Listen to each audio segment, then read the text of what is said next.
Hello, this is a guy who likes fanfiction and is too lazy to read, so here is lifted up in audio form. Check the description for the links to the author.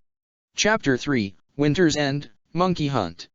Khan looked down at himself in disbelief. He patted his chest a few times as if to make certain this was real and not a sick prank.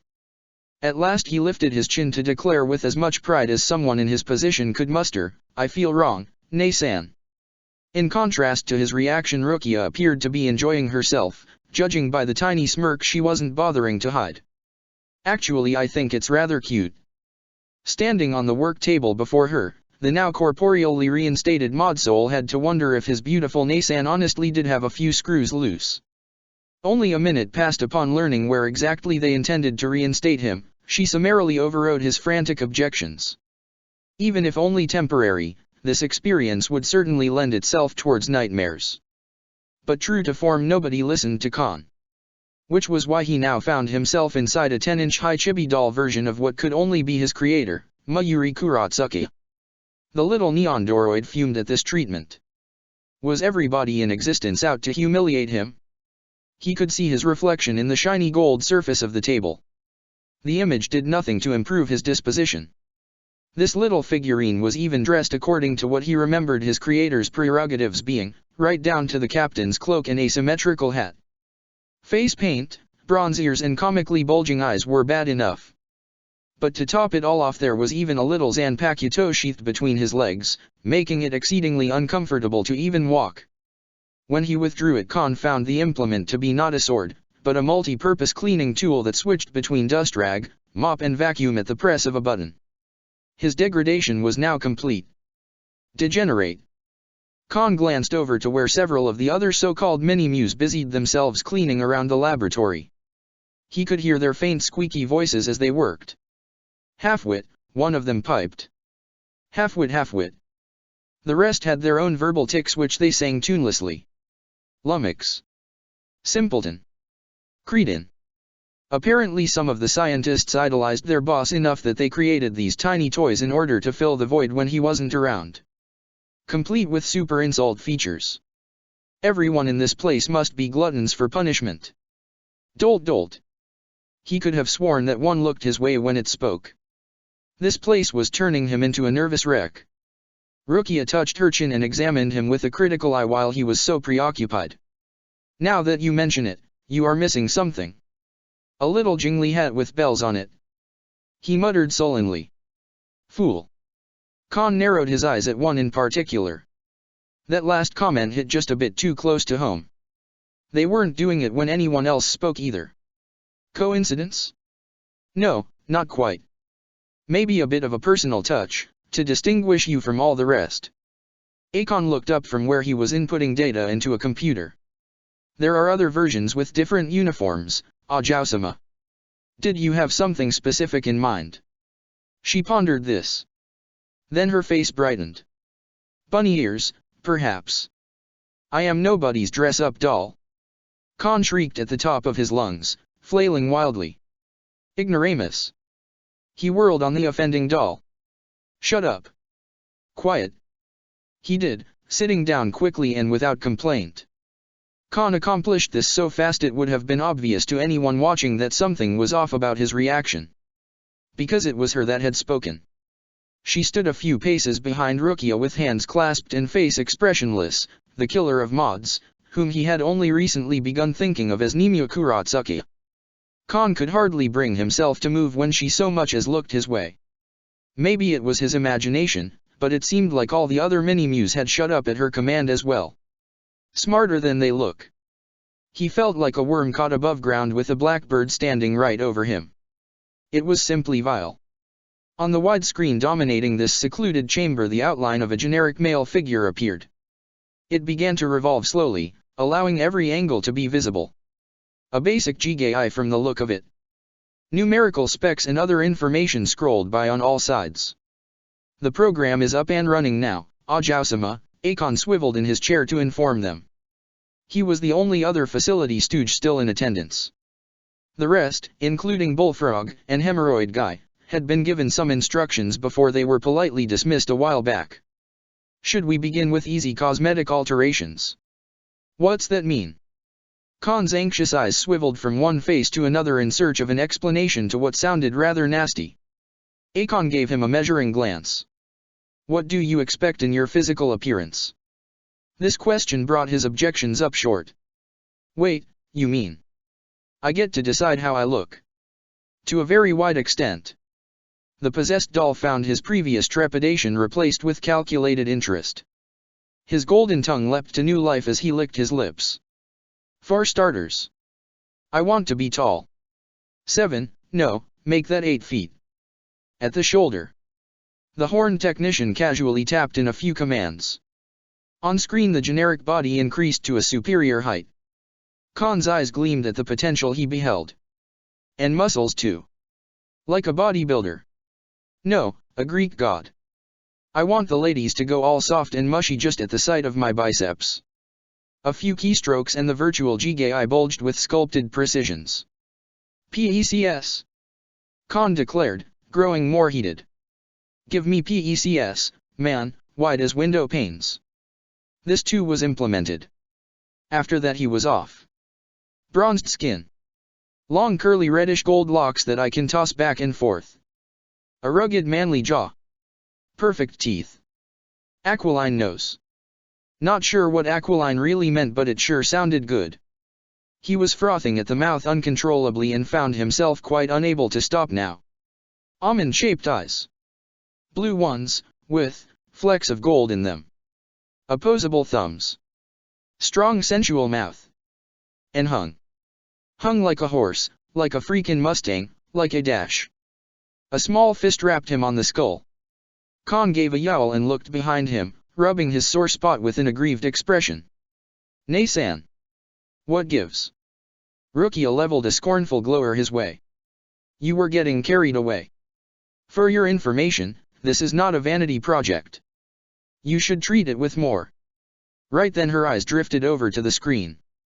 They widened slightly, and she seemed to lose track of what she had been saying before. Score, Khan thought. She likes it.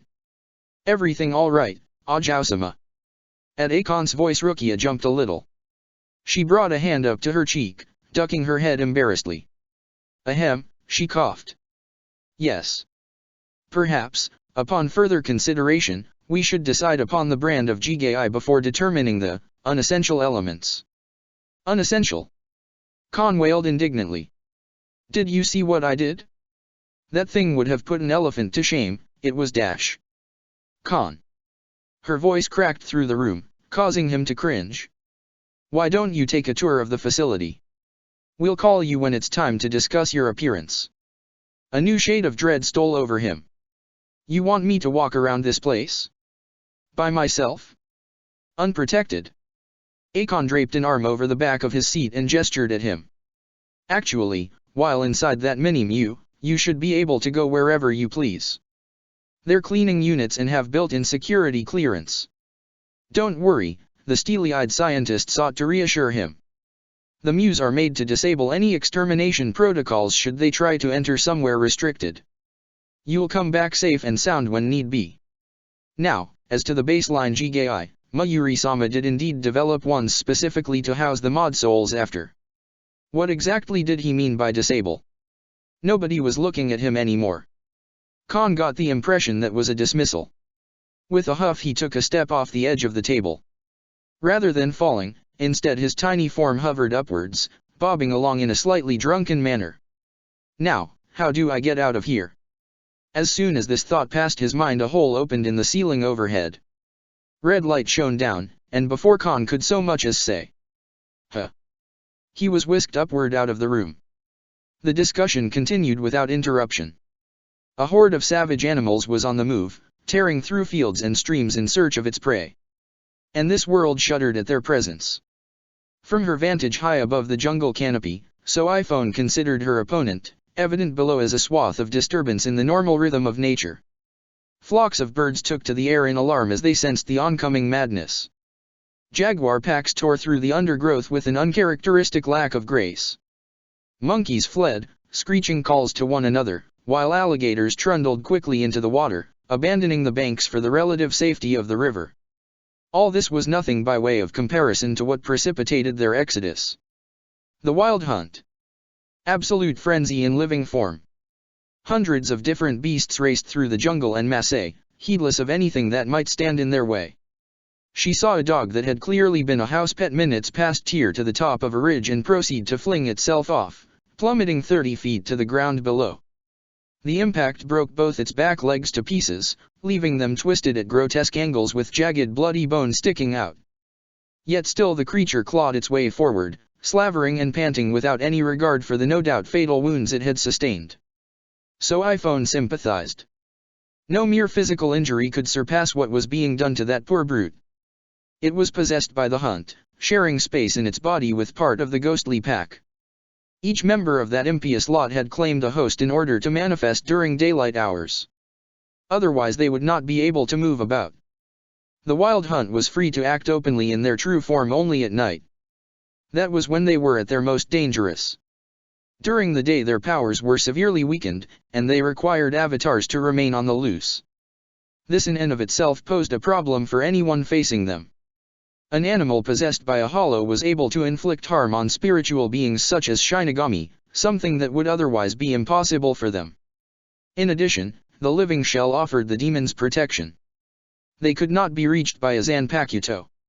Indeed, mortals of any stripe were generally invulnerable to spiritual attacks. Only those with spirit power themselves were susceptible, as their own energy reacted to the assault.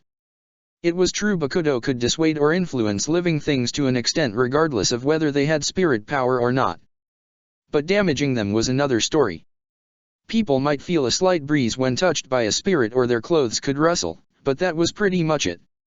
Interaction with the mortal world was limited to very small acts like moving light objects. And garbed in their purloined pelts these monsters could not be reached in the usual manner. Just as a Shinigami was unable to inflict harm upon the living or even so much as touch them, those possessed beasts too were beyond her reach. The undeveloped soul of an animal was highly vulnerable to possession by spirits in a way humans were not. Since this limited the range of choices offered, hardly any hollows were wont to do it. Only the hunt considered such a tactic viable. None of which helped to resolve her primary concern. Masahiko remained in danger. So long as he was on this plane they would pursue him. Until the hunt was vanquished, one way or another. It was beneath her station to simply try and wait until the morning. The boy must be recovered and transported to Soul Society. Nothing else mattered. First things first. She must locate Masahiko. His spirit signature had faded, but that was of no consequence. The hunt had his scent. To find her mark, she need only follow them. The boy most likely had not a clue what was after him. No matter how fast he was, the moment he stopped moving, for rest or just from thinking himself safe, that's when they would overtake him. The hunt never relented. She had that much in common with them. But so iPhone was no pack of medbeasts. She was a hunter and duty-bound to see this particular assignment through. Kojiro stood at her side observing the lush jungle landscape. Like her, he had donned the attire of an Onmitsukido member. "We are at a disadvantage," the elder death god stated. So iPhone nodded without taking her eyes off that swarm of wildlife. She knew what he meant. The two of them were here in an unofficial capacity, meaning they were not authorized to call for aid. More importantly, Lady Yuriyuki had given this mission solely to herself and Sasakaibe, which implicitly prohibited notifying the other stealth forces as they had not been briefed. The three of them were on their own. Speaking of which, where exactly was Yururu? She looked down to where their familiars were located. Her own Jigai perched in a tree looking up at its mistress for instructions. Kojiro S was on a branch busily scanning the pack's progress. But Urahara's golem was nowhere to be seen. When did the little robot slip away? As if on cue, the earpiece so iPhone wore buzzed, and Yururu's voice came through. Horsefly reporting in. I am tailing Masahiko. Tracking features engaged. Enemy presence closing in. Over and out. So iPhone processed this information, working it into the strategy she had already developed. Both ninja looked at one another, exchanging much without a word being spoken between them. After this she adjusted her earpiece and took off in the direction from which Yururu's signal was being transmitted. Dawn in Soul Society. A time for reflection, introspection, and peace for those so inclined. The lovely pastel colors that came with the fading sun were just as much a balm to the spirit as their occurrence in the living world. Saijin Komamura dreaded this time of day. To prevent himself from thinking too much about it, the former Shinigami captain busied himself in his garden. Herbs and spicy peppers grew alongside each other in a profusion of succulent shoots. Lemongrass and coriander, oregano, and habanero. Flavorful aromas as significant as their tastes. He enjoyed gardening. It relaxed him in a way few things had ever been able. And it served to keep him occupied. He would not allow himself to sink into self-pity. Such maudlin thoughts were best kept at bay by honest work. This much, at least, he was still capable of performing. Tomorrow he would go to pay his weekly visit to the wellness center. In truth, Saijin might have gone every day, however he felt that might prove bothersome to the attendants working there. And he disliked the idea of frustrating people who still had something to contribute. Unlike himself.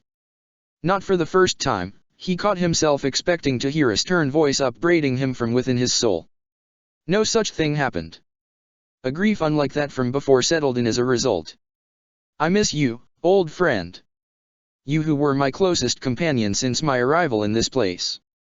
May your next wielder prove more worthy than I. As this self-deprecating reprimand passed through his mind, a chill stole over him. At first Saijin resolved not to think upon this sensation, preferring to busy himself with weeding and the disposal of other pests. The sensation persisted, however. Like an itch that refused to go away. It made his fur stand on end all up and down his massive body.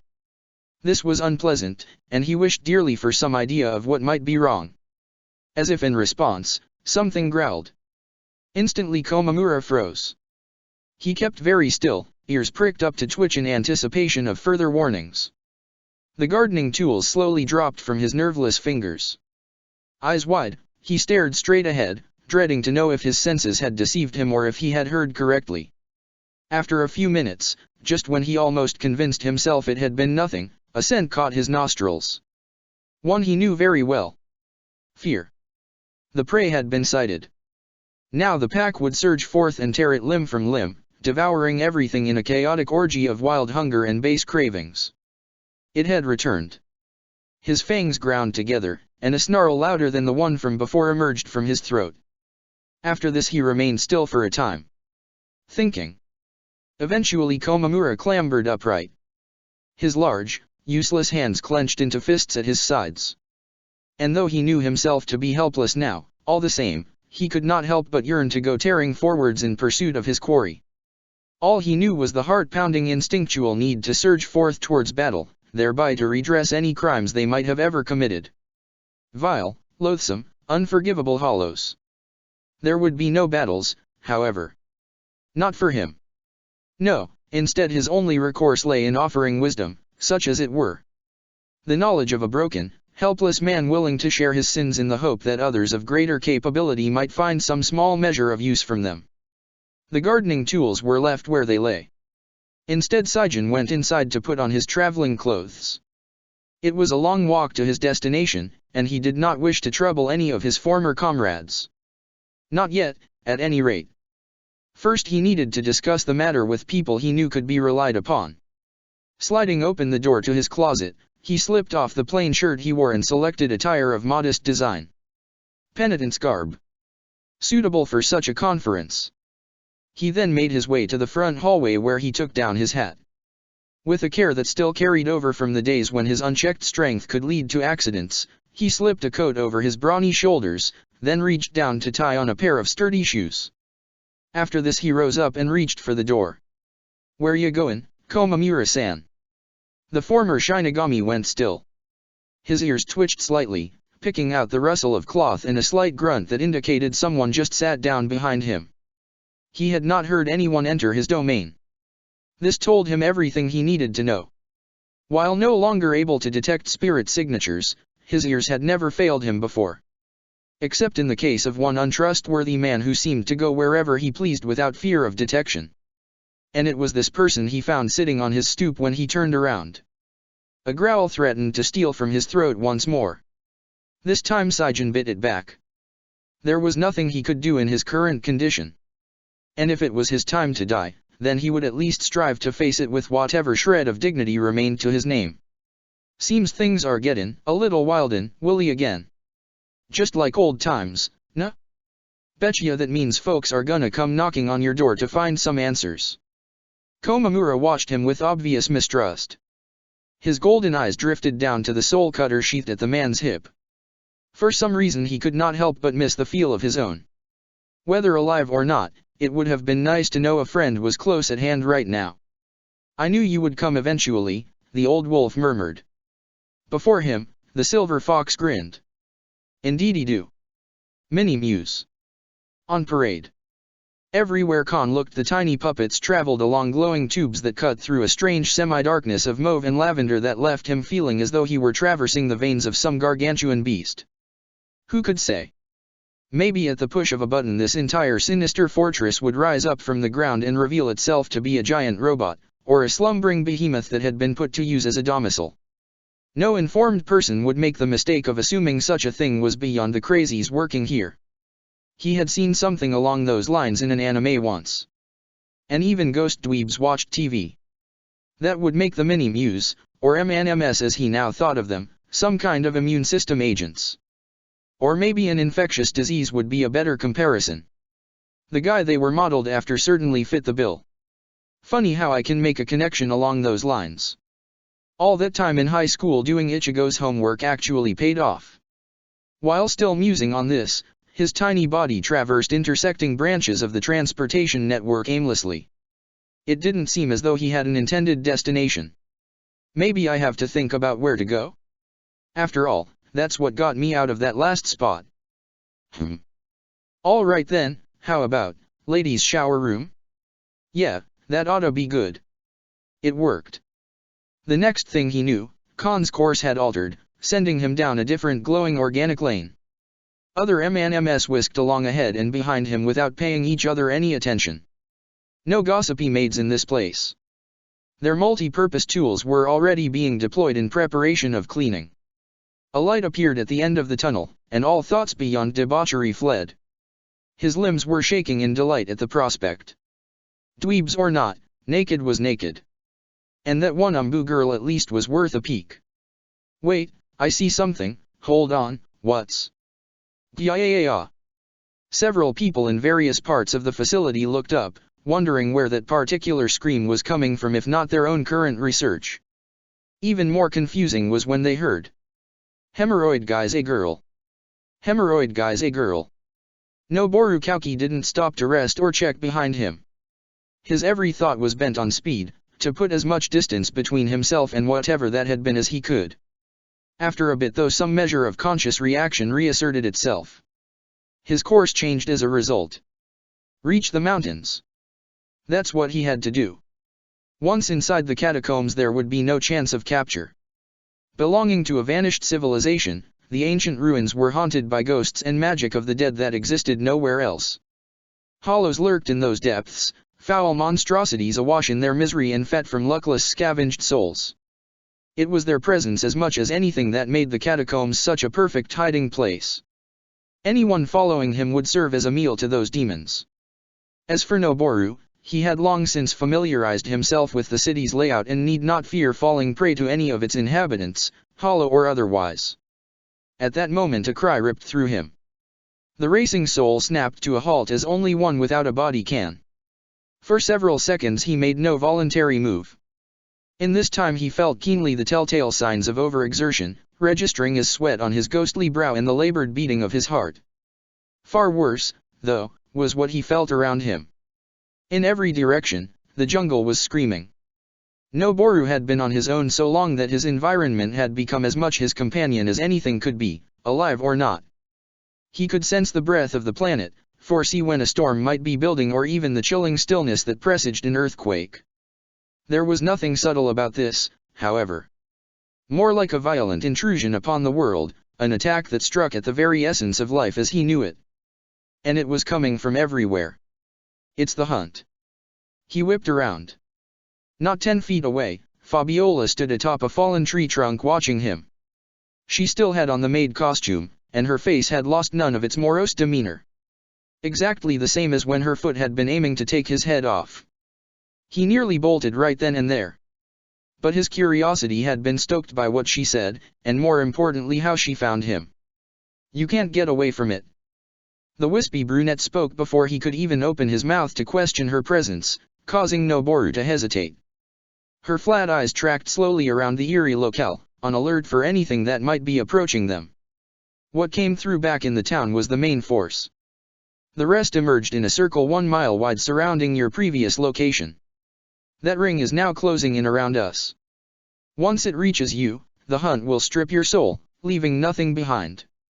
That's what will happen if you try and run. She had delivered his death notice without any sign of caring one way or another. Not wanting to seem fazed by her recital, Noboru leaned on his staff in a posture of loose-limbed disinterest and smiled. Let me guess. That means my only chance of survival is to come with you, right? He winked at her then. To his surprise, the girl blushed just like before. Maybe not all of that performance back in town had been feigned. The hunt won't lose your scent for 24 hours. If you come to Soul Society, they won't be able to reach you. She dug her toe into the bark self-consciously and took a deep breath. So, that's all. Noboru stared at her for a while. His nerves were all jangled from the disruption surrounding them. Could he truly believe anything she had told him? I think she's weird. But not bad. Maybe a test? Good idea. He brought up Hanuman and brandished its tip at her despondent face. The old guy said Yuriuki sent you.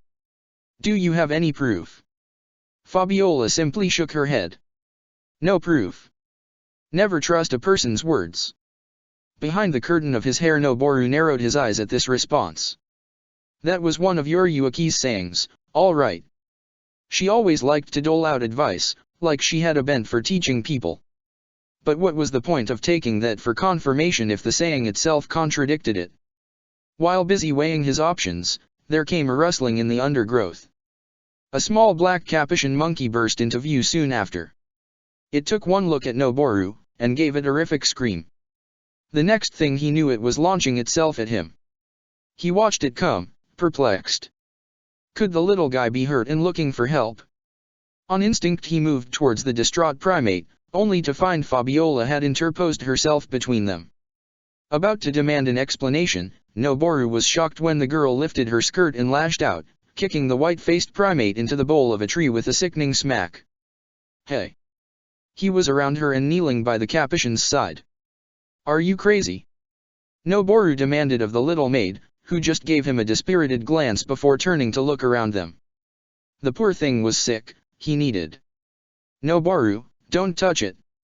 His hand was already outstretched with a healing incantation on his lips when the monkey reared up and snatched hold of him. Before he could even wonder as to how this might be, its teeth were sunk deep into his arm. Ahhh! The cry was from shock as much as pain. Noboru scrambled back waving his limb in a wild attempt to dislodge the thing assaulting him. That was impossible. How could a living being even? Suddenly Fabiola was there, grasping the crazed simian by its neck. Her other hand took a firm hold on its torso. She gave a sharp twist, and one could clearly hear the sound of a spinal column snapping. For just a second those tiny jaws spasmed even deeper into his ethereal flesh. After this the fake maid calmly pried the broken corpse loose and dropped it unceremoniously at their feet. Noboru sat sprawled in front of his savior. Wide eyes darted back and forth from the dead body to his arm, which was streaming blood from a ragged bleeding wound. His breath came in heavy gasps. It occurred to him he was close to panicking. It required all his strength to keep from trembling. Meanwhile the girl before him remained cool and calm as if nothing unusual had taken place. What the hell is going on? He panted. It was possessed. That's why it could hurt you. Fabiola squatted down before him. The hollow inside allowed it to touch spirits. And there's a lot more on their way. You won't be able to outrun them. Won't you come with us? It felt like his brain was in a daze. Killer maids, Shinigami, death clouds, now sword-celled monkeys? All in one day? It was like somebody was purposefully trying to throw him off balance. Glancing up at the adolescent assassin, a sharp spike of suspicion shot through him. That might be exactly what's happening here. This could all be a setup, a way to get him to walk right into the hands of the Shinigami. They were relying on him to be scared and confused enough to forego all his instincts and training in favor of self-preservation. Who was this girl, anyway? He didn't even know her name. And she expected him to trust her implicitly. What's your? Fabiola backhanded him across the face. The unexpectedness and force of the blow sent him spinning away. It also served to resolve his previous indecision. Righting himself in midair, Noboru whipped up his Zanpakuto with an angry shout. It was only then that he saw the banana spider. Bigger than a man's hand, the ugly gray arachnid scuttled furiously towards the space he had just occupied. Then like a magnet it switched directions to follow him. Fabiola dove straight for the venomous spider, and Noboru felt his blood go cold. Stop! She didn't hesitate, hand slapping down on the eight-legged monstrosity to smash it into the dirt. But this time her target moved with a natural dexterity that surpassed her efforts. The arachnid slapped to a dead halt with the aid of its multiple appendages and scooted to one side. Fabiola's strike hit right in front of its position, and then it sprang forward. Noboru practically heard its fangs pierce her skin. A scream he didn't even recognize as his own rang through the forest, and then he was driving Hanuman towards the banana spider. If they could touch him, surely the reverse held true as well. There was no chance to test his theory, though, as the maid's free hand smashed the grotesquerie, biting her into a sticky mess. His fury died out instantly, and Noboru dropped to her side. With his help, Fabiola stood up. She winced slightly, the first actual expression he had seen from her. Not at all how he had hoped things to go. Noboru took her hand and inspected the wound. She allowed him to do so. Blood leaked from 2 holes between her thumb and forefinger. He was just about to try and heal it when the far-off scream of an animal reminded him of their situation. We should get to safety, and fast. No arguments here. And she's coming too. Without hesitation he then reached down and scooped the girl up in his arms. As expected, her physical form proved readily susceptible to this despite his being a ghost. Now carrying her, Noboru shot off in the direction of the mountains. The girl shifted around and whispered very softly. You're going the wrong way. My comrades are behind us. Don't worry, he responded. I'm taking you someplace safe. Nothing can find us there and I'll be free to treat that bite. It could be done. Thankfully he knew how to heal the living. It was just a matter of tending to the wound in time. Forced to dodge trees now that he was carrying a body, the going was slower. No help for it. She takes priority right now. Something occurred to him, and he looked at the girl closely. So what's your name, anyway? I'm guessing it's not Fabiola. She hesitated before finally shaking her head. No. I am. Yururu Tsumugi ya. Noboru grinned. He made his own voice soft in an attempt to be reassuring. Noboru Kauki. Nice to meet you, Yururu. His little lady responded to that by looking down, as if abashed at meeting his gaze. However, to his surprise, she did reach up to drape her arms around his neck in a secure embrace. Trying not to think too hard about how it felt to hold and be held by a girl like this, the prince of the forest continued to make good their escape. My eyes. My eyes. While Mini-Mews busily trundled around him with their cleaning, Khan convulsed on the ground. His head slammed against the tiles in a desperate attempt to dislodge the sight he had just witnessed. How could he have forgotten the pervert's first rule? Be ready to look away. Because some things you don't want to see. One would think hours of trolling the internet for porn would have cemented the need for this safety mechanism in him, but oh no, that wasn't the case. Through sheer mental discipline he finally managed to lock away that horrific memory. No telling when it might resurface, but that's the cross he would have to bear. In the meantime, Khan fiercely occupied his brain by trying to name all the anime he could possibly think of. Have to keep the demon down, along with my lunch. After a few minutes the traumatized toy picked himself up and surveyed his new surroundings. Having fled back into the M&M delivery system, his course had taken him on a roundabout route without direction. At some point it simply spat him out here, in a deserted assembly hall. There was nothing to see besides some closed doors leading who knew where. To get out he need only concentrate on leaving and the delivery system would do the rest. But curiosity got the better of him at this point, and Khan soon found himself standing before one of those soaring portals. Who could say what might be behind this door? Of course he knew it would be suicide to go gallivanting around this butcher's shop without a clue. Still, what's the worst that could happen? Wrinkles, liver spots, drooping, don't you remember? Self-preservation compelled him to float up to the door, which slid open in response. Whatever was behind it couldn't possibly be any worse than his own treacherous mind. Inside was only darkness.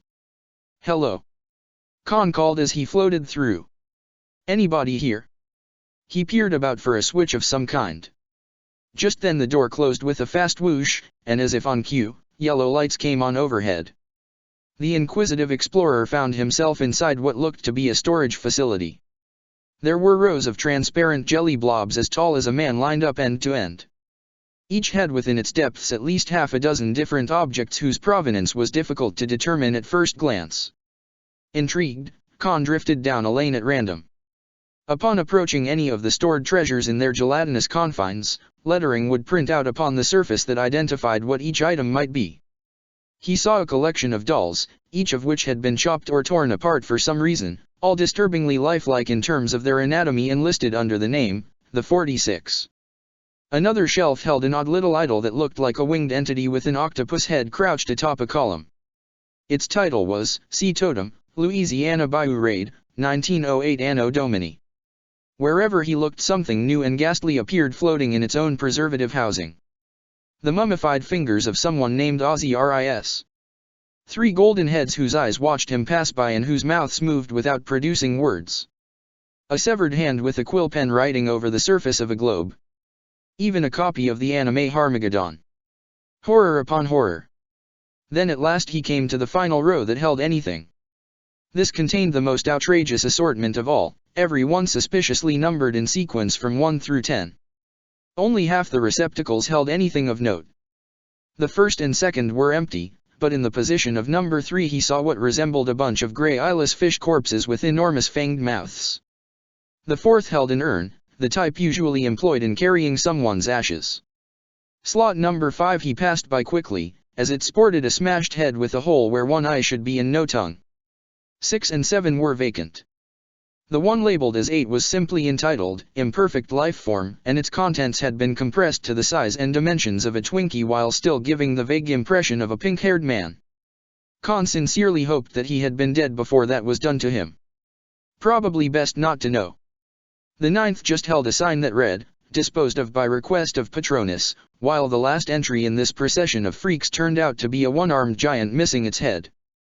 By then he was at the end of the show. All remaining jelly containers were empty after this point. Now thoroughly perplexed, Khan peered back behind him. It was almost like this had been a trophy room built by a psychotic person. If so, it was a world-class nut job responsible. Which, considering where he was, could indicate it had belonged to. A tremor born from his innermost soul shook the little cleaning droid. It seemed wherever he looked there were remorseless golden eyes watching him. I could have been in here, he realized, a dead thing set aside as testament to that maniac's obsessions. Maybe one of my brother's remains are in here somewhere, tucked away where nobody else can see. The thought made Khan's synthetic skin crawl from fear and discomfort, and more than anything he wanted out of that room without delay.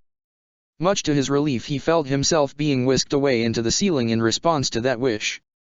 Now once again riding through the building's circulatory system he tried to calm down. Without success.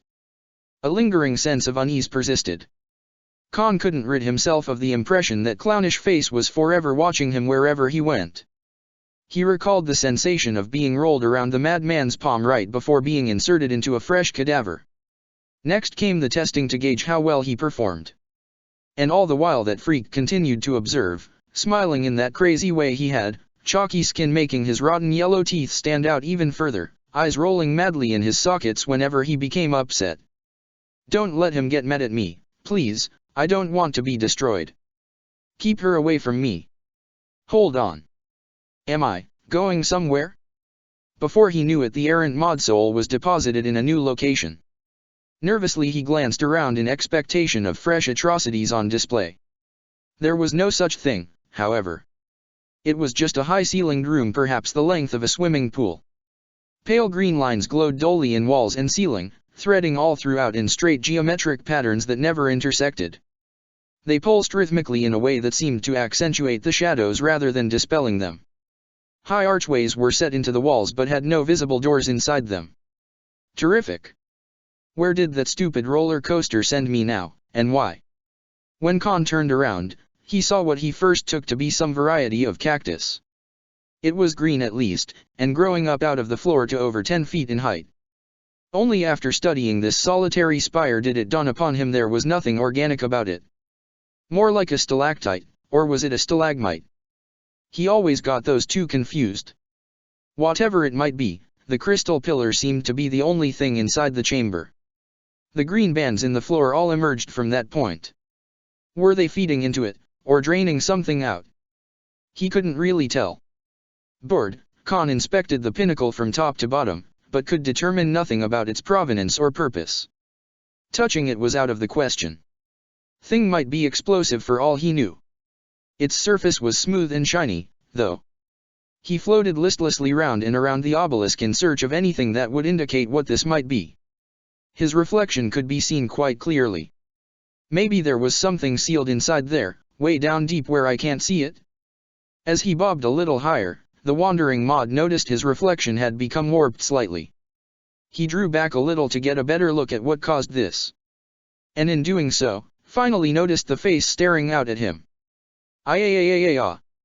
A panicked shriek, a dive to safety, and Khan was huddled trembling behind the only available protection, a console rising out of the floor. The sight from before was emblazoned onto his eyeballs, wide open mouth locked in a silent scream, panicked eyes staring into his own as if to beseech his help.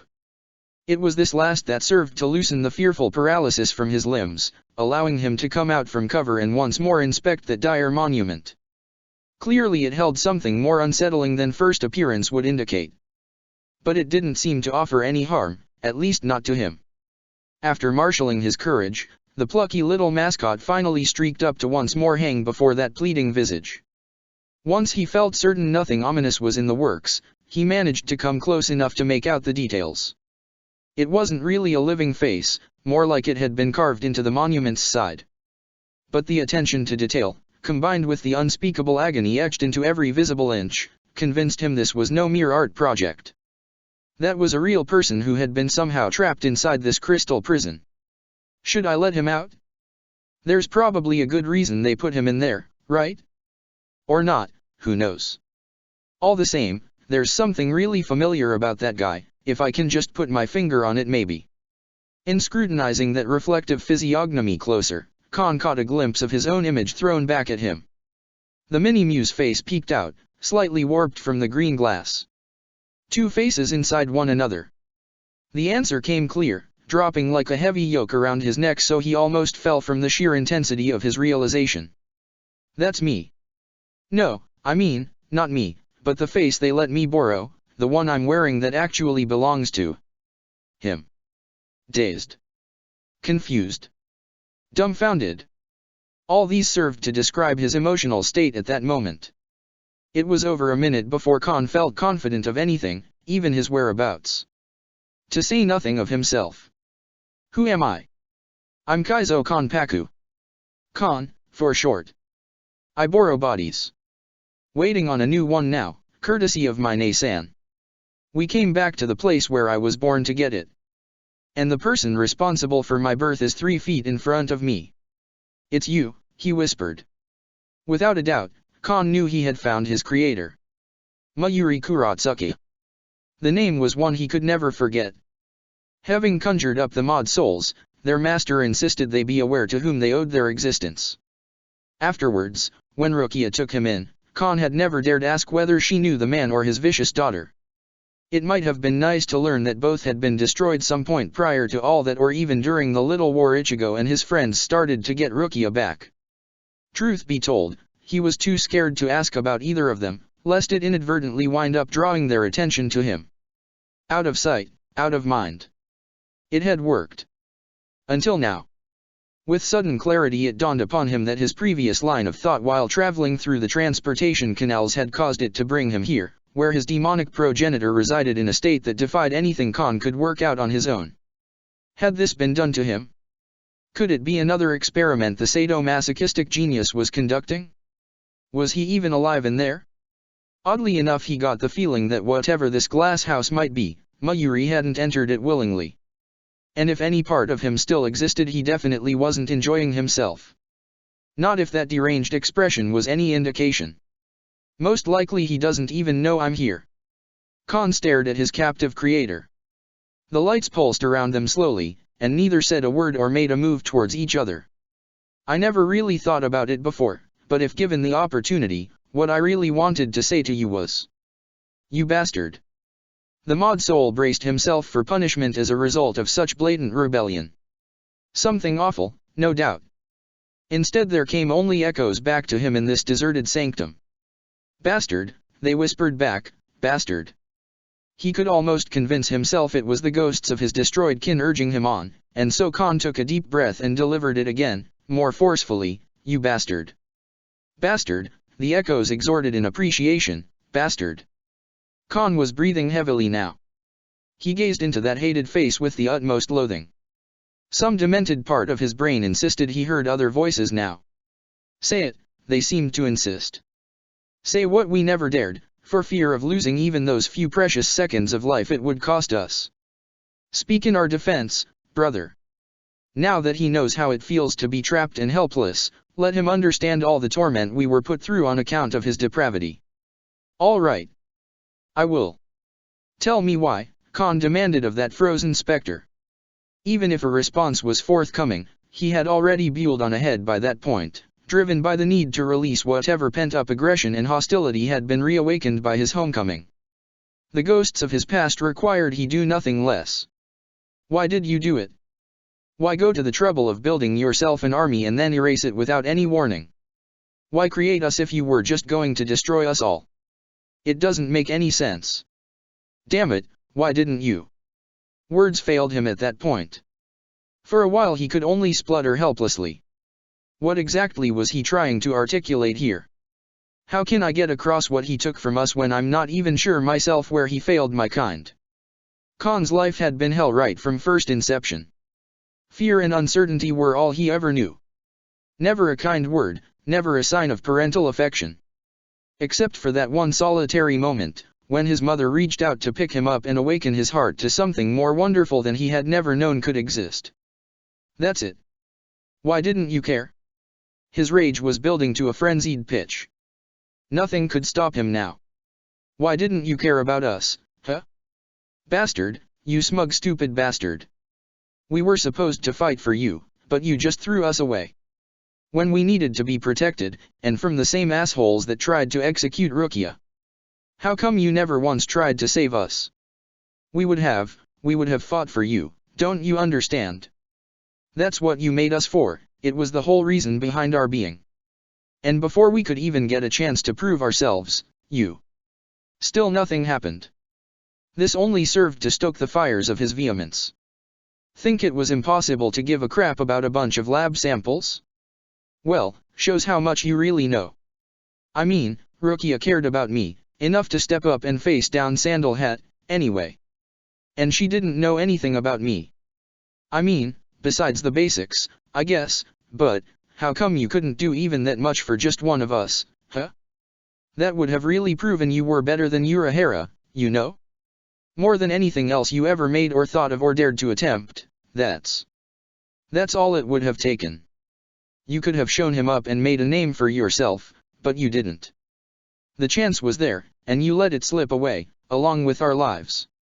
Khan vaguely realized he was crying. Not that it mattered now when there were more important things that needed to be said. Things like, "I hate you." Yes, the others sighed. More. "I hate you, Mayuri Kuratsuke, you warped piece of shit." He spat with relish, and laughed. It felt like he was going crazy, all furious, and exuberant at the same time. But if so he didn't care. This needed to be said, and Khan was the perfect person to say it. "I'm so glad I came back here, because it means I got to see you like this. Better than any present I could ever have asked for on Christmas or my birthday. Whatever stupid crazy thing you did to wind up this way, it is the best gift you could ever have given me. So thank you. Thank you for creating me, and thank you for not keeping me, and thank you for going and getting yourself royally screwed. Couldn't have happened to a more deserving fellow, that's for sure. Stay in there, and don't you ever come out because it's a better fate than you deserve. Mayuri's screaming face remained carved from stone without change. Just when it felt like he might be coming down from his anger high, this fact drove Khan completely wild. Without regard for setting off any alarms or how much good it might do, he threw himself forward. Bastard! He roared, and slammed his rage-driven feet right square into that loathsome figure's temple. His legs exploded. That was how it felt. Even as the thwarted Avenger fell back, racked with pain so intense he couldn't produce any sound beyond strangled gasps, through tear-filled eyes it became clear his legs remained intact. The hurt was already diminishing, but the aftershocks proved almost as intense as the experience in and of itself. So he simply lay where he had fallen until even those had faded. Damn you, he thought. Tricky to the end and beyond. You just couldn't let me have my say, could you? Well, I'm still here, after everything you did to me, and you're not. Burn in hell, Kurotsuki. All of them. Khan couldn't tell if he was disappointed or relieved Mayuri couldn't hear him. On the one hand, there was no way he could be taken to task for it. While on the other, that had been a pretty sweet rant. A shame the amoral prick wasn't able to respond. Although this was probably the only way he could have pulled off such a stunt and come out alive. All in all, not a bad deal, come to think of it. Best not to press his luck. So resolved, Khan went about determining how to exit this room. That telepathic subway had proven kind of iffy. One wrong thought and he might wind up swimming in a percolating vat of sewer runoff.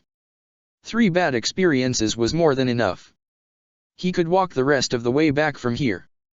So where to find a door? After briefly inspecting the layout he decided to approach one of the archways set into the wall.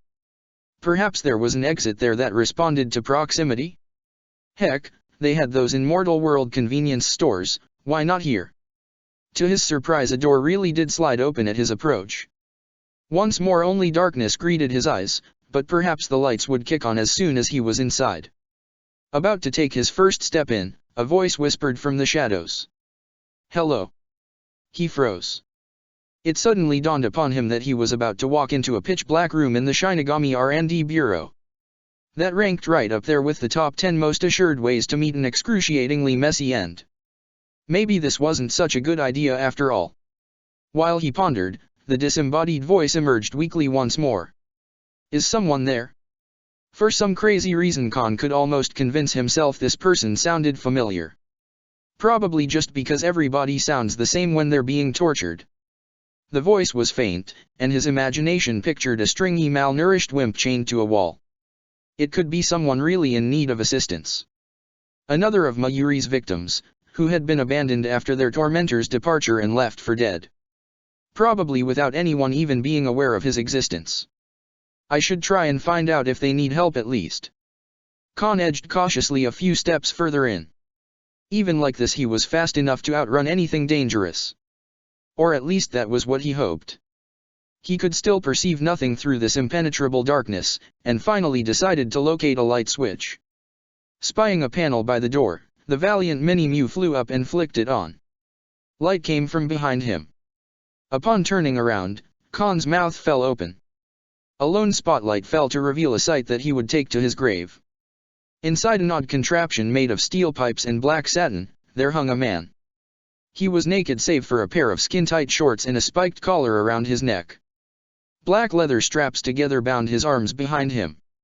His ankles were connected to his wrists by handcuffs, leaving him bent backwards in what must be an incredibly painful position, especially given that he was dangling from a chain that hooked into those cuffs. Just like a worm on a fishing line.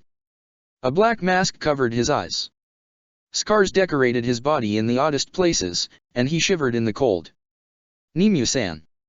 The captive hazarded anxiously, head jerking blindly from side to side as if trying to focus his hearing. Considering he was missing an ear, That probably didn't help much. Is that you? Would you let me down now? I don't know how long I've been here, but it's been at least a few hours, and I need to get back before my shift begins. So could we please? Khan couldn't believe what his eyes were telling him. But the voice, along with that soupy frame, told him he was not mistaken. Hanataro. The prisoner shut his mouth with a gasp. After a few seconds in which neither of them dared to speak or move, he finally managed to whisper, "WH, who's there?" Khan just stared, unable to compute what he was witnessing. Right then the lank-haired medic started twisting around frantically in an effort to escape his bonds. While he did, a torrent of words fell from his lips. "Whoever you are, this isn't what it looks like, I swear. This is a joint loosening exercise, it's for patients that are recovering from convalescence. I mean, it's not an S&M device or anything like that, or, oh mercy. Please don't tell anyone you saw me here. I mean, that is to say, you don't know me, we've never met before, I'm not Hanataro Yamada." A feeling of déjà vu hit. Then why do you know his name? Ack. A noise like he was choking indicated Hanataro might have swallowed his own tongue by that point. But Khan could not even think of how to respond to this. Because right then, a shadow fell over him. He knew he shouldn't look, only what other option could there be? And when he came about, it therefore came as no surprise to find Nimue Kuratsuka towering over him. Her soulless stare riveted Khan to the floor so that he couldn't even think of running. Now both he and the bondage nut were reduced to identical quivering puddles of dread. "We're going to die." Her mouth opened. "You are wanted," was all Nimue said, before bending down to pick Khan up. Tucking him under one arm, she stepped back outside. The door closed behind her. Hanataro was left alone, swinging slowly back and forth on his tether. After a bit of thought, he resolved not to make any further sound for the foreseeable future. Don't draw attention to yourself. That's how you stay alive in this business. You're going to catch a cold. Thank you, Hisagomaru. Kindly go to sleep now. They stopped to rest halfway up the peak in a spot normally reserved for mountain climbing expeditions. Here, where the air was not quite so thin, intrepid daredevils could catch their breath in preparation for the second arduous leg of their journey. Scaling the Andes, even the easy patches, should not be attempted in a foolhardy manner. There was nobody here at this time, and Noboru felt it was the perfect place to perform a little first aid. Of course, Yururu disagreed. "You should keep moving," she insisted as he settled her gently atop a flattened rock. A strong gust of wind made the girl shiver, it being obvious that her get-up was not made for such climbs. The hunt doesn't need to rest. Whenever you're not running, they're catching up to you. Noboru simply stuck out his tongue and made a face at her before busily examining the wound. He held her arm at an elevated level to slow the poison's spread. Whatever she might really be, her body was still reacting to the venom, though nowhere near as bad as a normal human. She could still breathe, for starters. And talk. It would be nice to take care of this problem before it got any worse, preferably without the added peril of worrying about being attacked in the midst of healing. However, you really should listen to people when they're warning you about terrible danger. We've been over this before, I couldn't care less about the danger, he responded flippantly. He continued his ministrations, hoping that would keep her quiet for a little bit. And that she wouldn't notice his confidence was mostly feigned. He didn't need constant reminders of just how bad the situation might be. Burdened down with her, he had not been able to employ his maximum speed to escape their pursuers. Considering most of them were of the landlocked variety of animal, Noboru had a greater range of movement and could evade them with little effort. It was still unnerving how many had homed in on him in the short time it took to reach this point. Being caught, by anyone, was an unfamiliar sensation in his life. And the way these things persisted in their vendetta was simply unnatural. He studied Yururu from beneath the veil of his hair. Her face certainly didn't betray any telltale hint of fear at her situation. No way to tell if she was truly scared at being poisoned like this. But in case she really is, guess it couldn't hurt to try and take her mind off it. So tell me something, Noboru spoke as casually as he could while caring for her. Who do I have to thank for the rabbit hunt being set on me? I don't recall doing anything particularly noteworthy in the last few weeks. Plus that Deepwater Horizon incident was over a year ago, so I'm sure most everybody has forgotten about it by now. Care to let me in? We don't know who sent them, or why they're focusing on you. Urura winced a little as he pricked her fingertip lightly with Hanuman's point. Good, still registering pain. His soul cutter had now taken the form of a toothpick, the better to hide his spirit signature. Not that it seemed to do much good in terms of the beasts. But at least those creepy Shinigami hadn't pounced on him yet. Since she didn't appear to be in danger of dying, he decided to forego any further medical treatment until they reached the catacombs. So now they could have a chat. Squatting back on his heels, he regarded the strange girl, who didn't bother to meet his gaze. She was too busy flicking her eyes around in search of attackers. More and more he felt convinced of her sincerity. She meant him no harm. But a few things still troubled him. So was it a coincidence you showed up right when this hunt comes sniffing around for me? I can't say. Most likely Yuruaki-sama sensed something was wrong and wanted to see you protected. Are you a friend of hers? Keep your arm up. She complied, and he ignored the question. So how do I get them off my tail?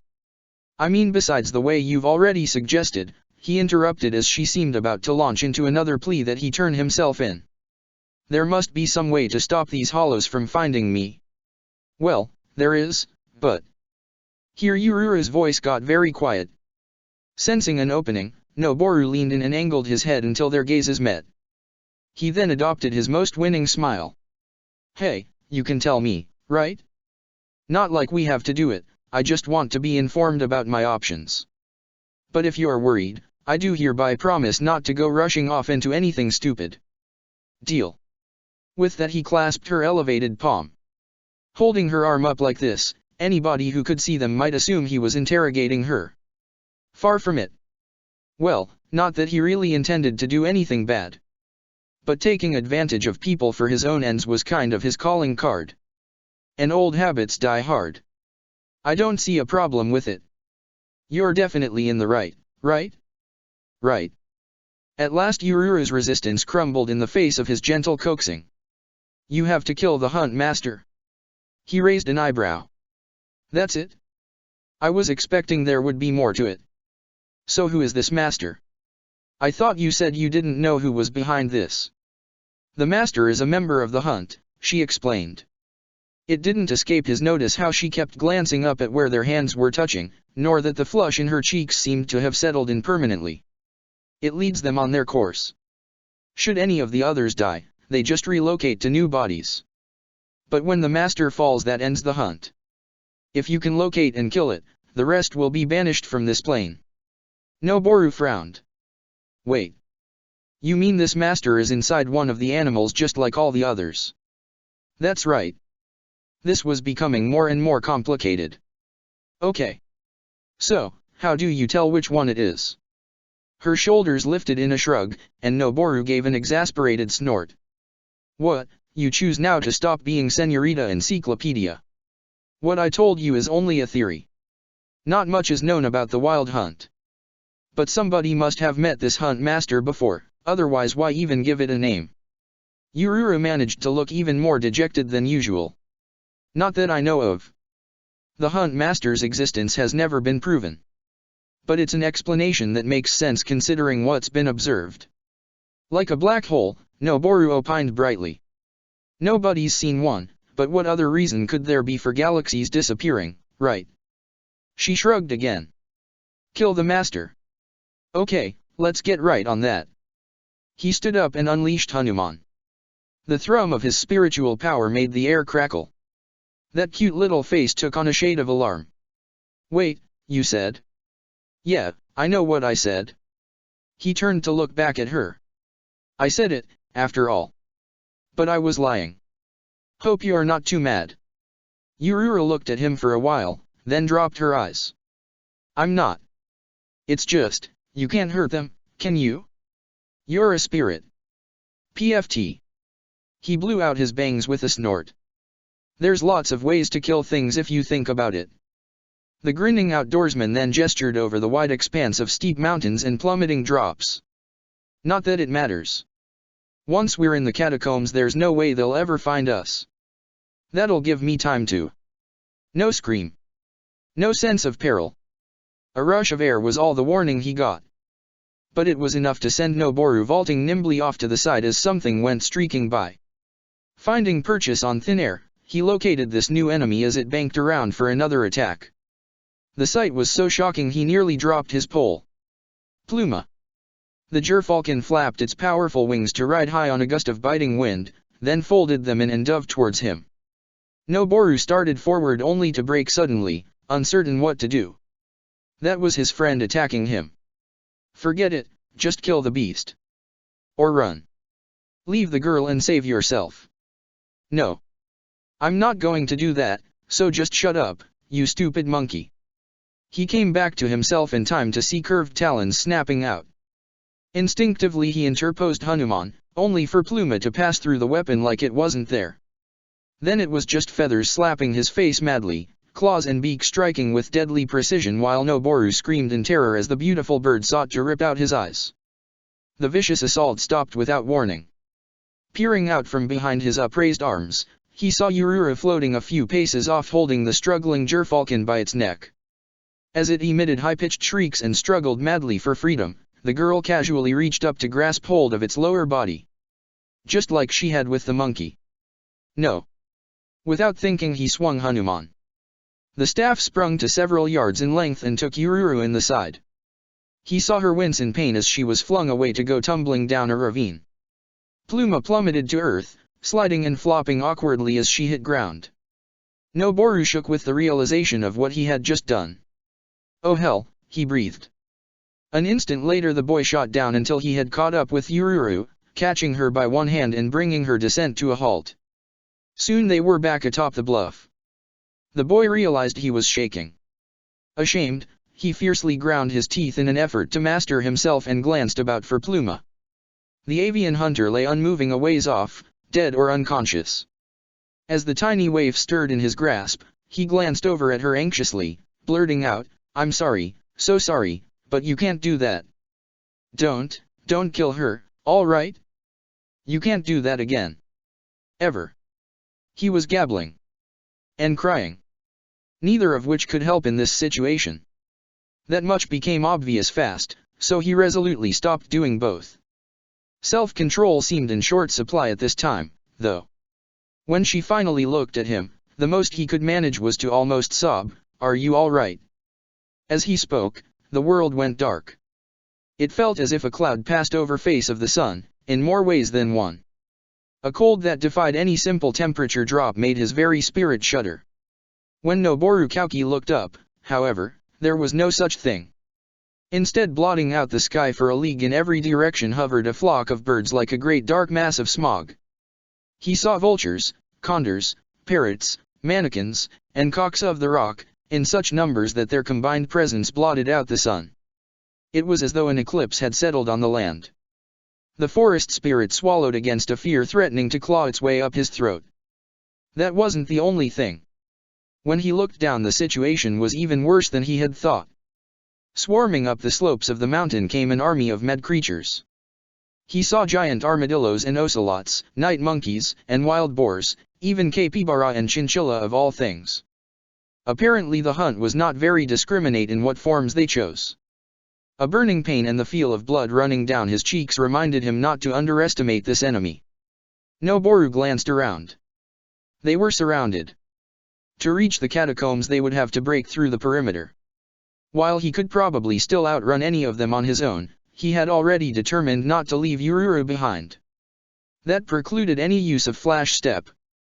She'll be just as dead if you try to fight your way through all that. And you will be too. What's the point of sacrificing yourself? I won't live at someone else's expense. This is suicide.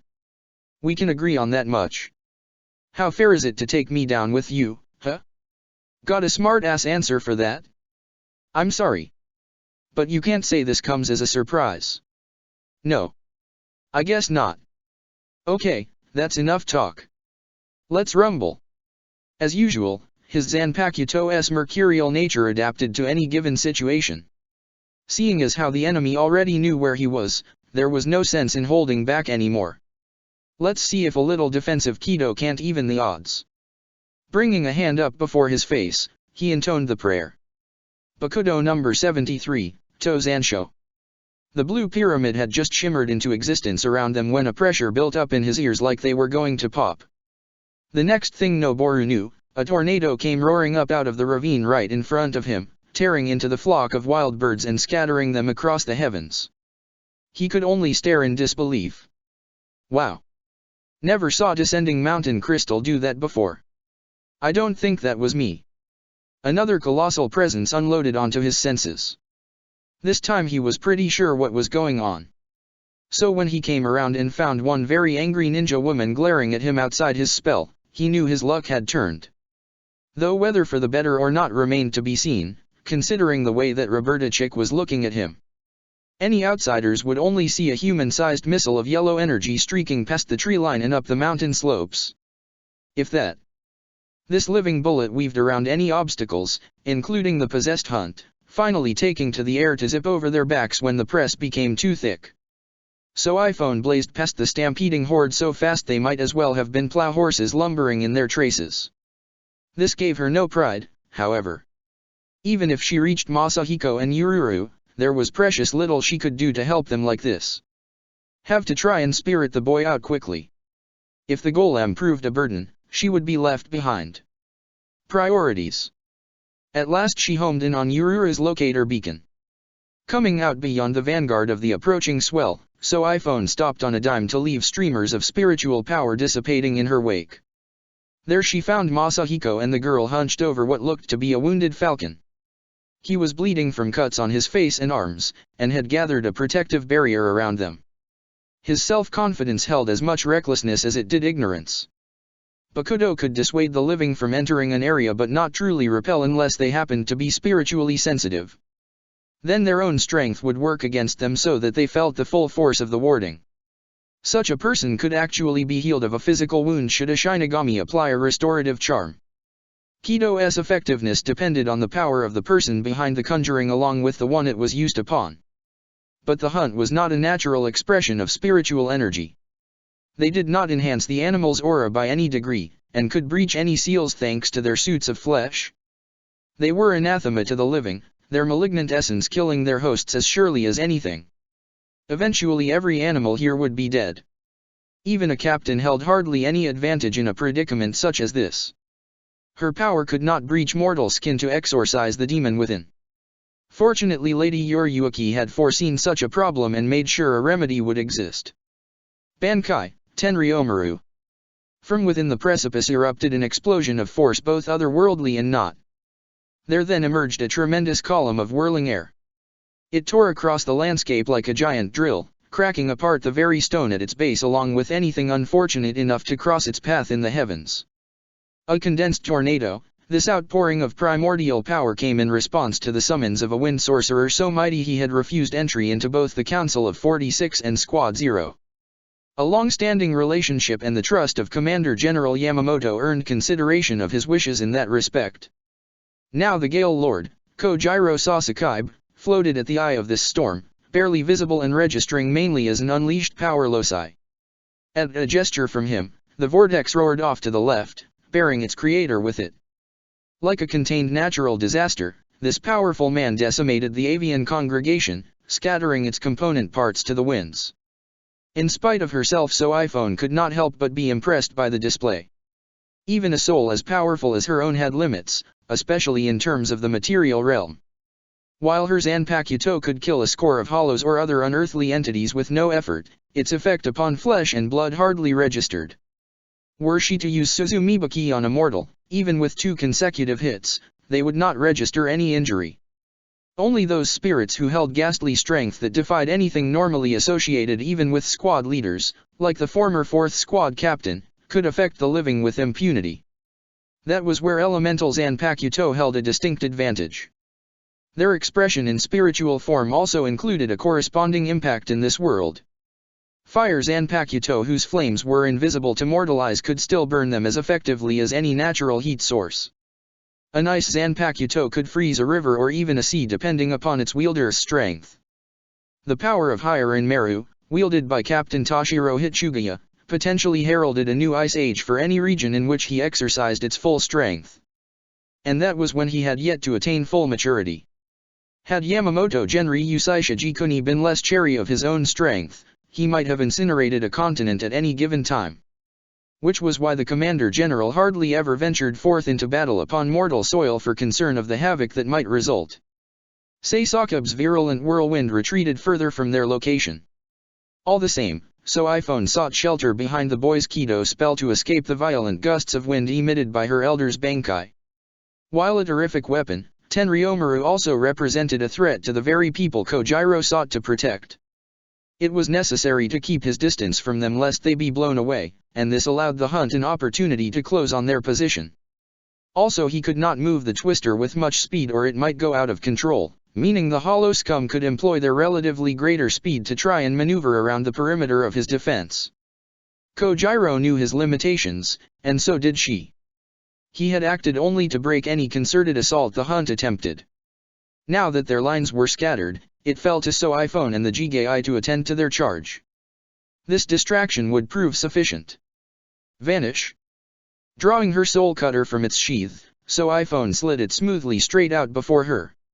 In response, a shoji door automatically materialized and opened wide, allowing the light of the afterlife to gleam through. Additionally, 3 hell butterflies emerged to flap around her head just as had been arranged. The feral-eyed assassin cast a baleful look at her uncooperative target. Masahiko remained on alert at her presence. An admirable survival trait, but not in this situation. His rebellious behavior ended now. "No more running, boy," So iPhone stated in a voice cold as winter. "Come with us if you value your soul." He did not take her well-intentioned assurance very kindly. In fact, the lad actually regarded his rescuer with the same wariness he had the approaching swarm. Clearly his upbringing must have been lacking if he could not recognize an honest offer of aid when it was presented. It might be necessary to employ force after all if his brain could not be relied upon to act in a reasonable manner. So iPhone kept her gaze trained on the boy, who stared fiercely right back. Her hand, however, moved ever so slightly, fingertips touching in a brief sequence that Yurura would recognize. "Neutralize the target while his back is turned," she was telling her. The rescue operation would commence as soon as he had been incapacitated. Then they would all depart this sphere without having to confront the wild hunt. That was the most satisfactory conclusion. Masahiko planted the tip of his pole into the ground with a determined air. "Do it and I'll smack your butt, Yururu." He huffed bluntly, not even sparing a glance behind him. Her accomplice looked to So iPhone in search of further orders. For her part, the captain was considering just smashing through the barrier and dragging him into the gate. Niceties be damned, when the kid spoke up again. "You, hatchet face. Answer me one thing, what's going to happen with this hunt thing if I go with you?" He didn't appear bothered at how pockets of that very same threat were drawing closer to them over rock and on the wing. It was only due to their impending peril that So iPhone deigned to respond. "They will remain behind. The hunt cannot follow us into Soul Society, so you will be safe there." "And what about them?" The brat hiked a thumb over his shoulder at the approaching demons. Annoyance flashed and was quickly suppressed. "Without a target they will rampage until nightfall, after which their hosts will be destroyed and the hunt either returns to Hueco Mundo or remains at large until dawn. None of which should concern you. A brigade of Shinigami will be notified to deal with them after we leave. That is all we can do." In seconds there would be no choice but to fight. Fortunately So iPhone noticed their Jigai had appeared further down the path and would soon be available to attend their masters.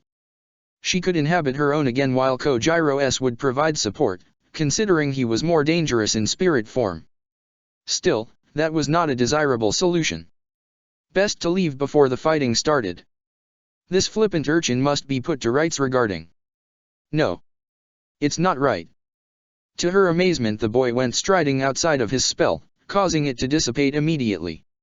So taken aback was she at this move that So iPhone almost let him go.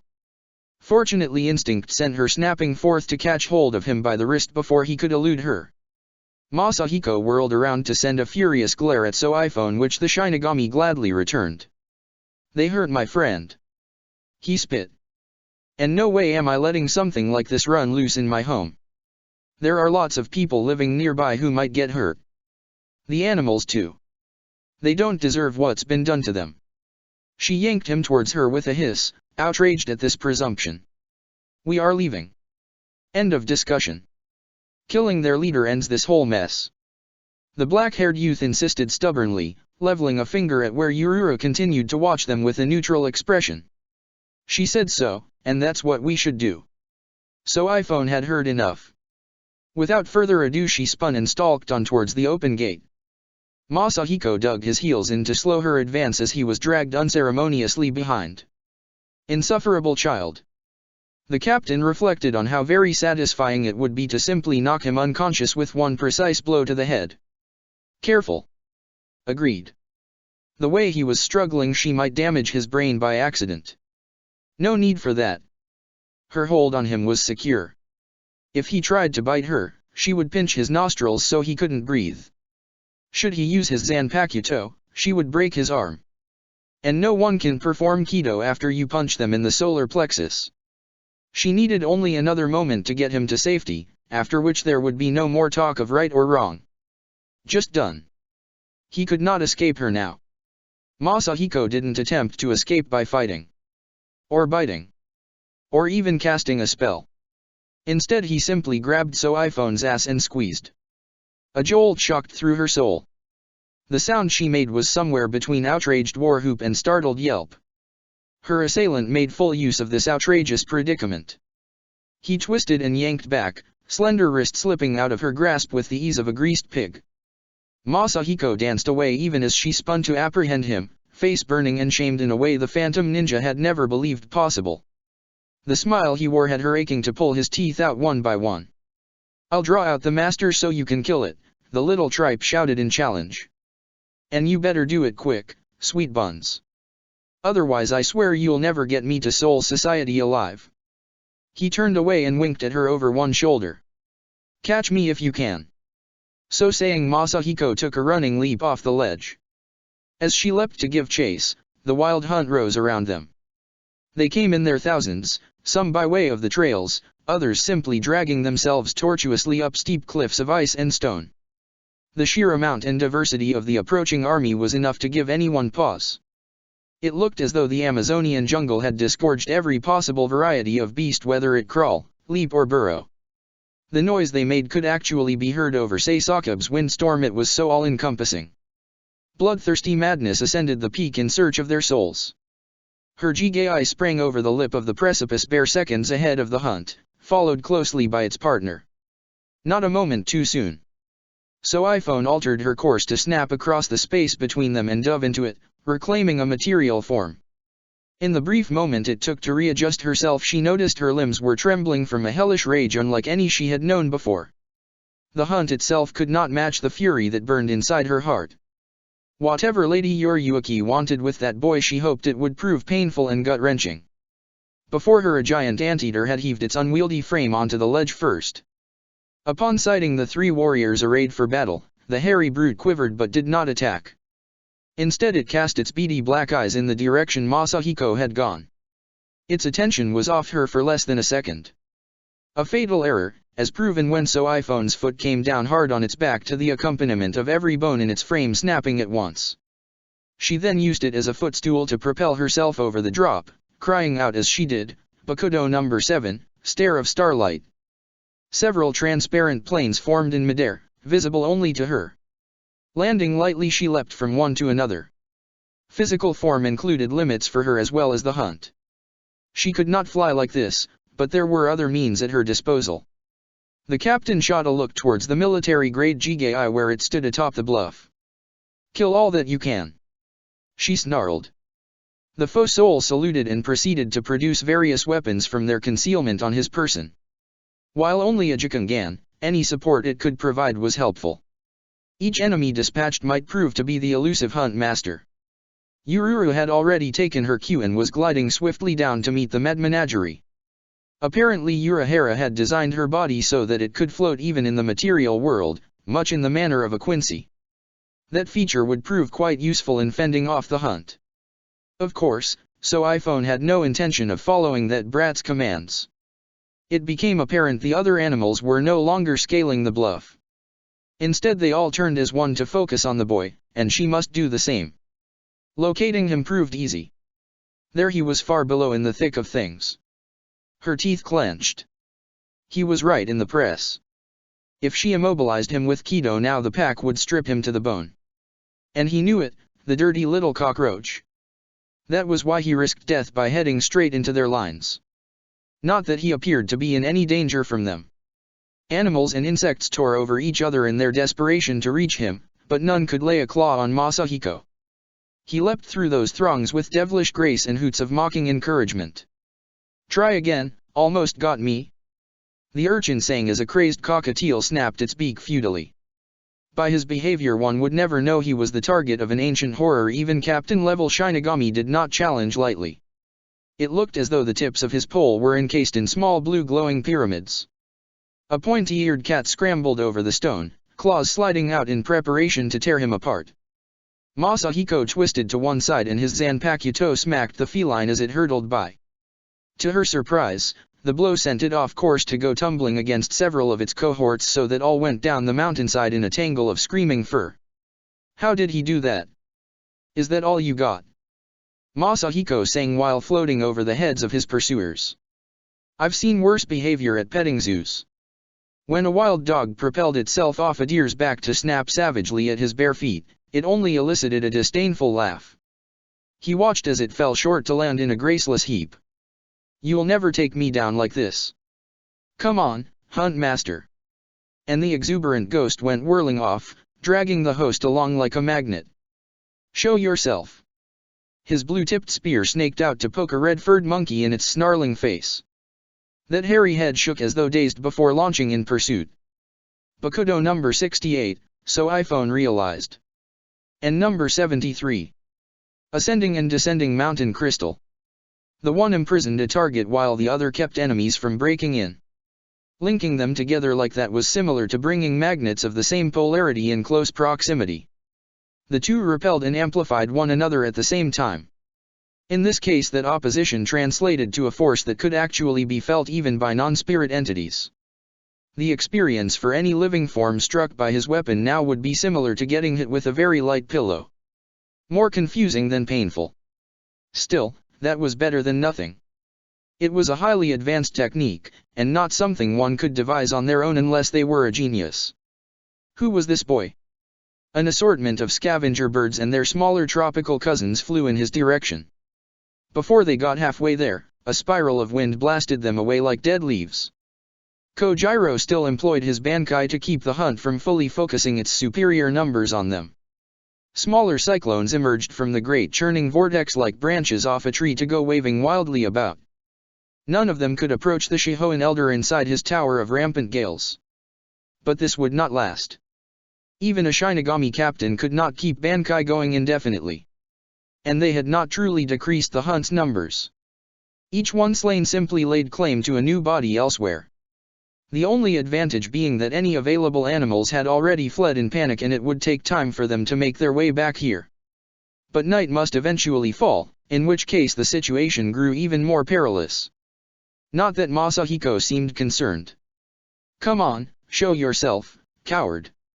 The boy continued to shout his challenges while evading attacks from above and below with ease. Does the master lead or does he follow? Maybe you're busy sweeping up all the dung dropped by this parade, eh? Or could it be AHH? This cry of pain alerted iPhone to another threat. Even as she dashed from one transparent support to another the boy clutched at his side frantically, losing his previous agility in the process. A 6-foot bear took this opportunity to rise up on its hind legs and sink its fangs into his bare arm with a glad roar. Masahiko let out a scream and jabbed it in the eye with his soul cutter, but the beast only grunted before dropping down on all fours, bringing him with it. The wild hunt pounced. Nanao Ise reflected on her next item of business as she crossed the courtyard between the gates and the main house. It was a modest home really, located in a glade at the center of a thriving forest on the outskirts of what had once been the 80th ring. Small for a family, but large enough for one man. From the outside one might even get the impression that a person of prominence did reside here. The building quality was visible even by the outer wall that ringed it. Very good upkeep, no doubt his former comrades wanted to make certain the man who lived here be afforded his due. He had always been a courteous figure, even to those far beneath his station. Perhaps this owed to a determination to never forget his humble beginnings. Or perhaps he simply did not wish to create further ill will on top of any undue misgivings concerning his appearance. Learning the location of this deserted locale had proven less difficult than arranging a return to Seoul society in the first place. The small estate was a gift given to the former 7th Squad captain following his loss of power during the Autumn War. He initially refused the much more grandiose offering courtesy of Lord Captain Kukaki. A sense of self-disparagement might have actually seen that once mighty figure living as an outcast in the woods, but Kiraku Shunsui took the fallen warrior aside and encouraged him to accept a modest retirement villa courtesy of his own noble family. Owing to a sense of obligation more than anything else, Saijin Komamura relented. Upon reaching the manor's entrance she knocked before settling in to wait politely. Her former comrade lived alone, without even the presence of any servants to attend him. Ishine had assured her there was no need to call beforehand as Komamura would undoubtedly appreciate the company anyway. This assurance did nothing to lessen the discomfort engendered in Nanao at intruding upon a highly sensitive and perhaps even somewhat deranged individual. A minute passed and still no one came in response. She knocked once more for the sake of decorum before resolving to wait again. Before you leave, try and steal a hank of his fur. You're fast enough now, and you know we always wanted to do that. I will not be drawn into a discussion on the subject one way or another. Urshii Ononoko pouted while her mistress resumed a respectful vigil. She could wait all day if need be. Whatever her own feelings on the subject, Saijin Komamura deserved to be accorded respect. Nanao, I already told you. Something's wrong. You need to go in now. About to reproach the blade for this lapse of manners, Ise hesitated. Her guardian spirit was not teasing this time. She felt that much. With it came a sense of unease, as if the situation might be off. Their long relationship had taught her not to disregard Urshii's warnings as they never came lightly. Nanao breathed out slowly before reaching forward to press upon the door. It opened at a touch, which came as no surprise. In her current frame of mind everything held cause for concern. Once inside she closed it softly behind her before stealing down the corridor.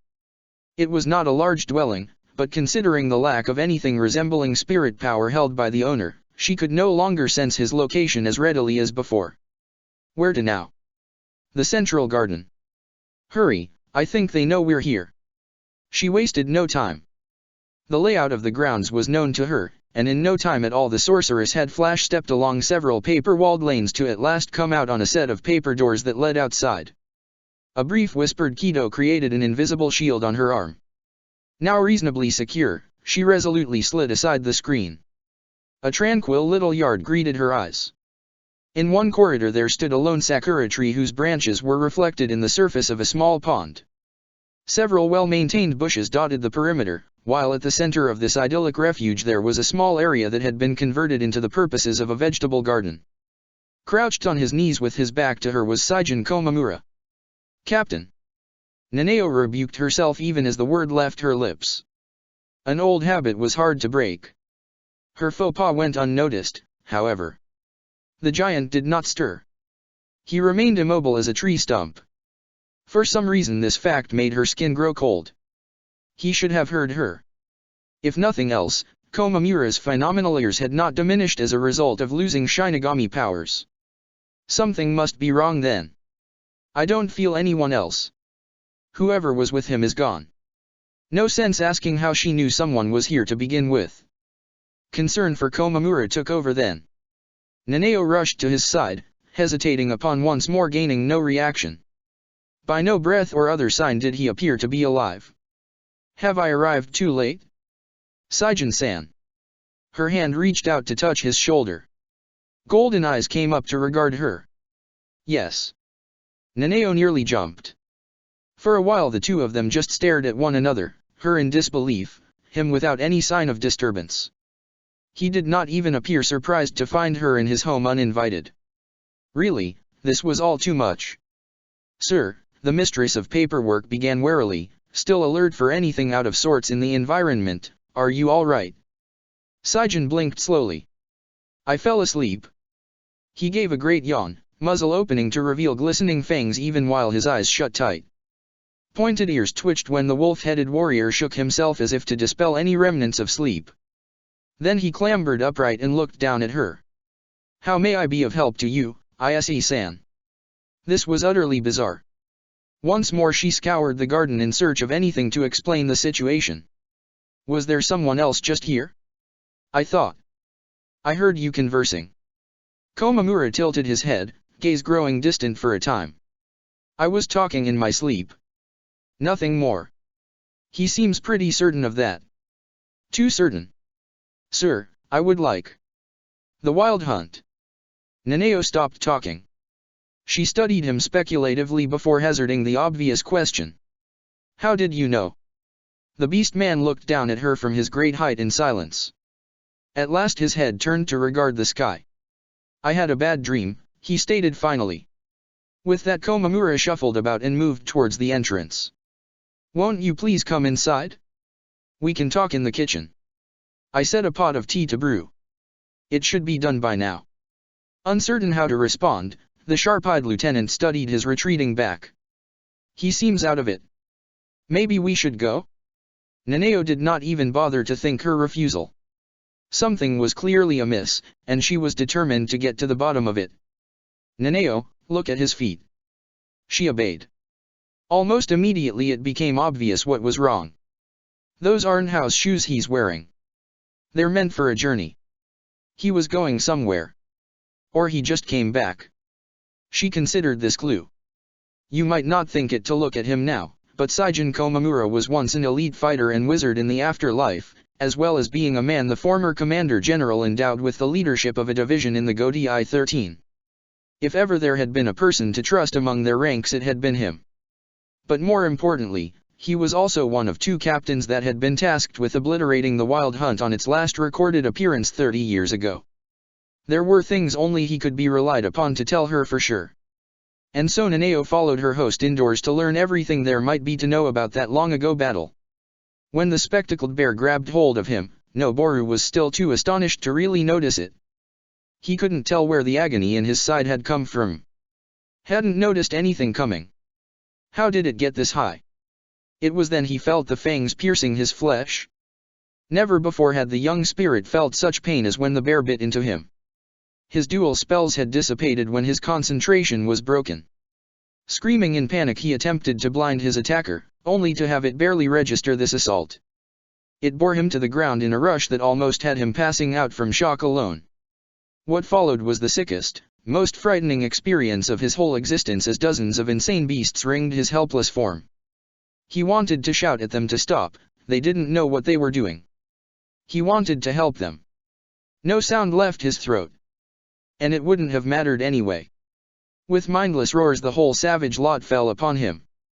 There came a faint whisper of noise, like a person trying to whistle who didn't know how. Then Noboru found himself rolling free. At first he thought the great canine had released him, only when he looked down its jaws were still clamped tight around his bloodied ankle. His freedom came owing to the fact that the bear's head was no longer attached to its body. The decapitated torso flopped over onto one side. As he stared into the animal's glassy dead eyes, a hand grabbed hold of its snout and wrenched upwards. His astonished gaze then traveled up to find the Shinigami woman standing protectively athwart him with weapon drawn. Her sword arm licked out again and again. Wherever that bright blade flashed another forsaken husk fell, its blood steaming in the cold air. She twisted and spun in one spot with grim precision. The solidified soul cutter moved without any consideration for mortal limits. Death rode along every swipe of its edge, while her free hand sent sharpened missiles flying in all directions. Her feet moved to kick any vanquished opponents away before their bodies even touched the ground so that they bowled into those pressing behind them. In just a few seconds a space had been cleared around them where moments past there had seemed no alternative but that they be completely overwhelmed. Noboru stared at his rescuer. She was not even breathing hard. Narrowed black eyes zipped from side to side in search of prey. For the time being nothing approached them, held back by a wall of corpses she had fashioned. He could not take his own eyes off her. Nothing else existed in the world save for the sight of that killer robed in black. At last he noticed all the blood and organs, and it made his face twist in fury. Hey! The outraged loner scrambled to his feet. Who said you could kill them, huh? Just the hunt master. Don't hurt the rest, comprend? She grabbed him roughly by the back of the neck and flung him down with the same violence as the hunt. Noboru managed to spin onto his back right as her foot planted in his sternum and her sword drove straight for his face. She's attacking. This time there was no disbelief or confusion left. He saw the soul cutter swing down and reacted on instinct. Hanuman swept up, a shout of, "Extend!" barely off Noboru's lips before the magic staff shot out with the force of a cannon at this range. Remarkably, she managed to move aside to keep her head from being torn off like the bear. Instead it just clocked her in the shoulder. A wet crunching sang clearly to his ears. Before he could finish the job, something fell towards his face to pass right through it. This startled him enough to turn his head for confirmation. There on the rock lay a tarantula hawk, the large wasp, its sting infamous for killing spiders as hosts for larvae, had been cut in half. It was only then he noticed several others just like it alongside their colleague, all bisected with surgical precision. That's what stung you before. So small neither of us noticed. She must have seen them coming. Sorry. The woman's accusing stare hurt more than a slap in the face.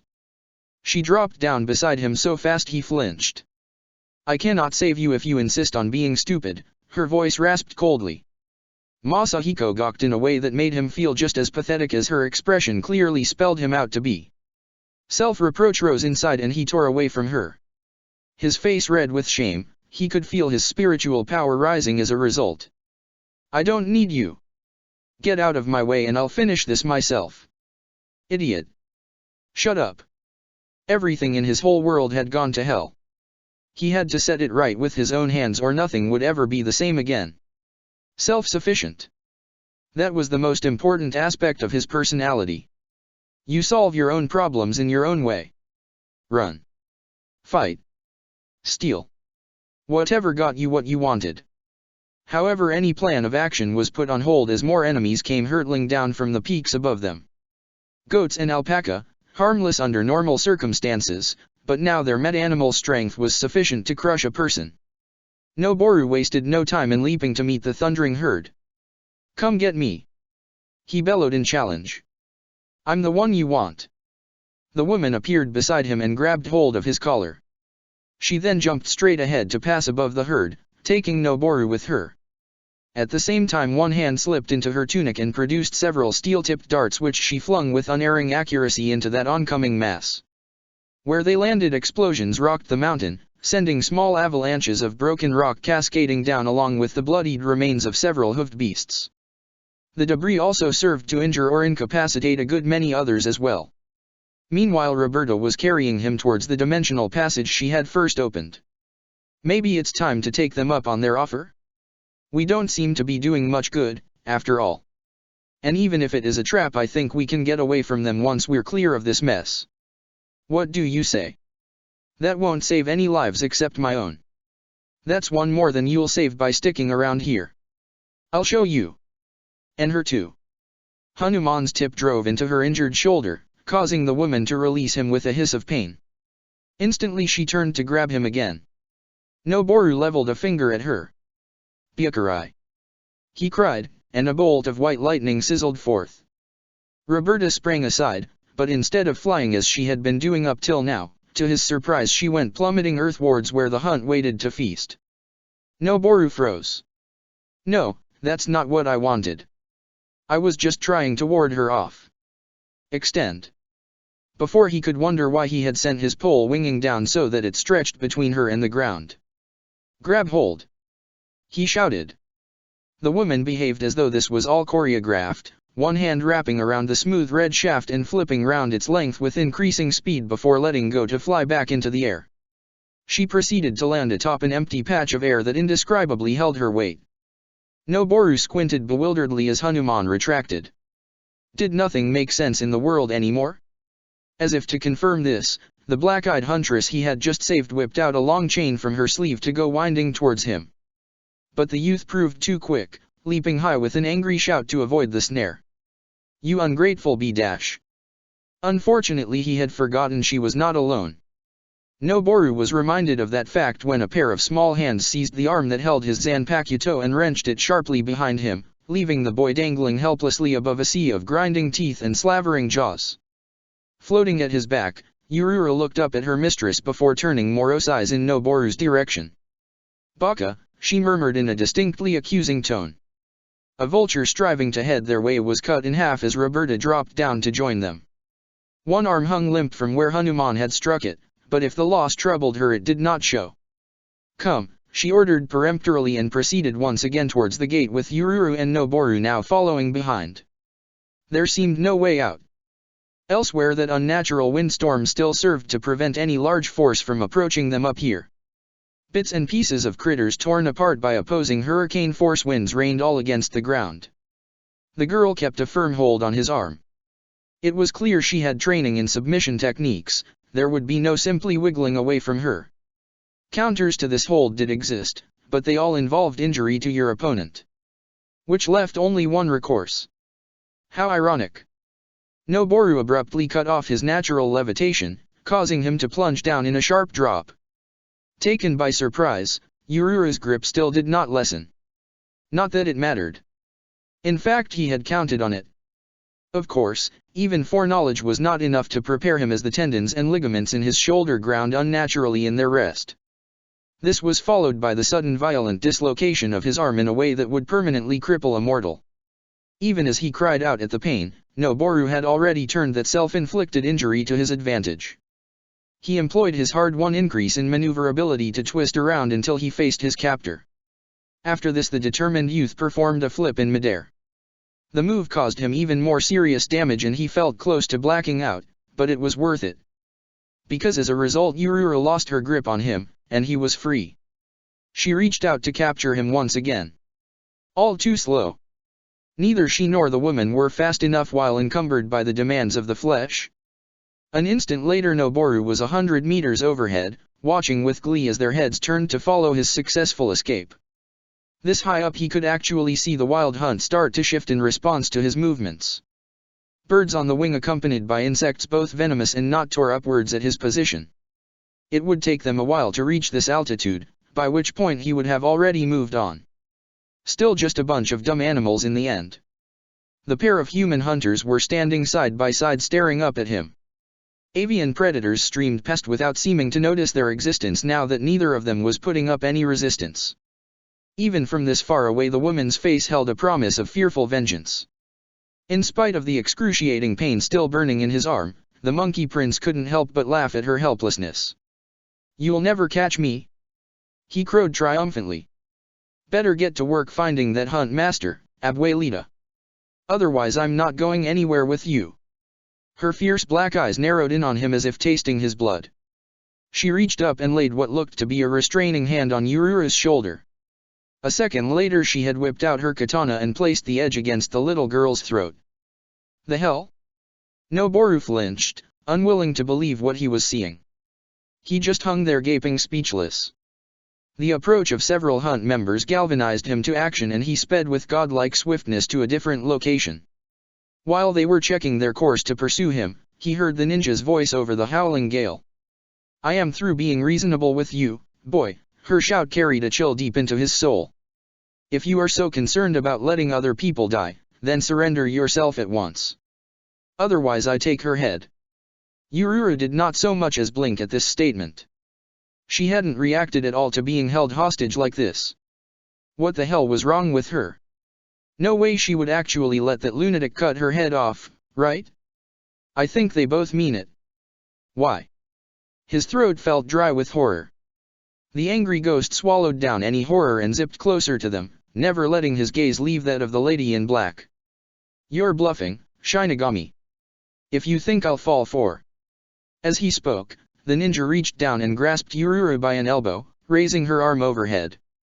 Her katana flashed, and a moment later a tiny black-clad arm fell towards the ground far below, whipping around the windswept area and trailing bright red drops of blood. In the time it took his eyes to travel back up from that ghastly sight her bloodied sword had returned to its position next to the maiden's pale neck. The scarlet substance dripped down Yurura's skin, as if she already had her throat slit. Each of them regarded him with stares as cold as death itself. Waste that bitch. I can't. She'll kill the girl. So? She's into it. Probably just a Jikungan anyway, losing a body won't hurt her. Don't fall for it, this is just another trick. You know something, amigo? Even if you're right, I'd rather be tricked than risk that. Pay. Don't say I didn't warn you. So resolved, Noboru sullenly sealed his soul cutter, reverting Hanuman to the form of a short sword before renewing the enchantment that turned it into a more innocuous shape. Now disguised as a worn-down pencil, he slipped it into his ear. Noboru took a deep breath and Flash stepped forth until he stood before the murderess and her captive. All right, witch, he ground out from behind clenched teeth. You win. The wretch didn't appear pleased at his submission. She did withdraw her weapon from Yurura's neck, however, then proceeded to shove the dismembered maiden forward. Noboru caught her, feeling a subtle trembling in her frame that was not visible to the naked eye. He glared over her shoulder at the dispassionate woman, who simply hiked a thumb behind her. Get back to the gate. The hell butterflies are ready to guide you on your way. Say Sakub-sama and I will cover your retreat. And Yururu. The waif's head shifted slightly so she could glance back at her mistress. Yes. Those steely shark eyes narrowed in on Noboru. Her voice held a casual note of accusation. Should he attempt to escape, here or in Soul Society, I want you to kill yourself. Understand? Yes, ma'am, she whispered faintly. Mother dash. Noboru bit down on his lip till he tasted blood. Damn it, she read my mind. He had never hated anyone so much as he did right then. The ninja flicked a hand out. Get going. Your Yuaki-sama awaits. He didn't waste time arguing. Instead the dark-haired thief just cradled his burden closer and took off back towards the mountain. There was blood dripping through his spectral body from where the stump of her arm pressed against him. This combined with the wound from earlier seemed to have taken all the strength from that deceptively tiny frame. Yururu slumped against him as though on the verge of passing out. A similar lethargy was working its way through his being. It was as if some terrible weariness had settled deep inside him. So this is what it feels like, to be utterly defeated. The woman was following in their wake, picking off any approaching flyers that her old friend hadn't obliterated. The young pair landed back on the wind-worn crest a few seconds later. Several of what must be hell butterflies fluttered about that shining door frame. At his approach 2 of them bobbed on over to circle their heads. Noboru cast a glance around, still feeling shaken and sweating. The magic maelstrom had yet to abate. Beasts of all shapes and sizes were once more converging upon his position, bellowing and screeching insanely. He had lost. This realization left him crestfallen and unable to resist anymore. Noboru was just about to take a step forward when something caught his eye. A bundle of brown and white feathers. The gerfalcon Pluma lay where he had placed her a few yards off. While unmoving, there still remained life within that small shell. And suddenly he knew there was no way he could just leave her here, to be torn apart or possessed again after their withdrawal. If he must be a coward for running like this, then at least let it not be as a total failure. Yururu stirred against him. We have to leave. Noboru hesitated, uncertain if she would take this as resistance on his part and possibly injure herself further as a result. But his loyalty to a friend in need trumped any such concerns. Just 1 second, he insisted. I want to take Pluma as well. With that he hustled her increasingly dead-weight body over and knelt gently beside the unconscious bird. Shifting the bleeding maid into a better position, the forest dweller cast an anxious pleading look at Yururu. I can't pick her up, but you can. Please. Her drooping head lifted a little, enough for their eyes to meet. That cute little mouth seemed on the verge of speaking. Like she wanted to warn him not to try anything funny. Then she apparently thought better of it. Ever so carefully Yururu reached down and scooped the gerfalcon up in her remaining arm to cradle it against her chest. The bird nestled between them, its wings rustling slightly in the breeze. Thank you, Noboru smiled. There were tears in his eyes as he turned and began to retrace his way back towards the portal. White light emanating from it held a touch of something strong yet oddly welcoming. It made him feel warm, a welcome shift from the debilitating sadness that left his limbs feeling so much colder and heavier than usual. Could that be the feel of Soul Society? I wonder what I'm about to find there? They were only a few steps away when there came a harsh clattering of hooves, and a great white-tailed stag burst through the gleaming circle. So sudden and swift was its appearance there was no chance to react. All he knew was there existed no way to evade without dropping Ururu and Pluma. Wild eyes locked on Noboru as he froze, bloody froth dripping from its mouth. Without hesitation the stag lowered its antlered head and charged. A flock of bats came shrieking out of the sky towards her. Their cries were cut off as a hail of shuriken scythed them limb from limb. As their severed remains tumbled earthwards, so iPhone cast about for further enemies before returning her attention to Masahiko. He and Ururu had reached the gate and were preparing to step through it. Now was the most dangerous moment in a mission, when success seemed certain. The wise knew any number of things could still go wrong. As if to emphasize this, she did not fail to notice down on the ground where Sasakabe's Jigai had proved a hair's breadth too slow in dodging, and a small long-tailed cat took advantage to leap onto his back. The artificial soul stumbled from its clawed weight, foot skidding on a loose patch of rock.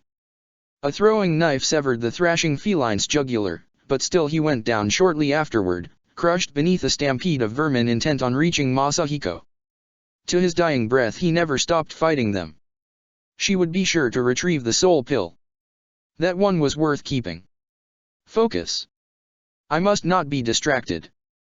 How is? So iPhone turned and took off a split second later. She sprinted from one source rouse platform to another, intent only on speed.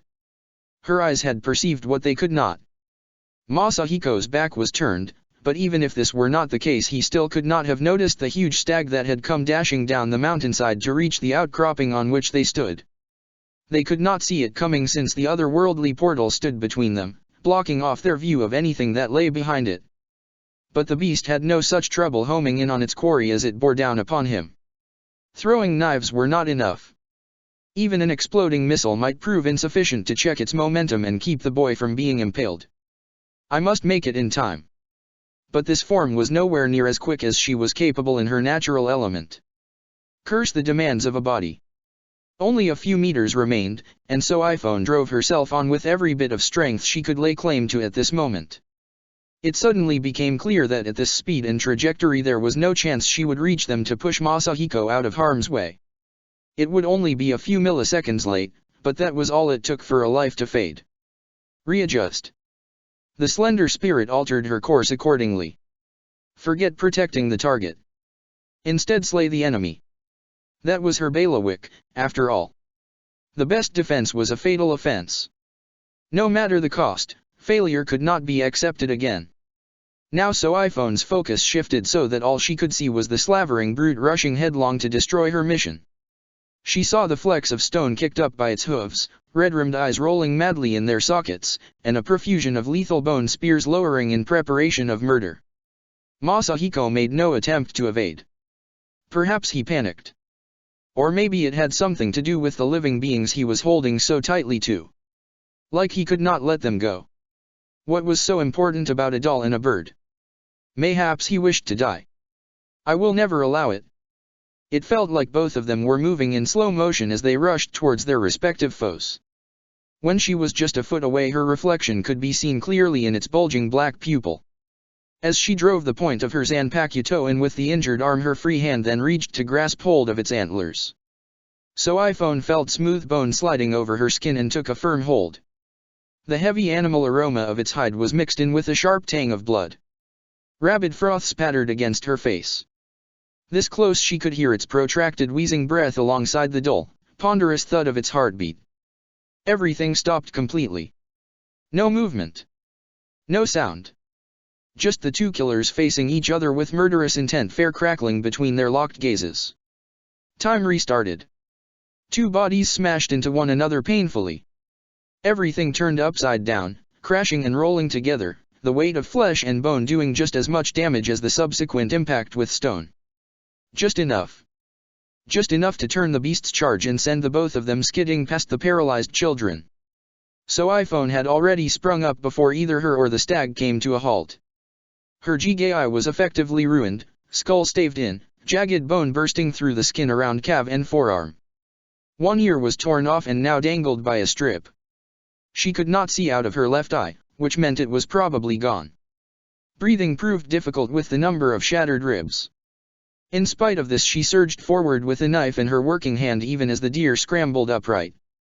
Their collision had altered her aim so that the handle of Suzumibaki now protruded from the stag's bleeding shoulder. As a result, its heart had been spared from impalement. The snuffling snout turned, antlers now pointed straight at her as the monster threw itself forward to meet her attack. So iPhone felt those dull prongs punch straight through her chest to come dripping out the other side. A jerk of the neck and now the animal had her hoisted up to dangle off the ground, bleeding out a triumphant bellow that sounded more as if the stag itself had just received a mortal wound. A second later its legs gave out and the mighty quadruped collapsed onto one side, so iPhone's stiletto lodged deep in its throat. A death rattle signified its end moments later. The wounded captain slumped against what felt like a forest's worth of branches sprouting through her insides. Breathing was impossible without lungs. Yet miraculously her heart had been spared. What an excruciating way to die. At least it worked. By now Masahiko must have gotten through. The mission was a success. Roberta. Damn it to hell. A pair of hands gripped her shoulders. So iPhone's agony reached new heights as she was pulled gracelessly off the antlers. Blood filled her mouth and she found herself being laid down with a gentleness she hardly felt. Intense pain kept So iPhone from experiencing pretty much anything else. The sight in her one good eye remained undiminished, however, which allowed her to see Masahiko's anxious face peering down. She tried to force words out, command him to leave her and go. To no avail. Only blood bubbled forth. No sounds reached her ears. She could almost convince herself the conflict had ended. Is it possible? Could that stag have been the master? Has the hunt ended? No. From the corner of one eye So iPhone caught sight of a banded snake slithering towards Masahiko, who took no notice of its approach. She couldn't speak to warn him, much less move to reach her Jikangan pill. Once free of the Jigai she need suffer none of its wounds. Until then her spirit remained trapped. Look. You little fool, look behind you. Much to her surprise, the viper simply exploded a few feet away. Kojiro Sasuke landed close by. His Zanpakuto Gonryomaru was drawn and now in its Shikai form. As a warthog charged along the path towards them he simply thrust the dueling rapier at it. Immediately a long shaft of swirling air shot like an arrow from its tip. This gusty spear flew straight and true to punch through the pig's face and come bursting out the other end. It even proceeded onward to gouge out a furrow in the stone after the beast fell, in the manner of a drill coring anything in its path.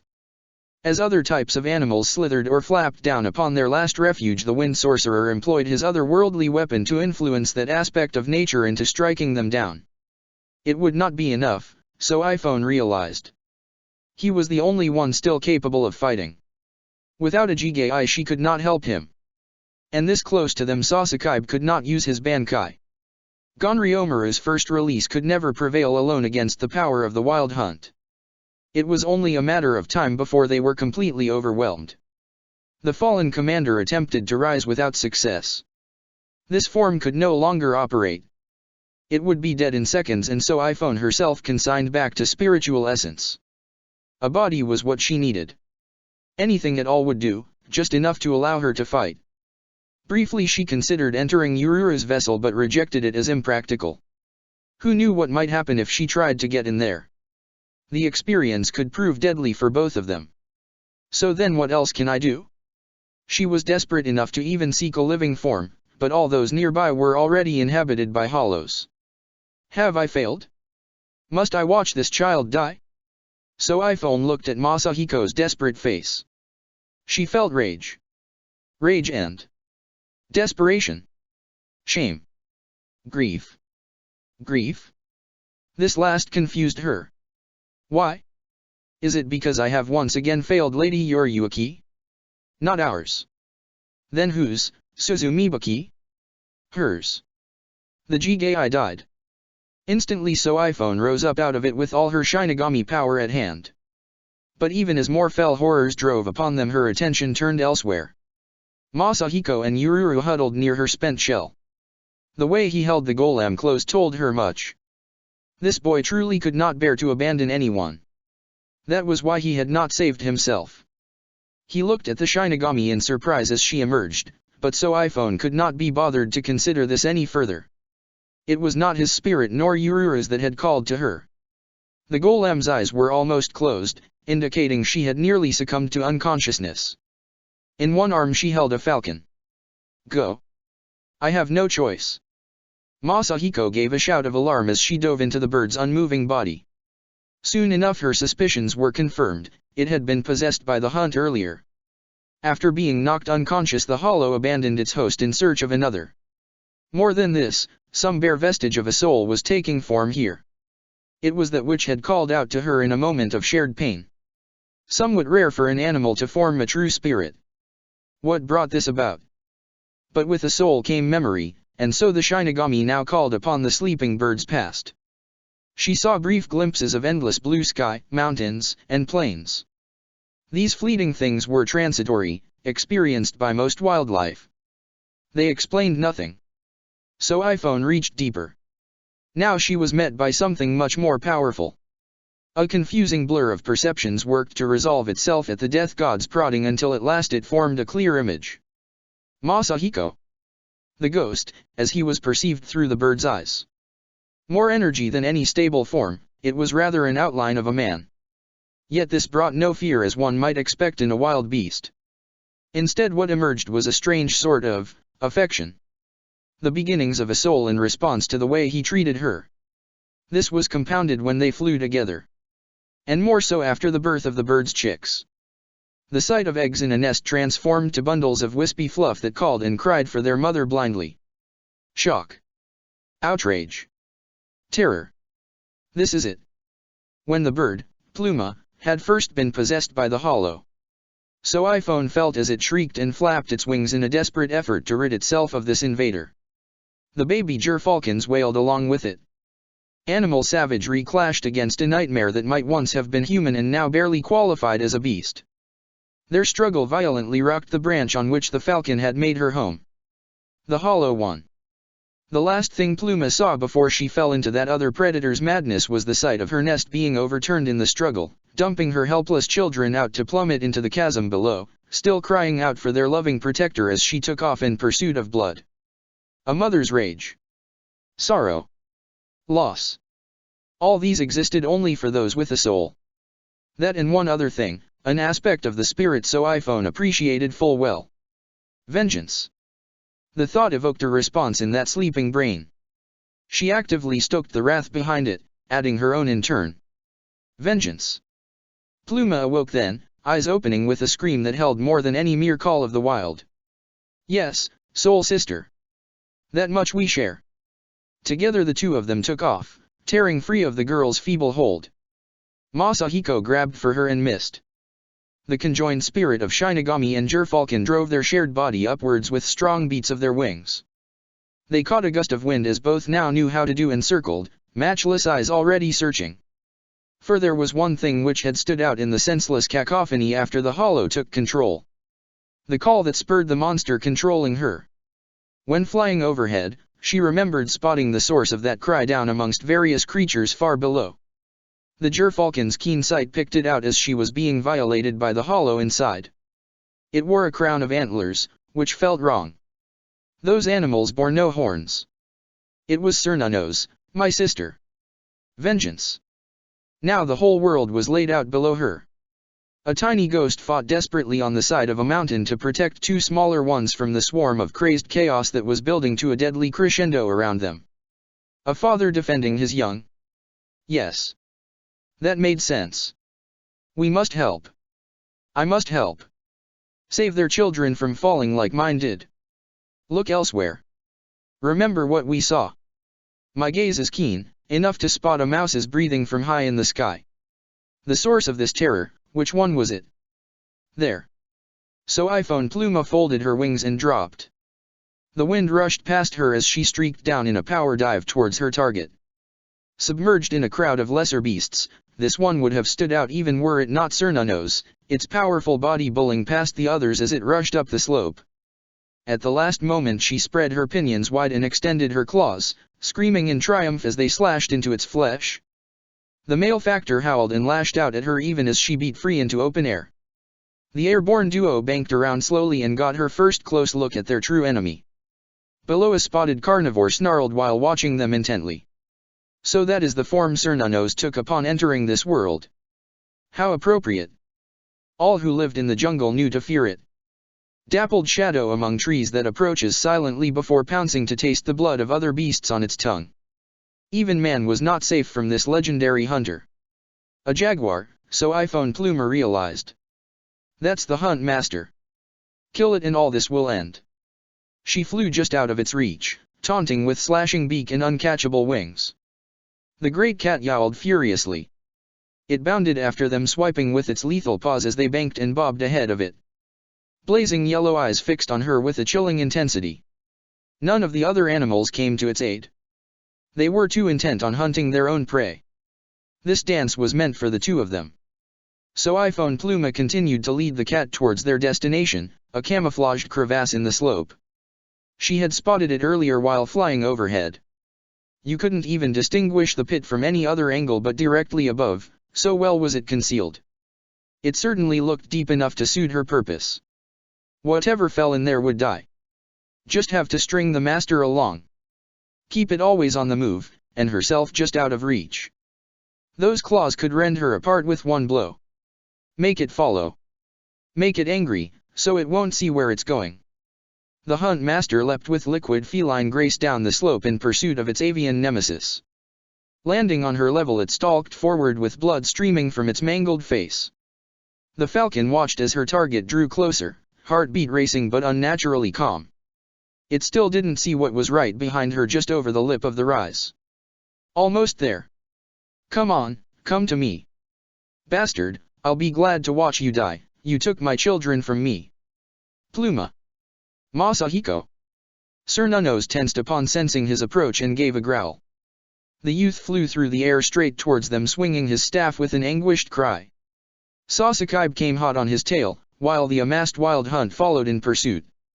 At the same time their half-mad leader spun to face him. Bunching its muscled body, the hunt master sprang toward its oncoming prey with claws extended and fanged jaws ready to tear the boy's throat out. Save. Though uncertain which of them had this thought, agreement was unanimous. Without a second lost, so iPhone Pluma flapped her wings and shot down to strike Cernunnos in the head.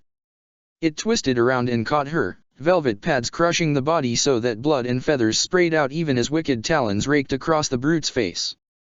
Both animals screamed, right before the cat's jaws closed over her with a crunch of bone. Masahiko was being restrained by Kojiro. The jaguar sailed by them with the conjoined avengers still tearing at its eyes. She would not let go, willingly accepting death just for the chance to take this creature with her. Frantically twisting and rolling downhill, the two rivals sought desperately to slay one another. The death match continued even as they were carried over the cliff to plummet into the gaping crevasse below. Both combatants fell into darkness. Something in the jaguar emitted a primal howl that echoed and re-echoed out of that chasm like a curse born from hell itself. In response, so iPhone Pluma screamed her own dying hatred for all the world to hear. Seconds later both cries were cut off as each struck stone, and the darkness became total. They stopped. It was hard to believe. Where moments before there had been an army of disparate species out to eat his soul, now everywhere Noboru looked harmless animals lay panting in the thin mountain air. Some lifted their heads to look around uncertainly, not sure where they found themselves. After a while a few rose, shook their hides or feathers and began to depart. Condors took to the wing, followed by herons and egrets. A teary-eyed grumbling crocodile went waddling by him, obviously uncomfortable in this high climate. Elsewhere a brace of howler monkeys huddled together, hooting noisily in an effort to puzzle out their circumstances. A short ways off sat a small jaguarundi. It regarded him as if expecting an explanation for all this. When none was forthcoming, the fluffy cat licked its chops and with a swish of its long tail sprang off to go streaking in the direction of the far-off forest. Dazed, Noboru looked around. Apparently he was no longer in any danger. One thing was certain, though. It would seem the wild hunt had met its end. He could no longer sense the slightest disruption in the planet's ether. Apparently the whole thing vanished en masse without any fanfare to mark its passing. What, just like that? How bizarre. After that entrance of theirs I was expecting an exit just as grand. Kind of a letdown, really. Noboru couldn't bring himself to respond, too stunned by everything that had just happened. Not to mention the enormity of questions as yet unexplained. It was a miracle he hadn't been killed. This thought reminded him of something he didn't want to see, yet somehow the stalwart soul still found himself rising to drift over to the edge of the chasm. Slowly, as if dreading what he might find, the boy resolutely gazed down at the sight that awaited him. Far below, red blood left a trail on several outcroppings of stone that finally ended with two smashed bodies locked together in death. As he watched, the female Shinigami rose up before him. Despite the curious deadness that persisted inside him, he had been prepared to shout at her, fling accusations, demand to know what right she had to sacrifice his friend's life like that. Her appearance preempted any such tirade. To his disbelief, the woman was slathered in blood. At first he thought it was the animal's, but upon catching sight of her face it became evident this was all hers. Rents were torn in her chest and stomach through which he could see bleeding insides. One arm was smashed to an extent there was not a single inch of skin visible through the blood. Her legs twisted at such an odd angle it looked like her pelvis had cracked in half, and were she not floating on air there was no way they could possibly bear her weight. She watched him through the solitary black eye that was not surrounded by a mass of torn red flesh. Her throat worked as if she were about to say something. Noboru actually flinched in anticipation of whatever it might be. Instead the lady fell forward. He was about to catch her when the older man zipped in and did it for him. That gray-haired warrior held his fallen comrade tenderly as he turned to regard the trembling youth. "What's wrong with her?" Noboru finally asked. It was a living vessel she inhabited, the golden-eyed ghost spoke quietly. The peril in doing so was great, for unlike our Jigai, which are designed to offer protection for any soul housed within, a mortal body can transmit wounds over to a Shinigami. Just as injuries to the spirit are evinced by the flesh. Noboru settled down to earth feeling immensely tired. Little Yururo came stumbling over to the old man and stood at his side. The two of them regarded him from their superior heights while he sat there sullenly. The elder spoke in a gentle tone now. "She did it to save you, Masahiko. If you can appreciate that act, I suggest we all remove to Soul Society where it will be easier to heal these wounds." How could he possibly refuse, after everything these people just did for him? They had been willing to die to see him brought out safe. Still, there was one thing he must know. "Who are you guys?" the weary soul asked tiredly. The silver-haired gentleman drew himself up. "I am Kojiro Sasakaibe. We three are emissaries of the Shihoin clan, sent to conduct you into the presence of Lady Shihoin Yuriuki as per her orders." He shivered in silence. Eventually Noboru drew himself up with a groan. He looked between the three of them, then lifted his arms in a wondering manner. "Why didn't you just say that in the first place? Lead the way. Go-o-l." Even as the field erupted into cheers, Karen Kurosaka threw a glower over at the sidelines. There was one in every crowd. This particular example happened to be her brother's friend Kigo Asano. Every time she scored a point he would make that thunderous proclamation like a commentator at a Brazilian soccer match. Apparently he was trying to score points of his own, with some older girls. It seemed to be having the opposite effect judging by the looks they were giving him. Yet still he soldiered on. One could admire such tenacity. And pity such stupidity. The referee blew his whistle, signifying the end of the match. The weather remained particularly balmy for this time of year, meaning soccer matches were not out of reason. Other residents of the park who had stopped to watch the friendly exhibition began to disperse in pursuit of their own activities. Her teammates came trotting over to congratulate Karen on another exemplary performance. She bid them thanks and went to collect her gear. Soon after this the sweat-soaked girl was seated on the grass sipping a juice pack while paying half an ear to Ichigo and his friends interacting. "Oh, yeah, I taught Karen everything she knows about soccer. And hey, if you like, I'd be glad to teach you a few things too." Wait, hold on, that didn't come out right. What I meant was. One resounding slap later, and Kigo retook his seat by the rest of them with the imprint of a hand flaring on his cheek. Give it up, Asano, her brother muttered distractedly while resting his chin in his palm. They're not interested. Why are you chasing after seniors from another school anyway? That's more Mizuro's game. Excuse me if I have a more normal interest in the opposite sex than you, buddy. His comrade snapped back. He accepted the cold juice box Ichigo passed him and used it to nurse his stinging cheek. Don't expect me to believe you didn't see the way those fine ladies were looking at you. I just thought I could make a play of my own by offering to introduce you. He's spoken for, remember? Ichigo wouldn't even think of looking at another girl. Tatsuki Arisawa offered this assessment from her place reclining on the green sward. Dressed in a tank top and cut-off blue jeans, the high school junior didn't seem to notice how she was receiving several appreciative looks from some of the local boys herself. Ichigo squirmed restlessly, a dark expression settling on his face. I said that I was going to make an effort at being nicer from now on, okay? That doesn't mean I want to talk about stuff. Ah, look at you trying to exercise restraint for once, Asano teased and clapped a friendly hand on Ichigo's shoulder. I'm proud of you, man. Now what do you say we use that sparkling new personality of yours to help your old pal Kigo score himself a nice academy babe? Without bothering to look at him, Ichigo flipped a cell phone out of his pocket and held it up warningly. Kigo, one more word and I'm calling your sister.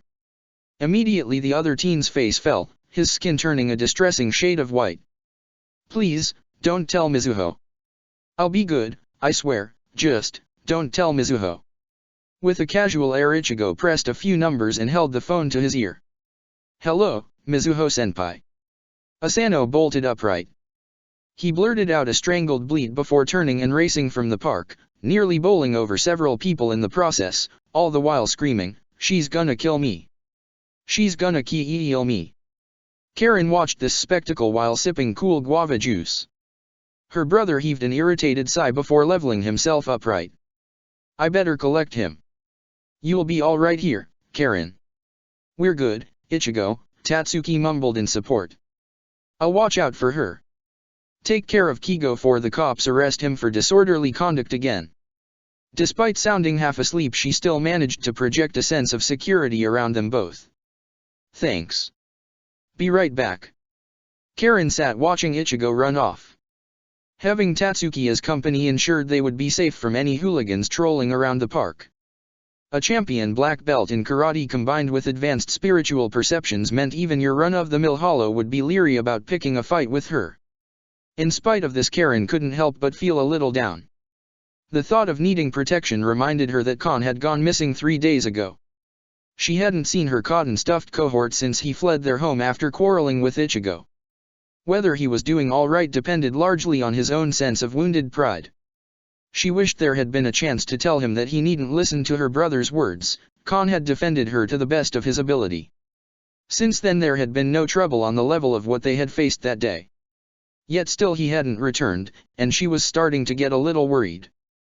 Taking a sip on her drink, the girl noticed something odd then. A fairly tall guy was walking towards her brother as he chased after Asano. He wore slacks and a short-sleeved button-up white shirt in the heat. It might have been a uniform. He looked young enough to be in high school, yet he sported no jacket. Funny. Why did she bother noticing him at all? When Ichigo was a few feet off, the guy stopped and opened his mouth as if about to speak to him. Then he hesitated. Her brother noticed this and gave him a questioning look as he passed by, but the other fellow only swallowed and glanced away, stuffing his hands into his pockets as though nervous. Was it somebody I knew, Karen wondered? His ability to forget people's faces moments after meeting them was legendary in their family. It would be no surprise that this fellow was somebody from Ichigo's class, or more likely a person he had beat up on at some point in the past.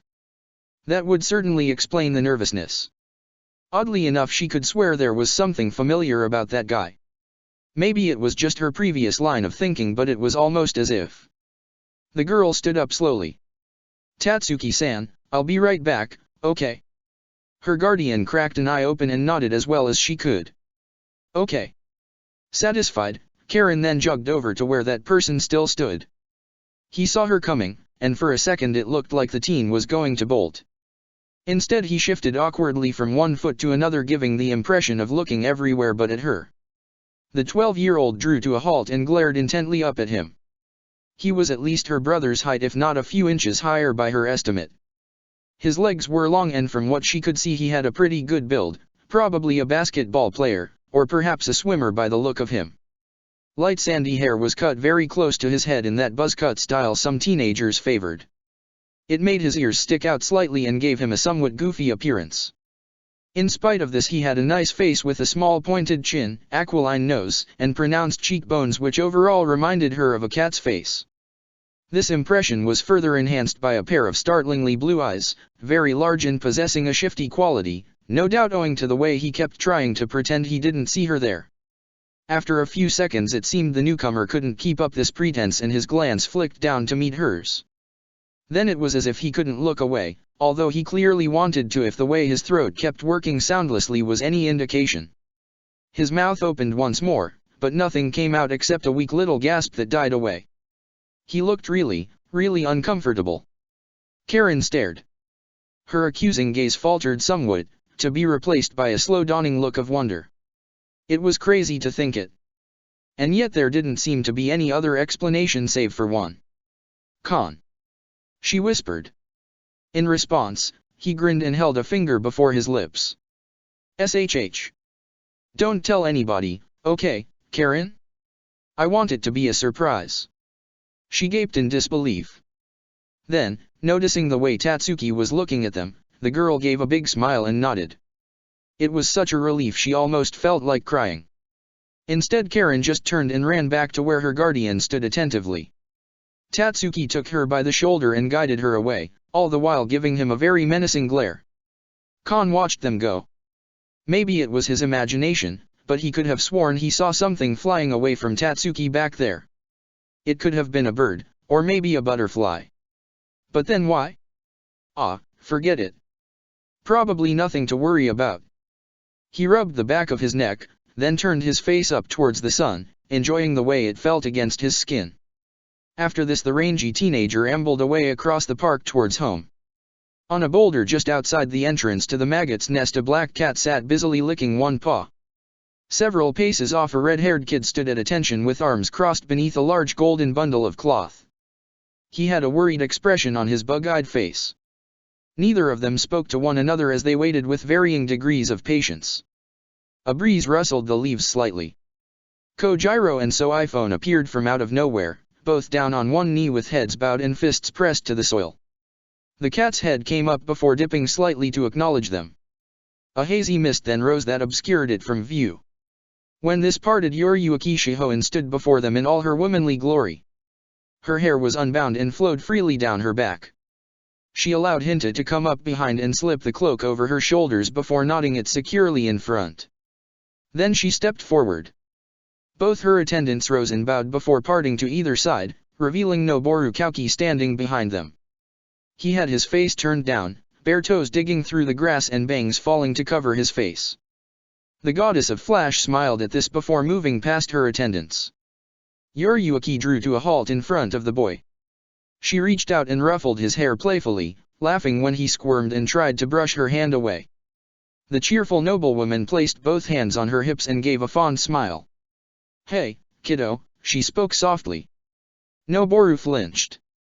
Then he blew out his breath and finally lifted gray eyes to meet her own. "Hi, Mom." To be continued. Chapter 4, Winter's End, All in the Family.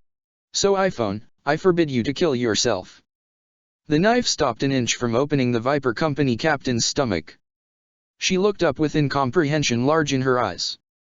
"But, my lady." Soiphone protested from her position on the ground with both hands still wrapped firmly around the hilt of a kunao. "I have transgressed against your family. Whether unknowing or not, the things I said and did." "Oh, I can guess what happened," her patron saint smiled sardonically while throwing a wink at Noboru. "He probably put you through your paces, got up in your face, disparaged and belittled every suggestion that he didn't think of first, and generally refused to cooperate with anything you asked. Which necessitated a little forceful persuasion on your part. Did I leave anything out, Masahiko?" She turned to her sulky-looking child for confirmation. "I didn't know who they were," he muttered in his defense. Noboru wasn't looking at any of them when he spoke, seemingly determined to contemplate the ground as hard as possible. Still barefoot and wearing the same jersey and torn blue jeans from before, he stood out even further in this regally eclectic company. His toes were digging a furrow through the soil in a clear sign of discomfort. Meanwhile, So-iPhone was having far more difficulty overlooking her own indiscretions than Yoriyuki. She slipped the knife back into her cloak before abasing herself in the dirt as she deserved. I humbly relinquish all rank and title, and request to be imprisoned until such time as an appropriate sentence can be determined. Viper Squad will remain under my lieutenant's auspices while a suitable replacement is found. For my numerous acts of disobedience and disparaging slights I ask no pardon, unforgivable as they are. The three members of the Shihoin clan regarded their submissive Sane's Chal curiously. Noboru craned his head around toward his mother. Is this basket case related to us? He pointed at So-iPhone, who did not rise to the bait as he half expected she would. With a fond smile Yoriyuki took him by the shoulder and guided him over to where the smaller woman lay. Her name is Shaolin Feng. Her family has served ours loyally for 17 generations. There is no one else I could have depended on to better ensure you would be brought safely to me. Now, here the noblewoman adopted a stern tone of voice that matched the new lordly set of her features. Tell Feng that you absolve her of any perceived crime she may have committed towards you in the pursuit of her duties. The boy scowled blackly. She killed a friend of mine, he bit out in a voice thick with emotion. And she was going to murder the girl too. Why should?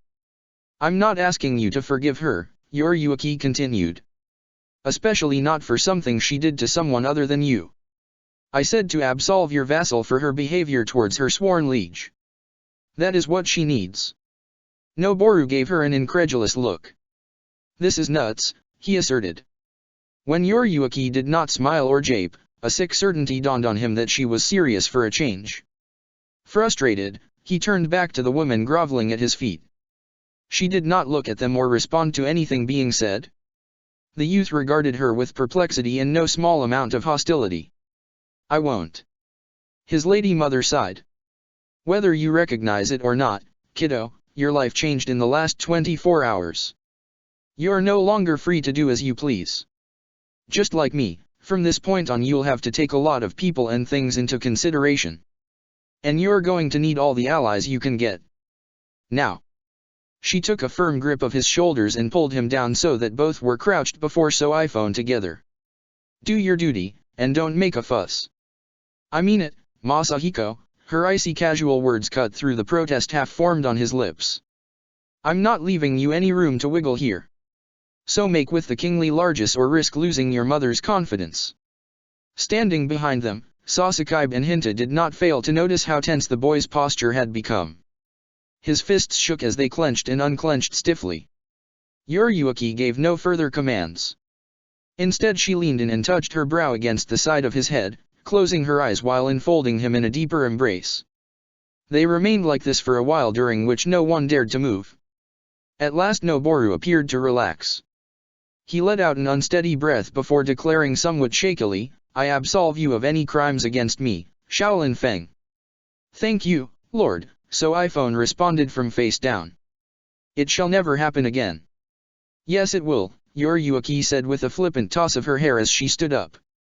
You two are going to be very close from now on, and unless I miss my guess, there will be hell to pay all around. But it'll be worth it. I'm positive of that. She then turned and strode off towards the boulder looming behind them. Come on, let's get comfortable. I'd like to hear everything that led up to this. From out of nowhere Hinta had seemingly produced a colorful picnic cloth and spread it over the grass. Several cushions offered further benefit for any weary bodies to recline upon.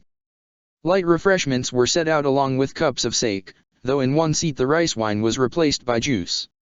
Noboru didn't seem concerned at this juvenile treatment as the adults sat to begin discussing their recent adventure.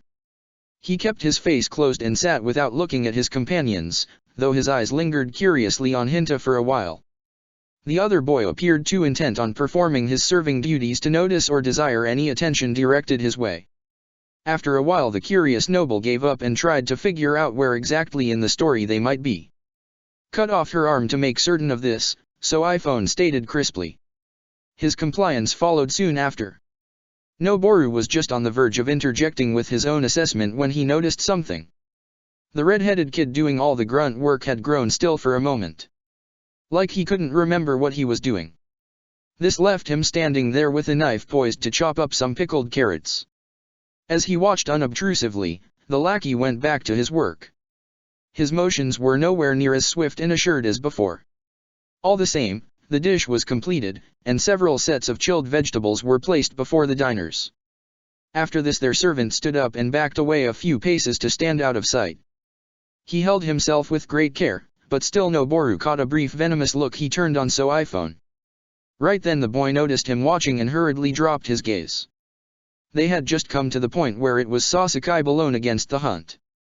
Not really interested in hearing the details, Noboru stood up. Yuriuki's eyes flicked over at him, but he just shrugged and laced both hands behind his head while aimlessly sauntering off. She didn't call him on it, so while the grown UPS were busy talking he made his way over to where their servant stood. The bug-eyed attendant regarded him mistrustfully as he approached. Noboru drew up right beside him and stopped so they were facing different directions. "Are you a friend of Yururu?" he asked. The kid might have nodded. He continued staring fixedly ahead. She made it out alive. Now he registered those beady eyes flickering over out of the corner of his own. "I know." The boy's voice was as sour as his face. This one definitely wasn't as impressed with him as that Feng woman. Noboru recognized there wasn't much point in his trying to offer comfort considering Yururu had been hurt entirely because of him. Still, he felt a compulsion to reach out to a fellow soul in distress. There weren't many people he knew his own age. And didn't Yuriuki herself say he needed to make allies? "I helped treat her while Sasaki was busy mending the ninja woman. Yururu made it through all right, and he gave her an injection afterward that just..." Noboru coughed slightly. "Well, it grew her arm back. But she was pretty weak so he insisted that she stay behind at the lookout while we came here." "You think I care?" The level of animosity in those words surprised him. He could feel his temper start to flare and had to work to suppress it. "I thought you would want to." "I ain't worried about her," the fiery-haired tot insisted forcefully. He seemed to remember his place immediately after, because his voice dropped to a hiss, and still he did not look at the other youth. "I mean you don't need to tell me anything, sir." It sounded like he was chewing on nails with that last word. "We keep track of each other. Yururu told me she was alright after you left, so I'm fine." "We're fine. No thanks to you." He didn't know whether to feel offended or guilty. Noboru settled for attempting to start the conversation over. "What's your name?" The kid crossed his arms stubbornly but finally spit out, "Hinta." "Got a last name, Hinta?"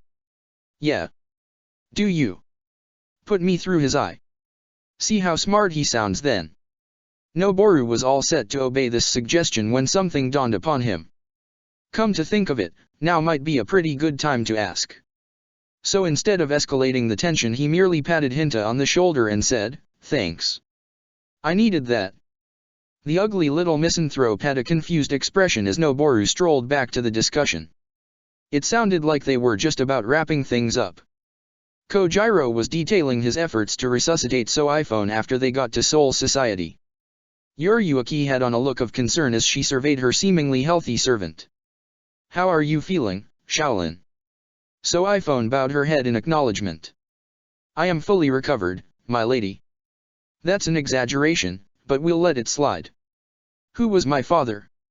Everyone stopped whatever they had been doing. Attention shifted now from Yuriuki to Noboru, who calmly took his seat amidst that company. He felt very confident at this moment. Like nothing could thwart him. Because of this he didn't bother to elaborate and simply stared at his mother. She didn't appear surprised at this sudden outburst. But neither did she make any move to respond. "Masahiko," the grandfatherly Sasaki began in gentle tones, "now might not be the best time to discuss such topics." "It's all right, Ota-san." His mistress held up a hand. "Who's to say when we might get another chance to talk civilly in a peaceful fashion? I imagine you all have a few questions of your own to ask me." That sounded like a preface to evasion, something Noboru was long familiar with and deeply resented. I can tell that they don't know the answer. He gestured over to the two attendants. You just called Sasakai Buncle, and even he was surprised when I called you Mom. Snappy Swordfish over there almost bit her tongue off. Means they didn't have a clue. But now it's all out in the open. So are you going to tell me who my father is? A bitter smile twisted his lip. Or is it just that you don't know for sure yourself? So iPhone was on her feet immediately and angry enough to spill his blood by the look of it. He could feel murderous intent rolling off her in waves. Were he not the son of her liege lady, that would probably have been the end of civil discourse right there. On the contrary, Yuriuki wasn't upset. Not in any way he could judge. She just gazed at him without saying a word. Maybe there was some kind of unknown magic at work here, because out of nowhere a stab of guilt wrung his heart, making the cocky young noble feel like an ungrateful little shit. Why didn't you stop me? Who am I, your mother? That just made things worse. It was even more humiliating how fast he found himself blurting out, I'm sorry. The woman who was the only family he had ever known tilted her head up slightly. There are few enough people in the world who can love you unreservedly, my son. Yuriuki leaned close to run a hand down his arm and clasped his fingers firmly. You should take care of them as well as you can. I know you're upset that I left you alone for so long. You wanted to come with me but I never allowed it. That was the best way I could think of to keep you safe. If I stayed around you all the time it might have attracted attention. So I kept my distance and any visits were of the short and sweet variety. But understand, and here her voice held a different undercurrent than before. As much as you hated being left alone, I hated leaving you even more. You are my son and I regret missing out on a large part of your life forever. My only consolation is that you might not have had one if I stayed. Yuriuki straightened up and looked down on him. You've seen what our enemies are like now. Tell me, did it frighten you? This question caused him to shiver. It brought back the memory of claws and teeth all around along with a desperate realization of failure. For a few moments he could not answer, and when he did Noboru spoke only one word in a very quiet voice. Yes. She nodded in a sort of stern satisfaction. We managed to come out on top against them once. But it wasn't a permanent win. And the fact that someone is after you shows that nothing has been resolved. Just delayed. We need to go all out against them. That includes you. The time for hiding is past. Now it's war. A queer sort of sickly feeling grew inside his bones. Having experienced this very same thing only hours past, Noboru instantly recognized it as fear. The prospect of dying loomed large in his mind. Never had it felt so inevitable. The thought left him cold. Almost as if sensing this, Yuriuki hugged him fast in a tight embrace. He remained still as a conflicting sensation of comfort fought against his own rising fears. Then, like the sun melting ice, the terror was consumed by that soothing presence, and he clasped his mother in return with a grateful gasp. I won't let them have you, she whispered while stroking his hair. Neither I nor your father will allow that to happen. You're safe with the ones who love you, Noboru. He had almost forgotten what started this. Her words brought it back. My father. He sniffed. Yes. It's the reason behind the name that I gave you. Noboru, which I decided on before you were born, meaning to climb. Because you will, whether mountains or enemies, you will overcome any obstacle. But the false family name Kauki had double significance, tall tree. I could feel your partner right from the start in what he meant to you. That's kind of nice. Even if it was a fake, she thought of it because of me. The real reason I gave you that surname, Yuriuki murmured while continuing to stroke his hair reassuringly, is because it sounds similar to your true one. So that when the time came you wouldn't require any great effort to accept your identity. Now, then. And here she put a finger beneath his chin, raising his eyes to meet her own. They were sparkling golden, full of fire and mischief, and Noboru felt any lingering anxiety at what was coming next disappear. Your full name, my son, is Kukaki Noboru. Your father is Kukaki Byakuya, the 28th head of the clan and Lord Commander of the Godi I-7. Surprised, Yuriuki glanced behind her. She and everyone else now focused on So iPhone, whose face was twisted in an expression of incomprehensible horror the likes of which none of them had ever known from her. "Captain So iPhone," Yoriyuki asked carefully, "something wrong?" The tiny ninja closed her gaping trap so fast she narrowly missed biting her tongue off. "No. That is. No. You can't. I mean he can't. When did you time travel? No, impossible, so then how could he be?" With a supreme show of force So iPhone seemingly mastered her shock, at least enough to form a coherent sentence. "My lady," she began in somewhat ragged tones, "by my estimation your son is no more than 100 years old. So then how could that man have done this to you?" Yoriyuki raised an eyebrow. "Isn't that obvious?" A tremor went through the petite brunette's body from her feet on up to her crown.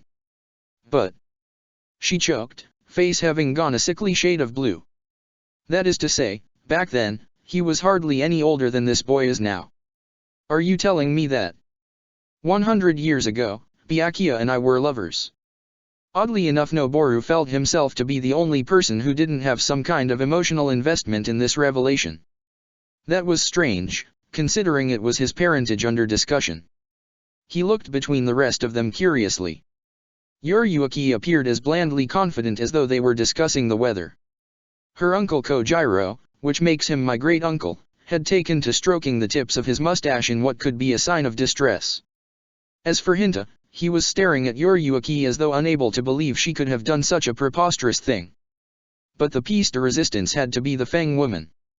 She had gone white as a sheet and seemingly aged 20 years in the last 10 seconds. It looked as though a few hairs might have fallen out to boot. Then quite suddenly the female ninja was crouching right beside him. Before he could so much as blink in surprise So iPhone grabbed hold of his chin in a vice-like grip and thrust his bangs out of the way with the other hand. Her deranged black eyes then bore into his astonished grey ones. The insane way she looked at him prevented any attempt to break free before he could even think it. Yoriyuki just watched them both with a funny little smile while Noboru sat unresisting. The crazy lady took in his unusual coloring, including how a ring of gold encircled each of his irises. She jerked his head to one side and peered into his ear, then whipped him back around and forcibly opened his mouth. "Say ah." "What?" "Just do it." She practically screamed at him.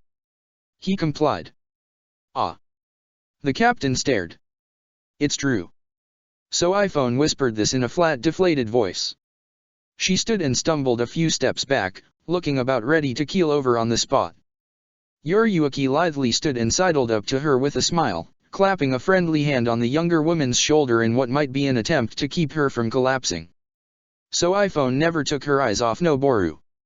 There was something hollow in that flat black stare, as though a light on the inside had been snuffed out forever. "There, you see," Yoriyuki sang cheerfully. "All verified, so everybody's certain."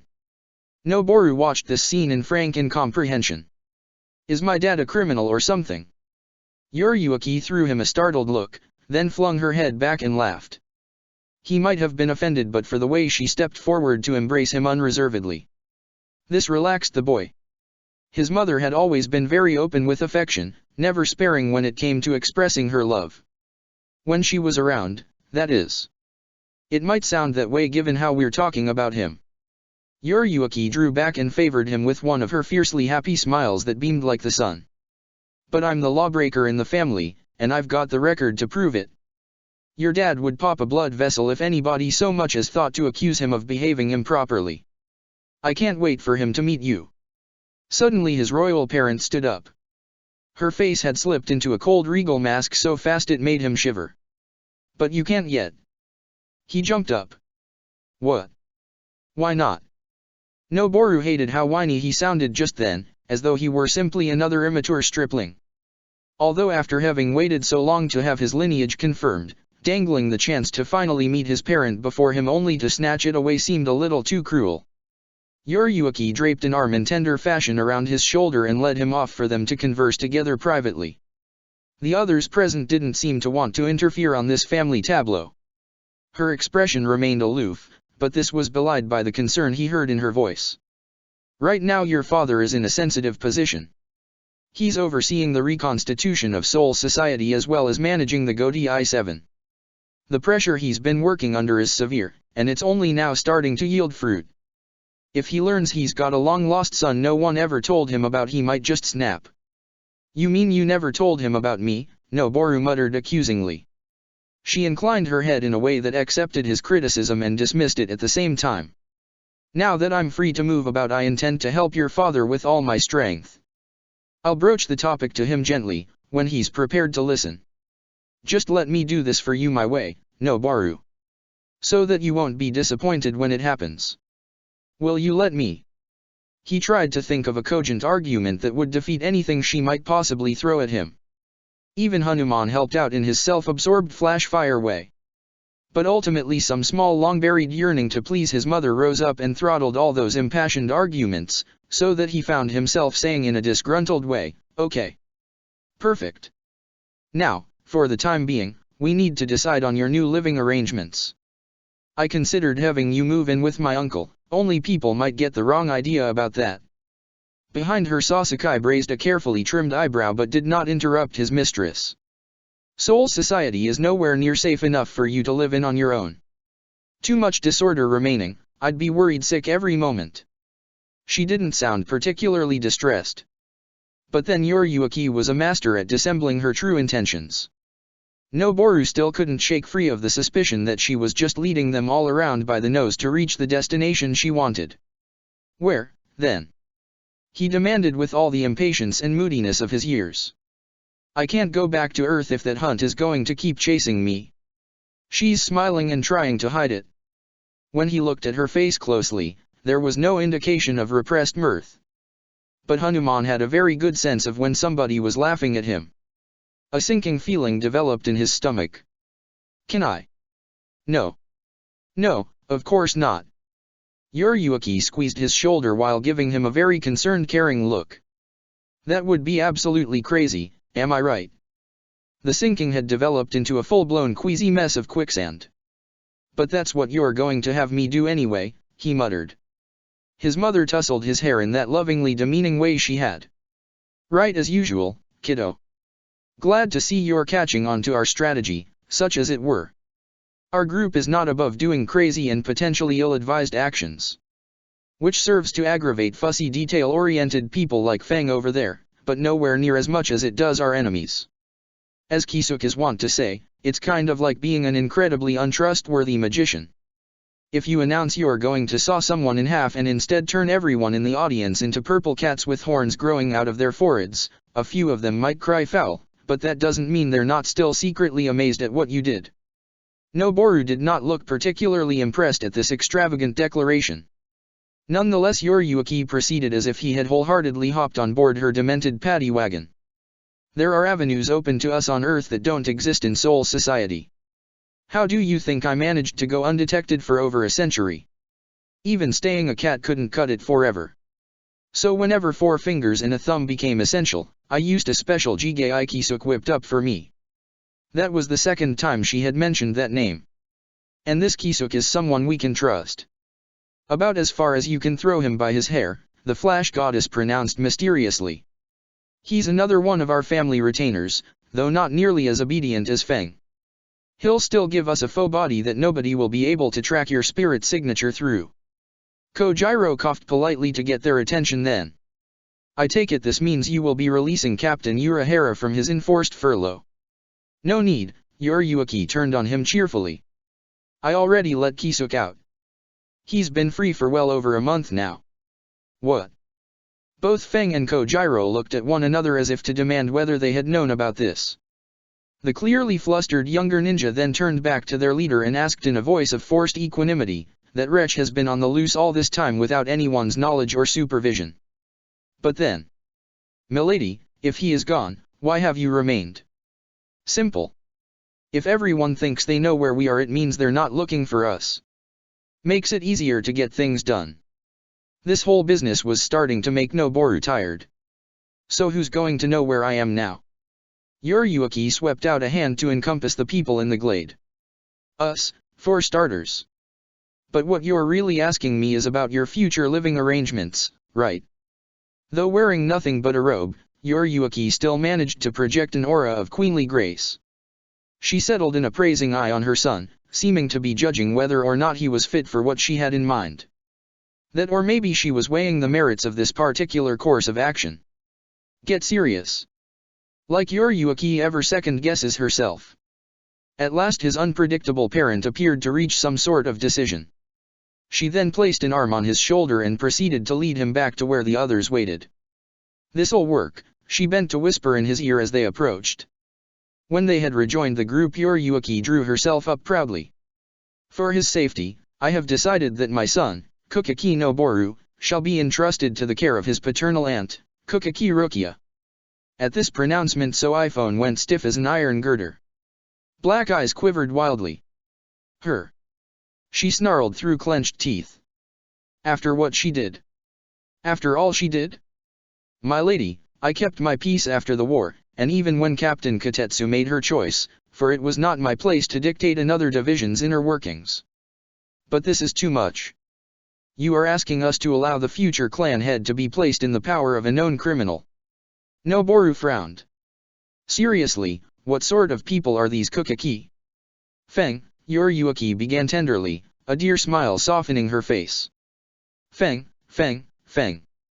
The lady of Shihoin stepped forward and embraced her servant. Soifone lost any last reserve of cool, turning red enough to pass for a traffic light. My lady," she squeaked in a voice 1 decibel higher than normal, "we shouldn't, that is, you shouldn't be seen. This just hasn't been your day," the flash goddess crooned as she petted her apprentice's head like a confounded puppy. "Just not your day, huh? Oh. This doesn't sound good." Hanuman's suspicions were confirmed when Yoriyuki spoke next. "Nope, not your day. And it gets worse. Because you see, I'm handing over training of Masahiko to you. You're in charge of his continued development until I say otherwise." It was hard to say which of them looked more thunderstruck at this arrangement. Like their worlds had just been yanked out from under them in the manner of a cheap throw rug. One thing was certain, though. This only proved what he had suspected all along: she hid it well, but Yoriyuki was completely nuts. She seemed to take their shocked silence for agreement. "Now then," his mother sang as she turned back to him, "let's get you settled in." Ishin Kurosaka sat at his dining room table with a newspaper in one hand and a mug of coffee in the other. His eyes roamed across the pages. Every so often he would turn his head and take a sip of coffee, perhaps making only slightly more of a slurping sound than was necessary, never stopping his diligent reading. After a while he lowered both accessories. "What do you think? Pretty convincing, eh?" Across from him, Urahara Kisuk left off picking at a plate of Turkish delight to rub his whiskered chin in a thoughtful manner. "A fair performance, but, no." "What?" the single father proclaimed indignantly.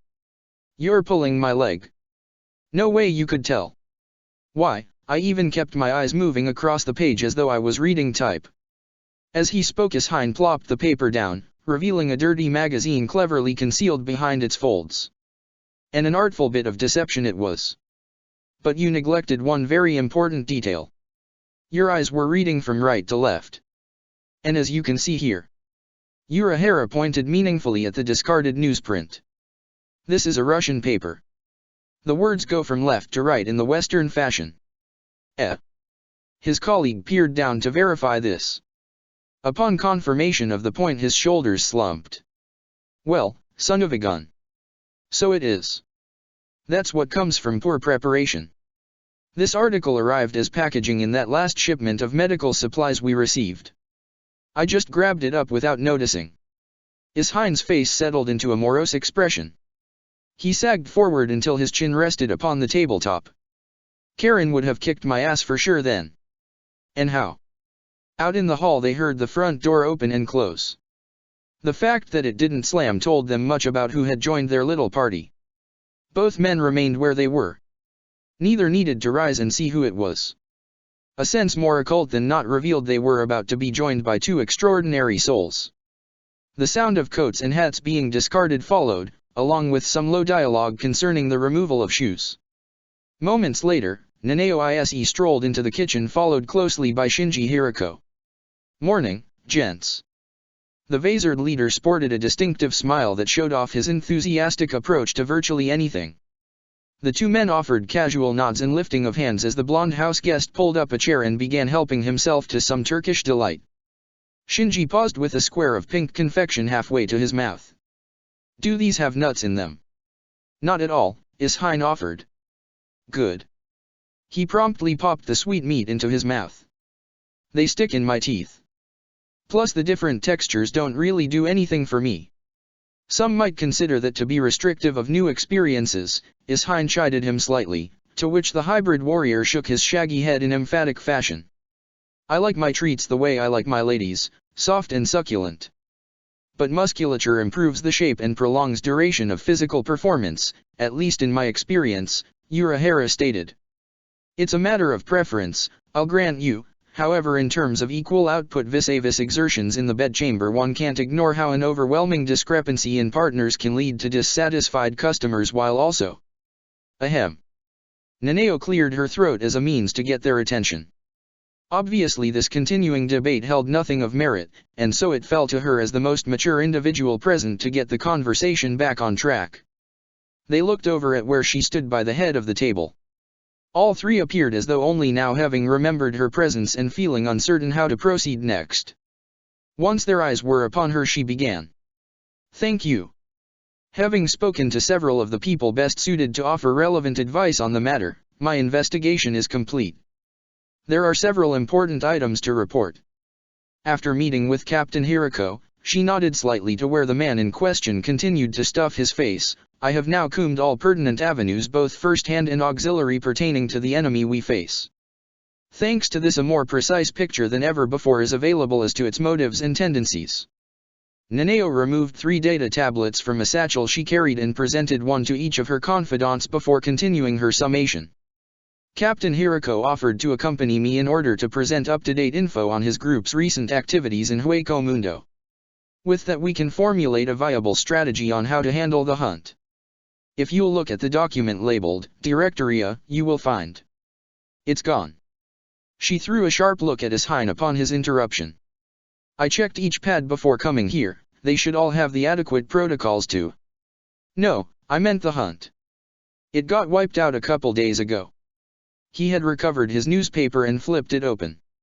Noticing the nudie mag hidden inside it, Shinji raised his eyebrows in a questioning manner and held out a hopeful hand.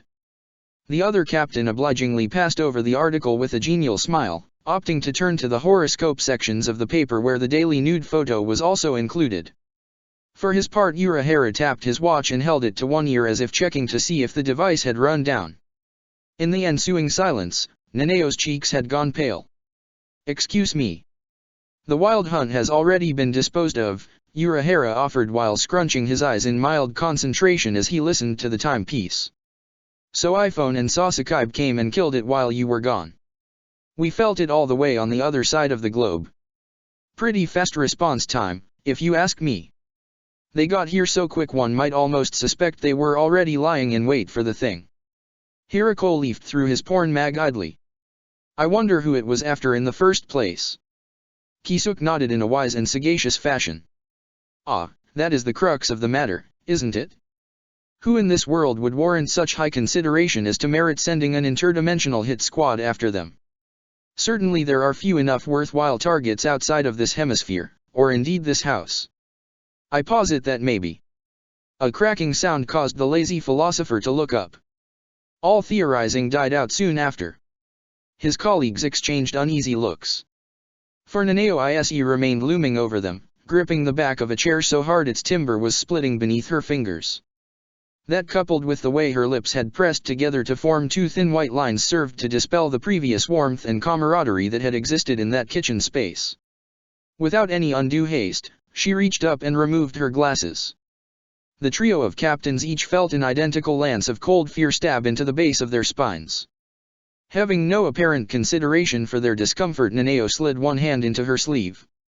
Her housemates tensed and more than one reached to where they normally might find their own soul cutters. Before any further trepidation could compel them into reacting violently, her fingers emerged holding nothing more deadly than a white handkerchief.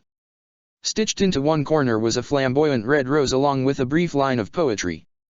Naneo then began to punctiliously clean her spectacles with this item.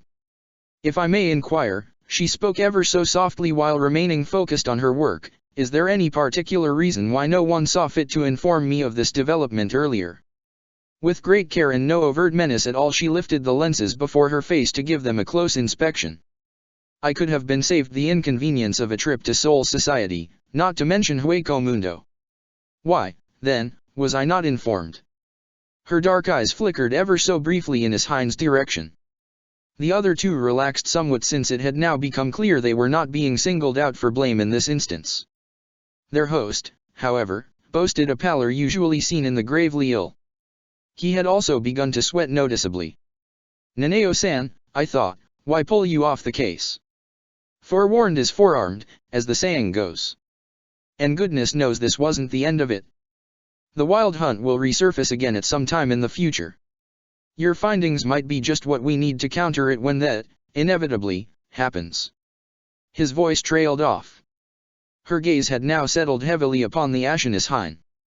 And it had nothing to do with the fact that an old friend stopped by. She turned one cold eye on Kisuk, who had produced a fan and was endeavoring to hide as much of his face behind it as he could, so that you never even considered warning me because you were too busy having fun. Well, because I like to have fun too. She was smiling now, an expression not often seen on her face and all the more horrible as a result. Hines certainly couldn't recall ever catching her in a moment of good humor. Not that he was at all fooled into believing that smile portended anything but maniacal punishment for yours truly. Having determined that they were not the target of her ire, his cohorts went about their business with nary a glance at the anxious doctor now. He shot them both a pleading look but was met with total confirmed denial. He had, in fact, been disassociated. They were no longer his acquaintances and would take no more interest in any awful things that befell him than if they were three strangers eating their lunches separately in the park. It was a cold, ruthless decision on their parts and he couldn't help but admire them for it. Now that's the mark of a professional right there. You just need to relax, my man. Pour on the charm and watch her melt like cool beautiful butter. Excuse me? Do you think I went into the Kido Corps because I was too smooth with people? Hell no. It's because I'm a complete and utter doofus when it comes to social interactions. Especially concerning the ladies. I'm just saying, what's with the whole bones turned to jelly routine, dude? Throw her over your shoulder and dance around the room for a bit until she can't stop laughing. Then tell her to make us some snacks, we're starving. Not like she would do you any serious damage. Look. I know full well that I could beat Naneo in a fight, probably. Probably? But that's not the point. There's a reason nobody messes with her. It's like a vibe. If you're not too stupid to pick up on it, that little premonition might just save your life. Reminiscent of the automatic danger reaction that comes from spotting a cobra rearing above the grass in front of you. You can't fight your instincts, and mine are telling me not to move a muscle in this situation, lest the hooded serpent strike. HSSSS. Oh wow. I mean, that's just harsh. She's a lady, man. Don't turn her into a monster. Oh, really? I've never known you to mouth off to her Zanpakuto. Why is that, Well, see, your Shiai freaks me out. Big time. She's got those crazy eyes, man. You can tell. She's squirrel shit nutty with some seriously crazy eyes. Sweet, though. I think it's obvious who the mature one is here. So just sit back and let me do the talking.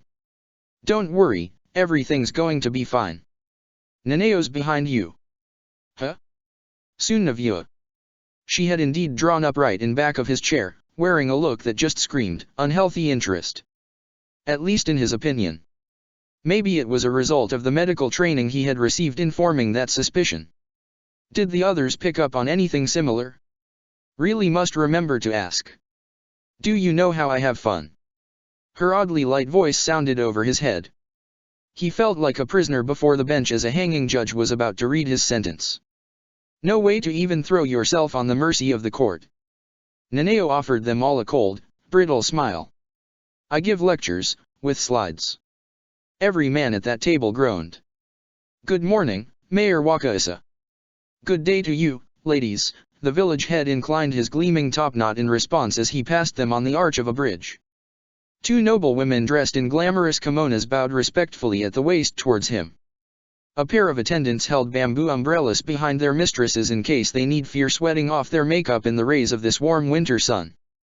The respect afforded their village chief was evident in the depth of their obeisance. His stern but polite acknowledgement served to illustrate the graciousness that should be observed by all public officials towards their charges. The customers ate it up. Alerted by the call of the noble women, they accepted this opportunity to snap a few pictures with their cameras and cell phones as both parties met upon the bridge with mountains rising in the background. It was an excellent photo op and he was glad the two sharp-eyed actresses had picked up on his signal. Having completed his duty, Suzuki Denbei, stage name, Mayor Wakaisa, hurriedly strode off to attend to his real business. As a performer employed at the Kiyoshimura theme park, Denbei enjoyed the opportunity to cultivate his craft virtually non-stop every day. It was almost like living two lives. In one, he was the mayor of Kiyoshimura, an established Edo-era trading post and former mining town in northern Honshu. It was his job to manage the village assets as well as coordinate with his superiors in the provincial capital. He dressed well for a man of this period and lived better than most. His fellow villagers afforded him respect and he took pride in demonstrating the affluence and prosperity of Kiyoshimura to the inquisitive travelers who stopped by here from distant lands. This was the more exhilarating of his dual identities. For in the other, he was simply Suzuki Denbei, a college dropout and young actor whose career options were so low he could not get work on film, television, or radio if his life depended on it. And in a way, it did. For nothing came cheap in today's economy, and there was little more unsavory than an unemployed actor. Which explained why a theme park like this was really as much a necessity as it was a godsend. His room and board was provided at no cost as a result of living on the park grounds, which were designed to look just like a feudal village. There were accommodations for the guests if they felt like staying the night, but the regular workers boasted some pretty snazzy living arrangements themselves. It truly was mercy from heaven that he had lucked into such a career. Of course, he wasn't the only one to experience this blessed windfall. Kiyoshimura also employed people skilled in traditional crafts like weaving, calligraphy, and even metalsmithing. What counted as largely a hobby in the modern world could here be put to use earning a decent living. The craftsmen worked on display for the paying customers, and what they made was available for sale at very reasonable rates. You could purchase hand-woven kimono or a bamboo jingasa hat and dress up just like a local. Denbei had no idea who actually owned the park. He had signed a contract with an official representing an acting agency hired by a company that was part of a corporation owned by an offshore firm and maybe 100 other different levels of subsidiary dominion which ultimately topped nobody knew where. Some of the park staff theorized they might actually be owned by the imperial family of Japan themselves, but hardly anyone could offer conclusive evidence to support it. Old records from the Tokugawa era indicated there might have been a village here at one time. Unfortunately, hamlets from that period tended to get wiped out in various purges instituted by the government. Perhaps it was best not to dig too deeply. Not that it mattered. Suzuki was just happy to be getting paid doing what he loved. Acting made him feel inspired and worthwhile in a way nothing else even came close. That meant a great deal to a fellow in his position. Life hadn't exactly been generous to him.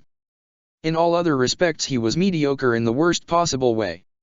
Even his name held nothing of interest, boasting two of the most common titles you could find in all of Japan. This small but long-standing resentment had greatly influenced his choice of the name Wakaisa for his character, both eye-catching and highly unusual.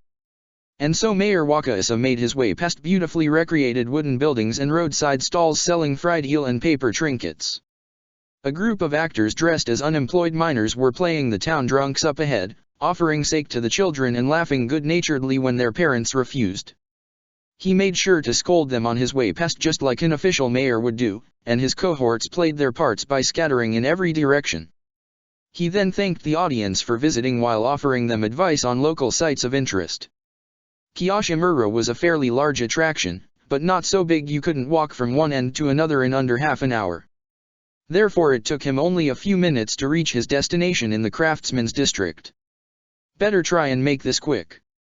There's a bandit assault scheduled for 3:30 in the afternoon. Passing by tanners making leather goods and pottery artists hard at work, he reached the booth belonging to the town silversmith. "Now, don't you gals look pretty?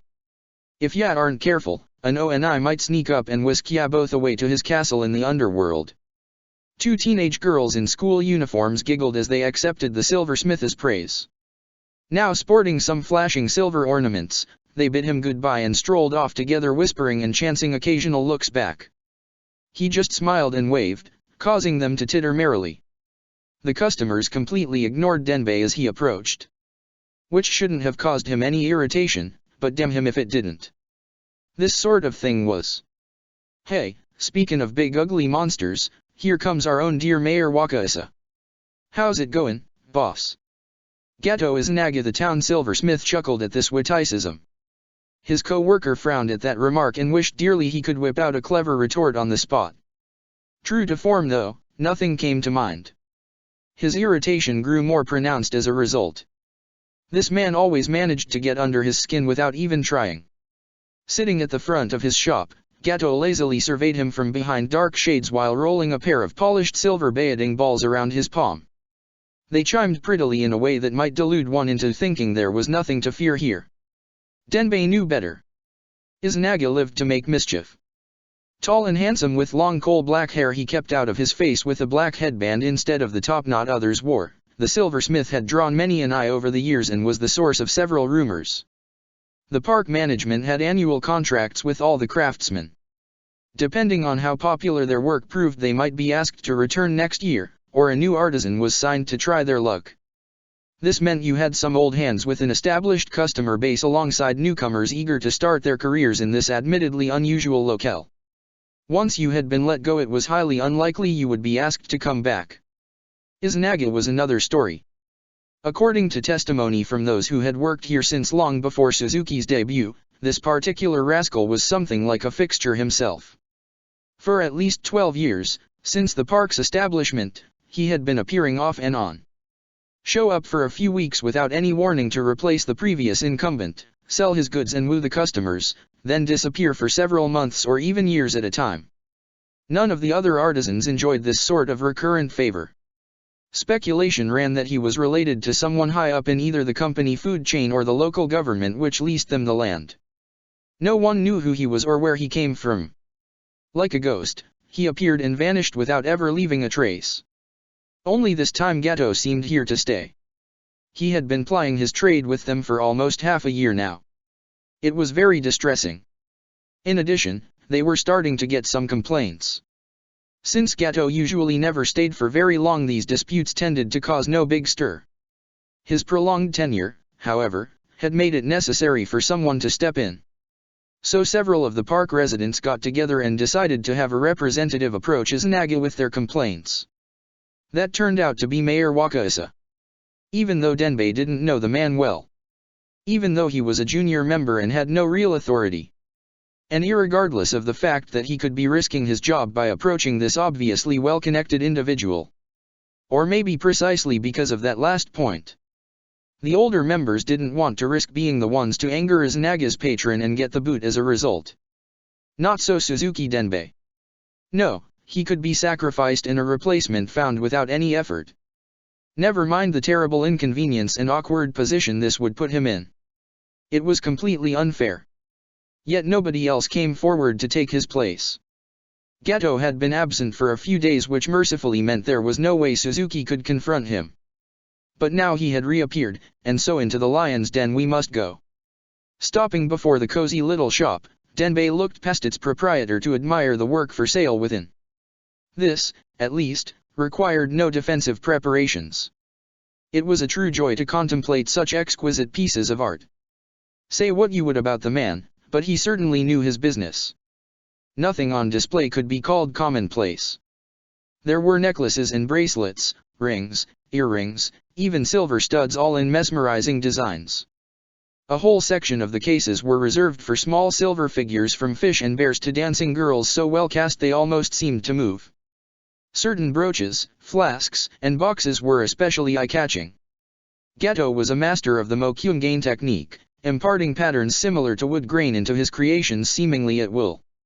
Why someone of such burgeoning talent would consent to work in a relatively small operation like this was beyond him.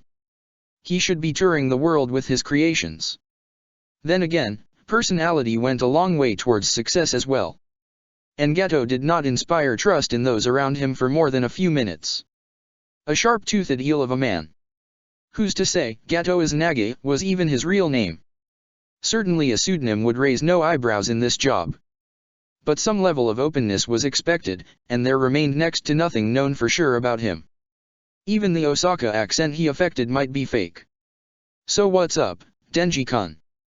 That nickname startled Suzuki out of his brief reverie. It was an appellation commonly attributed to those with his name. He hated it just for that reason, and Gato seemed to have picked up on this very quickly. There was no sense wasting time. Might as well get the public lynching over with. Gato-senpai, he began, making a conscious effort not to sound unfriendly or stern, I hope I'm not interrupting anything, but some of your colleagues have asked me to speak to you in regards to certain incidents. Izanaga didn't move. He seemed to be waiting for him to continue and was quite comfortable right where he was. The same could not be said for Denbei.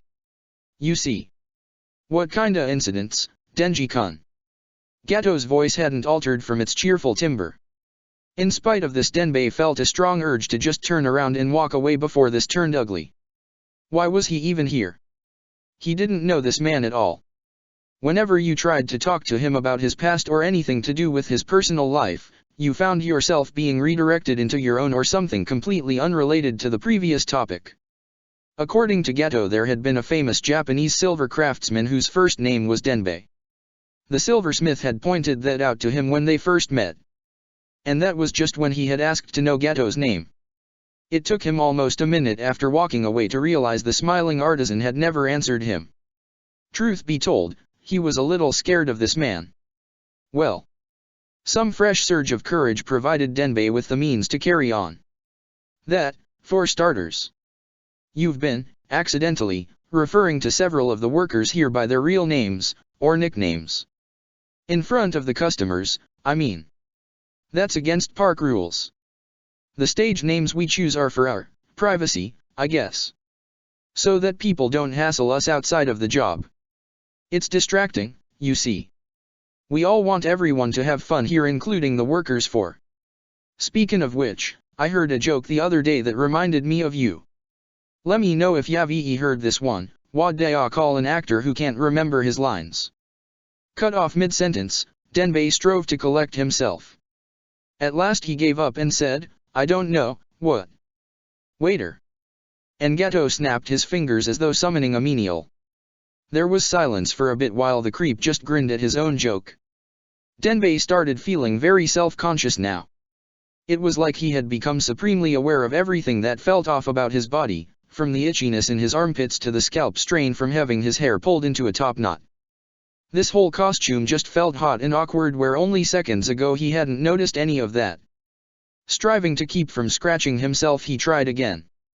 I don't want you to feel like I'm putting you on the spot, Gato-senpai, but... See, it works the other way too. What do I call a waiter who can't remember his orders? An actor. Kinda like a palindrome. You ever heard of a palindrome before? To his surprise, Denbei found he was rifling back through his high school education to answer that question. It's something spelled the way it sounds, right? Nah, that's an onomatopoeia. These all English terms, why see. I got some books you can borrow if you're looking to brush up on that stuff. An actor's gotta have a good vocabulary, in my opinion. Helps them understand the roles they play. You got a favorite play? Well, there are a lot of good plays. Mine's Madame Butterfly. It looked as though several of the other staff members were watching them surreptitiously. Get on with it. They seemed to urge him. Denbei squirmed like a beetle on its back under their accusing stares. Gato didn't appear to notice any of this. He held the baiting balls up to his ear while he proceeded in a musing manner. Their sound was almost hypnotic. As they continued to chime softly, Denbei saw not for the first time that there were 2 fingers missing on the silversmith's left hand. His handicap seemed to concern Gato no more than the stares they were receiving. The original play, I mean. Now that's art imitating life. Not like those hokey sob stories where it's all lovey-dovey at the end and everybody's gonna fly off happy into the sunset. I'm talking about where she finally wakes up and realizes there ain't nobody coming back for her and the baby. So she makes the only decision she can, die with honor, when you can no longer live with it. The tinkling sound of the handbells continued. Reaching up, Gato lowered his shades slightly to peer over their top. His bright blue eyes sent a shiver up the actor's spine. But the ringing in his ears was so enchanting all he could do was stare dumbly at the silversmith. That line cracks me up every time. The smile he now wore belonged to a shark, full of teeth and without a drop of humanity. For the first time Denbei noticed how many weapons were close to the silversmith's hands. Hammers, picks, metal still uses, and all kinds of blades. Much to his surprise, he realized that Gato was about to kill him. I know it. He'd really do it. Just kill me and keep right on talking so that nobody notices a thing. Everybody'll think it's part of our act. They won't know any different until it's too late. I've got to run. Or scream. Anything to break the spell he's casting. Only I can't move. The Baoding balls played their easy tune, ringing to guide him across the Sanzu no Kawa. The river of death was rushing over its banks. He could feel it lapping at his toes, and it made him cold. Their churning waves were another type of song. Please. Play something else. I don't want to die. As if in response to his prayers, Dolly Parton started singing, If I Said You Have a Beautiful Body. The bells stopped. Denbei gave a shudder and almost collapsed right there. Sweating and chilled, he could do no more than gape. In front of him Gato Izanagi reached into his pocket and produced a cell phone that was singing this American country song. He flicked it open, then paused, and looked over at the trembling actor. Sorry, Denji-kun. I have to take this. Come on back some other time and we'll chat. Bye-bye, now. The Right Honorable Mayor Wakaisa blinked stupidly for a few seconds before he turned to trot away on shaking legs. Gato leaned back against the side of his shop and pressed a button. The song cut off. Hello. Where the hell have you been? The master artisan smiled charmingly at some passing tourists who cast odd looks his way. I had to go out of town for a few days. Something important came up. Surely you must have felt it. No. I didn't. The voice on the other line dropped in volume. I've been, kinda off the radar for a bit. That did not sound good. Rangiku you. He demanded in a somewhat cross tone. Look, don't be mad. I had some trouble with my Jigai and had to, well, burn it. But you can get me another one, right? Of course, he muttered darkly. I'll just stop by the Jigai tree on my way home and pick one off the lowest branch. Heaven forbid you should actually suffer the consequences of your actions. Didn't I tell you not to get mad? She sighed tiredly. Okay, I screwed up, I know it. But can you pretty please bring me a new Jigai? I hate having to hang around down here, it's dark and lonely. Concern for her well-being erased any lingering indignation. Where are you? When he heard her response, he couldn't help but laugh. Oh, shut up already. No, I'm sorry, he chuckled, wiping away a tear of pure mirth. Look, just hang tight and I'll be right over. It's not like I didn't anticipate this might happen eventually. It is you, after all. What's that supposed to mean? Bye, sugar. Love you. The phone snapped shut before she could articulate her offended dignity. For a while the shop's owner simply sat there tapping idly on one knee with his damaged hand. At last a slow smile reached his lips. Well, at least she didn't kill anybody this time. Junichi Maru casually reached over and flipped his sign from open to closed. He then drew down the curtain and went in back to get changed for his trip. Her time spent at the Shinigami Research and Development Bureau left Rukia feeling singularly exhausted. Being somewhat of a celebrity in those parts, she had been entertained by several of its top talent in the hopes of showcasing their proposals for future research. These efforts were often exaggerated and literally explosive. It made her feel like a harried mother whose numerous progeny all boasted genius intellects and an insatiable need to compete with each other for her attention. Naturally this did not stop her from continuing to relay orders and intel pertaining to Heron Squad. Nor did her efforts overseeing Khan's situation prevent Rukia from attending to her duties as a Kukaki. Such weak excuses were for those who did not care to accomplish something in the first place. She wanted no part of them. "You've done enough for one day, dear heart. What do you say we get some sleep? In a bit. I want to check on my rabbits first." So no Shirayuki did not protest. She enjoyed being able to play with their fluffy pets as much as her mistress. Rukia knew this, and was pleased to grant her Zanpakuto some time in which to exercise herself in a non-martial capacity. The grounds of Kukaki Manor at night were lit by a few lamps. Not enough to distract you from the natural beauty of moonlight, but sufficient so that one need not fear stepping in a hole, or being waylaid in the dark. It paid to be careful. In these changing times, resentment and hostility long subsumed might tend to bubble over in search of someone to blame. A clan responsible for much of the ongoing alterations in their world made for a very prominent target. Not all the nobles supported the dismantling of the Rokanga, after all. For this reason guards still patrolled the manor walls in groups day and night. Their silent presence served to add an extra layer of protection for her family living here. Rukia tried not to think that any such force would prove small deterrent to their truly dangerous enemies. Yet these guardsmen had been given the option to find new lives in the specially constructed locales being built for the residents of the Rokanga. They had opted to stay, affirming their oaths of allegiance to the Kukaki. Maybe not all had elected to remain in vassalage. But those who did deserved her respect. The world changed. Convictions did not. That was something to be admired. All the rabbits were asleep in their hutch on her approach. Their owner smiled as she crouched down to look at them. She reached in a finger to stroke their fur, delighting in the downy softness. They had been a surprise gift from her Nii-sama after the war.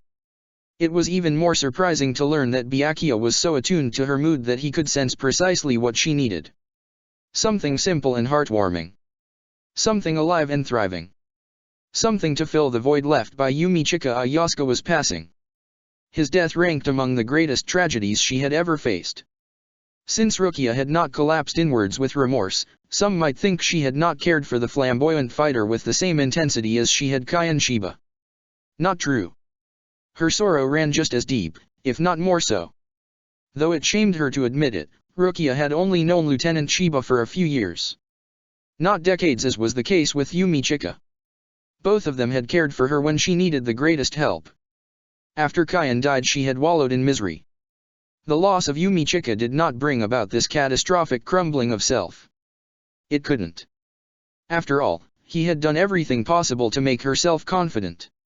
Thanks to that strange and mysterious man, Rukia was far stronger than she might ever have become on her own, strength Yumichika had spent decades drawing out of her. He had been her tutor, confidant, playmate, challenger, and surrogate brother figure through the most trying of years. With the exceptions of Byakuya and Ichigo, no one had changed Rukia's life for the better as much as him. He died only a few yards away from her, while she lay sleeping. There hadn't even been a chance to say goodbye. It was entirely because of Yumichika Ayasukawa's support that she even survived the war. Thanks to the gifts he bestowed upon her she was able to defeat Jinichimaru in single combat for possession of the king's key. Unfortunately this victory, however personally fulfilling, was not to last for long. Following the opening of Nirvana, Rukia was rendered unconscious by a surprise attack from Kaname Tasen's Shikai. Even worse, the rebel captain managed to incapacitate Commander General Yamamoto and his Bankai long enough for Aizen to destroy the old man's spiritual power forever. To her deepest regret Rukia remained knocked out while a desperate battle raged in which Anoha Naretsu sacrificed herself to seal Aizen and his cohorts away in Nirvana forever. She could hardly believe it upon waking that the war had ended while she slept. Worse than the realization that she had not been able to participate in this conflict was the knowledge of what it cost her. Rukia had almost wanted to strike her brother Byakuya when he confessed that her beloved Yumichika was killed in battle with one of Aizen's Vastolord, which itself was subsequently annihilated thanks in part to her fallen friend's own selfless actions. It had seemed like a cruel joke on his part. But Byakuya Kukaki would never jest, least of all concerning something so very personal. He was not a cruel man. And that was how she knew her loss was real. Rukia could sometimes still feel the hole in her heart left by Kyan Shiba's passing. But with Yumi Chika, that emptiness did not exist. Almost like everything he had done for her, whether she knew it or not, rushed in to fill the void left by his demise.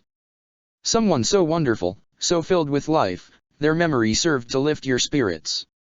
As if the heart that Kyan had spoken upon passed into her immediately with Yumi Chika so that she need not suffer even a moment of desolation. He had shared his heart with her so thoroughly and unreservedly. Though knowing he was gone, and even crying over it at times, it honestly felt like Yumi Chika still remained alive inside her. She could not even feel ashamed at not being able to save him. Because she knew for a fact Yumi Chika would have been offended by any displays of grief. Tears are not beautiful, Rukia-chan. I won't permit you to shed a single one for my sake. I'll not have your cute little face marred by grief on my account. That would be even worse than dying. Rukia had lost people before. Her childhood friends. A sister she had never known, whose Zanpakuto now held a place within her own soul. Kyan Shiba. All of them died before she could adequately express her appreciation for them. For some it would have taken years to properly convey that appreciation. Or maybe seconds. A hug. A kiss. A word. Small things can mean so much, when they are the last you will ever get. Or give. Perhaps that was why Yumi Chika gave his own life to save Ichigo's. Because he figured out even before she did how much that young human meant to her. She wouldn't put it past him. He was an enigmatic soul. Beautifully so, of course. A final perusal of the pens satisfied her that everything was well with her littlest family. She had over 24 rabbits now, and was on her second generation. Byakuya would not be pleased if she let them build warrens on the grounds, and the groundskeepers would have no reason to thank her either. So after her growing brood reached a certain age she set them loose in the forests beyond the limits of the old rings. There they could exist in peace. Having completed the inspection to her satisfaction, Rukia was about to head indoors when she noticed something. One of the hutch doors was inexplicably unlocked. That had not been the case a few seconds ago. When she looked up, there was a brown-skinned boy sitting across the way with one of her rabbits in his lap. He seemed absorbed in petting it. Sorry about that, Rukia-chan, a voice spoke before she could even think to question this occurrence. He's been dying to play with them, but I told him not to until you got back. Yuriuki Shihoin now stood beside her dressed in a skin-tight Stealth Forces uniform. She was watching the boy with a sort of amused affection. For her part Rukia had begun to wonder if she might have fallen asleep on her feet and dropped into a most unusual dream. In that case Ichigo would be here minus his pants. Trust me, this is real. At any other time, this unforeseen intrusion might have startled her terribly. But right now the weary lieutenant simply couldn't bring herself to muster that sort of energy. It was late, she happened to be quite tired, and it wouldn't do any good to panic. If nothing else, she knew Yuriuki. This enabled her to forego stammering any stupid questions and just slip into the scene without resistance like it was a warm bath. Maybe it was surrendering without a fight, but some battles weren't worth throwing yourself into. This level of perplexing oddity followed the lady of Shihoin around like a cat. You got used to it. Good evening, Yuriuki-sama, she spoke in an attempt to draw the other noblewoman's attention. Yo. Her cheerful elder turned and gamely saluted with 2 fingers. Rukia hesitated before bowing forward with all grace and propriety. While doing so she cast a searching glance in the direction of her other uninvited guest. For some reason he almost looked familiar. Considering the way he was dressed, this might be someone she had met from her days living on the streets. But that was a long time ago. Anyone from back then would be all grown up now. The kid was pointedly ignoring her in favor of the rabbit. Even though he must know this counted as trespassing at the least. Tell him to stop petting our bunny. Little Kisuke is tired and needs his rest. He's not hurting anyone. And anyway we shouldn't antagonize them. I'm already not looking forward to what this night has in store for us. Let's behave cordially. While she was thinking this, Yuriuki leaned down and whispered in her ear, causing the tiny Soul Reaper to shiver. Why don't we get out of sight where nobody can see us? Wouldn't want any of your guards to come to the wrong conclusion about what we're doing with their lady. Of course, Rukia rose and gestured back indoors. Please come inside, I'll arrange for refreshments and a suitable. Nuh-uh. A firm brown finger pressed her lips closed, forcing her into silence. Yuriuki had donned that smile she sometimes favored, the one that hungered for chaos like a cat craved cream. Let's take our chat somewhere a bit more exclusive. Easier to avoid prying eyes and ears. Several things happened at once then.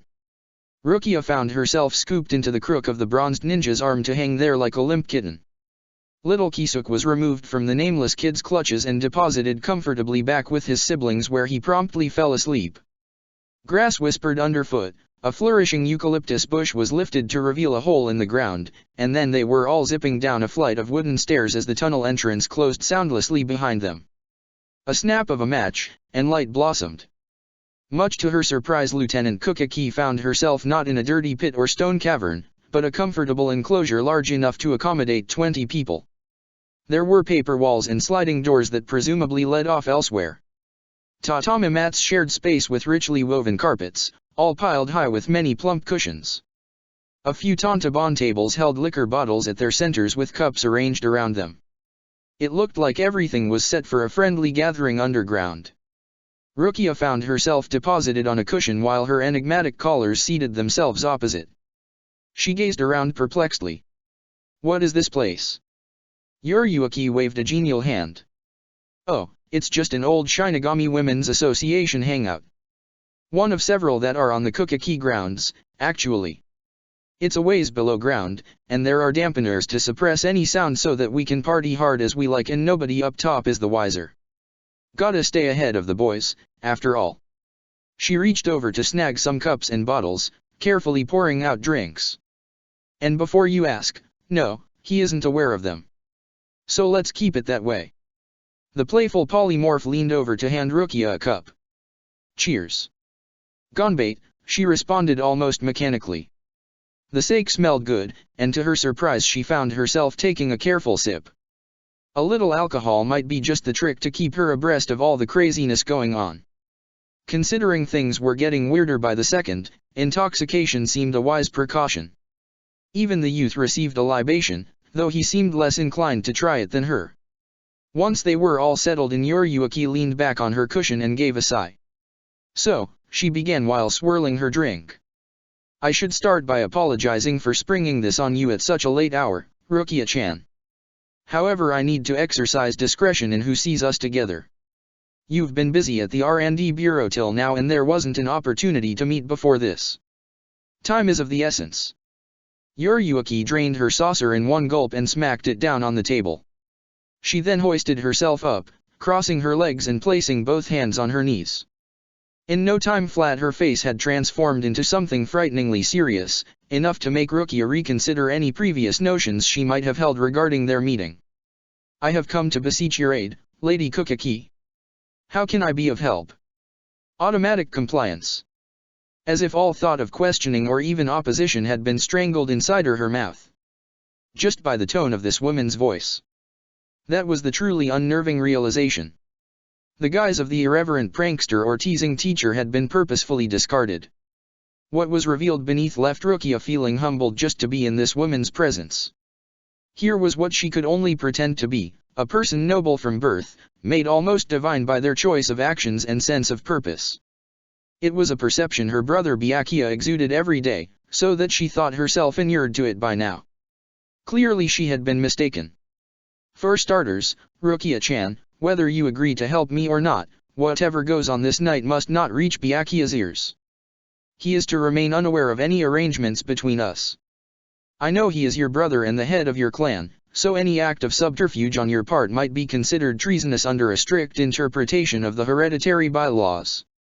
I cannot insist that you participate as a result, nor can I offer any assurances that you will not receive any blame for helping me. Yuriuki tilted her head upwards, golden eyes flashing like stars in the low lights. What I can offer is my guarantee that what I ask in no way constitutes a betrayal of either Byakuya or Clan Kukaki. I give you my solemn word as the Lady of Shihoin. Will you accept my trust?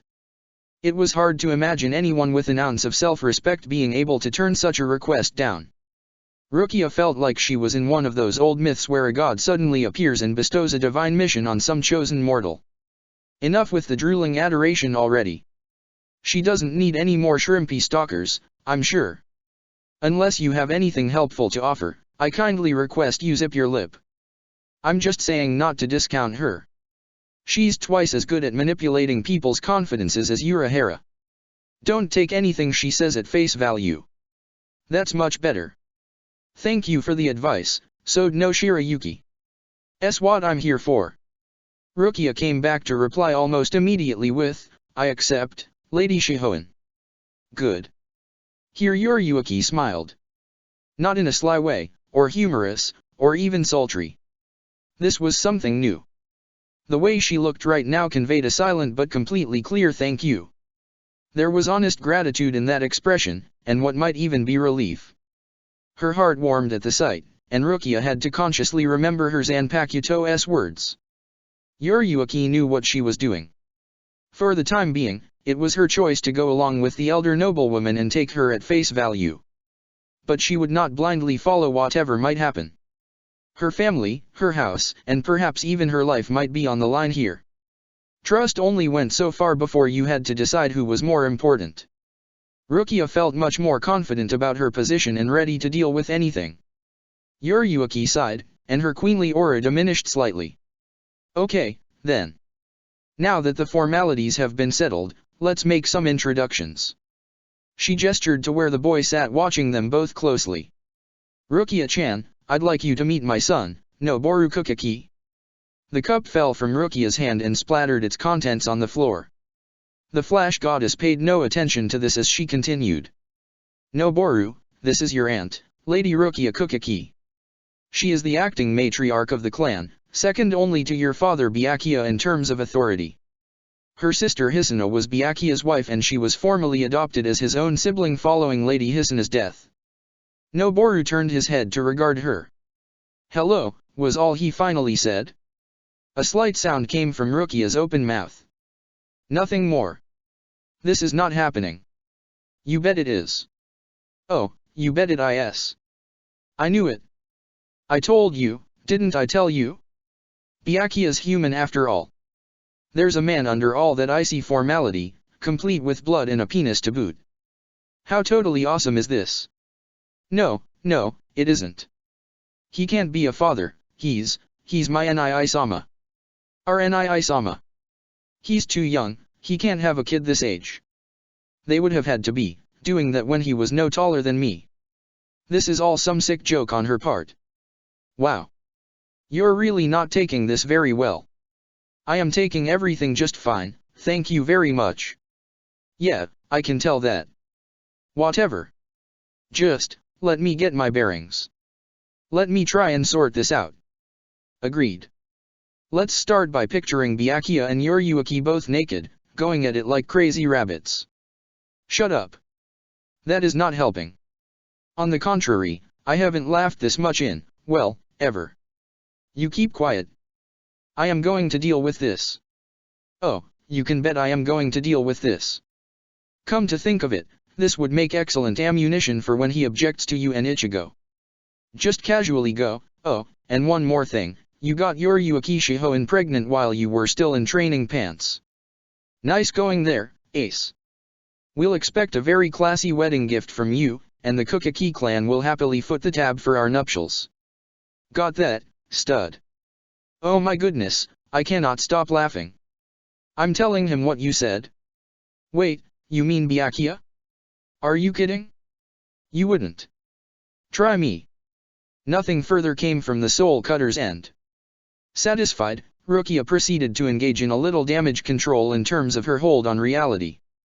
Lady Urayuki, she managed to force out of a throat that felt painfully tight, am I, given to understand that you are telling me this, boy, is the son of my I mean, my brother Byakuya. Yuha. The shapely specter nodded. Rukia felt a most inappropriate urge to leap up and accuse the woman of lying through her teeth. There had to be some kind of mistake. This child was closer to her own age. He could not possibly be any relation to Byakuya Kukaki. He must be a fake. An imposter. As if sensing these condemning thoughts, the recalcitrant reprobate lifted his head to regard her. Their eyes met. And then he scowled. The shock Rukia experienced felt like someone had fired a shotgun blast of ice into her chest. It was such an incredible family resemblance. At that moment she could practically see her elder brother's features hanging superimposed over those of his son.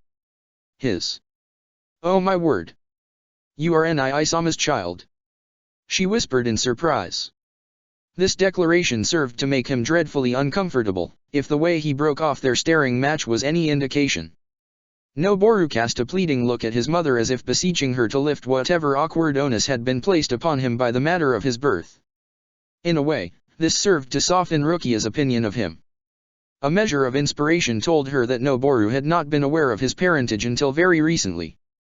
She knew well how difficult it could be to suddenly find yourself a member of a prestigious house with no idea what might be expected of you. Everyone treating you like some kind of fragile and awkward instrument nobody knew quite how to play. It was a terrible burden, being thrown into a game whose rules were unexplained but whose penalties seemed to dog your every step. Rukia could not help but sympathize with what he would soon be going through. For this reason, she did not hesitate a second longer in confirming her support. Noboru-kun, she stated kindly. His anxious features snapped back to her as if suspecting a trap in his own name. He is rather like a wild animal caught in a snare, actually. That simply won't do. The Kukaki clan is not his enemy. Let's start with that. I am not your enemy, Rukia chose to inform him, pressing a hand to her heart. The uncertain way he blinked at her brought a smile to her face, and she continued in a much more hopeful vein. Let me be the first of us to welcome you into the Kukaki clan. I was granted the honor of becoming a member of that house some 50 years ago. It came as much of a surprise to me as you must have felt yourself. For the longest time it seemed like I was mistaken in ever accepting the offer to join this family. Even with all the comforts that came with it, there is nothing I would have wanted more than for someone to offer to be my friend and help me through it all right from the start. So saying, she then held out her hand to him in the manner of mortals. I am your Aunt Rukia. Please let me be your friend, to assist you in finding your place among us. From the corner of her eye she saw Yoriyuki gazing admiringly at her with that same tender relief she briefly flashed before. Clearly the single parent had possessed her own doubts about how this meeting might go. At the very least she had earned the mother's approval. But what about the son's? Before her Noboru peered through his veil of coal-black hair. He did not look particularly inclined to accept her offer at face value. It was slightly weird and oddly adorable how he looked like a young uncertain version of his father. Who knew such a miracle could ever exist? Then he simply said, okay, and proceeded to clasp her hand in his. With that, they were family. Rukia felt another hand settle on her shoulder. She turned to find the Lady Shihoan smiling beside her. Thank you, was all Yoriyuki said. A thought came to her. Does this mean you and Nii-Sama are going to get married? Let's leave that for another time. The exotic death god adroitly sidestepped her query like a puddle in the road, ignoring the looks of anticipation she got from both of them. I need to explain what happens next. As things stand, Noboru is in danger on several levels. I'd like you to look after him for me while I dispose of the ones responsible. Ah. Rukia inclined her head back towards her new nephew. This was as sudden as everything else happening this evening. Might as well go with the flow. Of course, I will arrange for quarters in the main household for. Byakuya can't know about this, remember? That brought Rukia up short. What? She doesn't want him to know he has a son? At all? This caused a strange ache to form in her chest. The two women stared at one another for a while. Then I will arrange for space in Heron Squad. Yoriyuki shook her head. Oh. Then, the halos are available while our new living planes are nearing completion, I can order he be granted. Another shake of the head. Rukia was fast running out of options available to her. A sneaking suspicion began to creep out of the depths of her brain. Could it be? No, that's impossible. Wishful thinking on my part. She couldn't possibly expect me to. I want for you to take him to live with you in the mortal realm, Rukia-chan. Do exactly as I thought. Excuse me? Rukia had to fight to maintain control of herself. Not because she was terribly surprised to learn about this, but owing to the fact that she needed to maintain the appearance of impartiality. That was rather difficult considering a certain part of her soul was cheering and doing cartwheels. An excuse. A real, honest-to-goodness totally legitimate excuse. I've got it after all this time. And not just for a few hours but for, however long this takes. I'm in. Outwardly, she heard herself saying, I'm afraid that would be impossible, Yuriuki-sama. What? No, don't say that, you traitor. Unfortunately the dutiful Lieutenant Kukaki ignored plain old Rukia and proceeded on. I have no time or means at my disposal to assume an identity in the material world again. To leave Soul Society for any extended period would constitute abandonment of my duties. I am a lieutenant now, and I deeply value that responsibility. There are many who depend on me. I remain the designated liaison for the Research and Development Bureau. In addition, a management position of the First Heavenly Education and Relocation Oasis has been granted to me. I must also attend to my position in the Kukaki household so as to lessen the burden Nii-sama labors under. Let me lay all your concerns to rest, Rukia-chan. Yuriuki held up 4 fingers. Let's go in reverse order. For starters, you've already accepted a petition from the head of another noble household, which thoroughly binds you to carry out that obligation. Doing otherwise would only bring shame upon the Kukaki. And you can still perform most of your household duties in absentia. She began to tick a finger for every point she made. Secondly, I've arranged for you to be moved down the list of management heads for the Halos. You're set to take over the 5th one once it's completed. If and when that actually happens. Rukia frowned a little upon hearing that. Third, Urahara Kisuk is officially assuming command of Ibis Company and the Shinigami Research and Development Bureau. You're off the hook from that forever. A shiver went up her spine. Better get Khan out of there quick, she thought secretly. And lastly, I've asked Captain Katetsu to strip you of your rank as lieutenant. She agreed. Say what? Rukia's eyes flew wide. A very nasty and painful Kido spell flashed through her mind. Just kidding, sweetie. The svelte shapeshifter snickered in a very immature fashion. Wow, you should have seen the look you gave me. Raised the hackles on my neck, let me tell you. But seriously, all kidding aside, you're still the second seed of Heron Squad. However, Isane and I discussed it, and we feel that with Shinigami personnel resources still stretched thin between Soul Society and Earth, it behooves us to keep at least one top-ranking officer in an established Earthbound scouting position. This person would then be able to immediately react should any holo far beyond the norm crop up. So you'll still be able to lead your division in the field if it becomes necessary. Plus a certain retired acquaintance of ours who is well versed in handling the paper side of the job has agreed to lend you their assistance in keeping up with the load. Yuriuki scooted in closer until they were practically nose to nose. Believe me, I've thought this through. You've both got special Jigai waiting for you along with a very convincing cover story. Everyone will blend right in, and you'll have all the help you need. How can you possibly turn down such an offer? When she looked away, uncertain how to respond to all this, the part-time feline placed a finger beneath Rukia's jaw and tilted her head up slightly. Hesitant purple eyes met very self-assured golden ones. And more importantly, why would you want to? You've both been waiting for this chance. He still needs your help, after all. Noboru furrowed his brow at this, clearly curious as to what she might mean. Rukia, however, had not a trace of doubt what that devious woman was insinuating. The image of a sour-faced teenager with orange hair flashed unbidden into her thoughts. She had been trying not to spend too much time thinking about him ever since the run-in with Khan.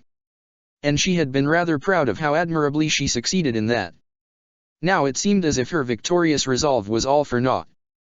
They were practically being shoved back together again. Without any consideration for their own plans whatsoever. You never had a plan to get back with him, remember? At least none that would have worked. That's true.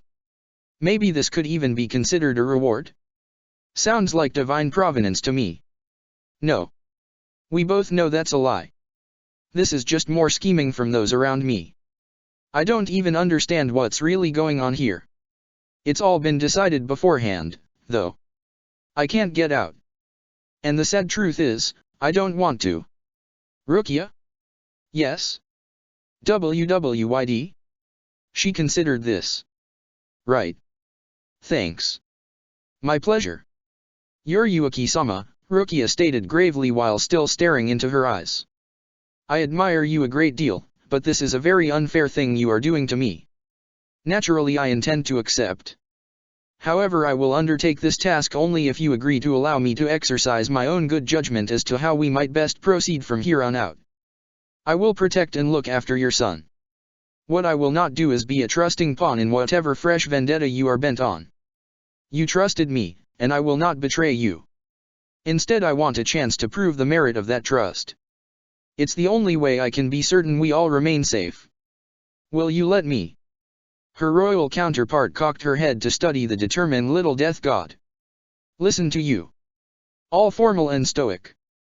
Like you're not bouncing up and down inside with excitement. I know what it's like to be young and in love, little sister. And believe me, I'd rather die than see you kids come to any harm.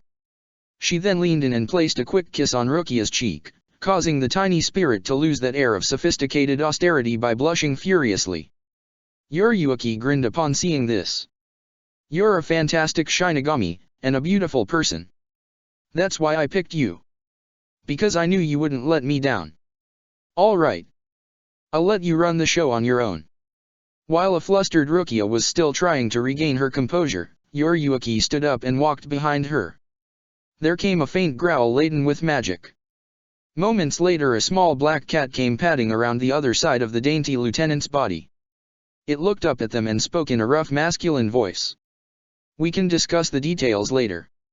I'm going to take care of a few small matters. You two get to know one another while I'm out. The werewolf sprang over to land on her son's shoulder. She licked his cheek, causing him to flinch in youthful embarrassment. Be polite to your aunt, Yuriuki meowed. She's earned it. He squirmed but eventually nodded back. The black cat slid down and padded swiftly along the way they came. They watched her go before turning to face one another. So, Rukia said at last. Is there anything you would like to ask me, Noboru-kun? He shrugged. I don't know. Then the boy brightened a little. Wait, can you show me what my father looks like? A peculiar gleam came into her eyes, and without hesitation Rukia produced a small drawing pad and a marker from inside her robe. I would be glad to.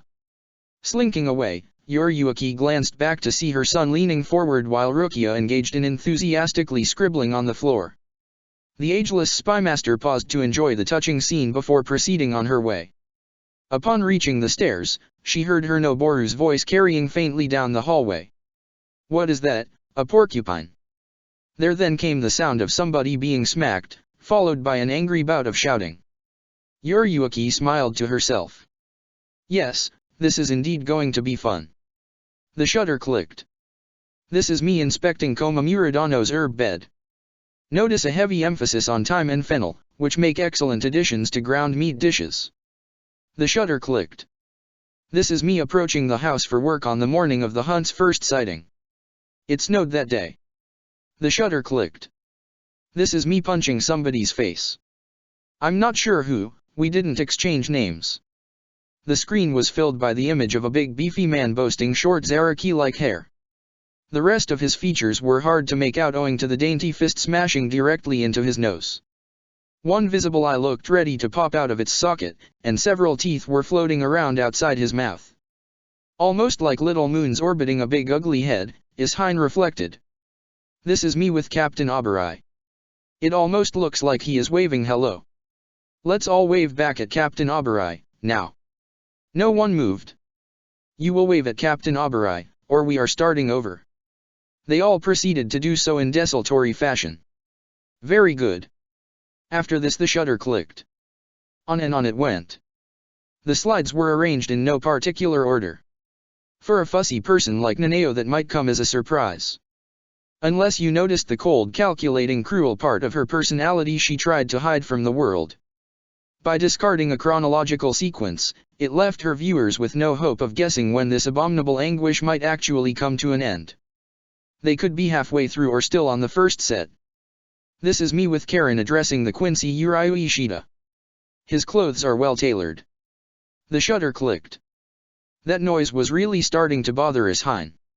Slumped dejectedly on the couch in his darkened living room, he and the other two were now paying for their lack of consideration in regards to Nanao.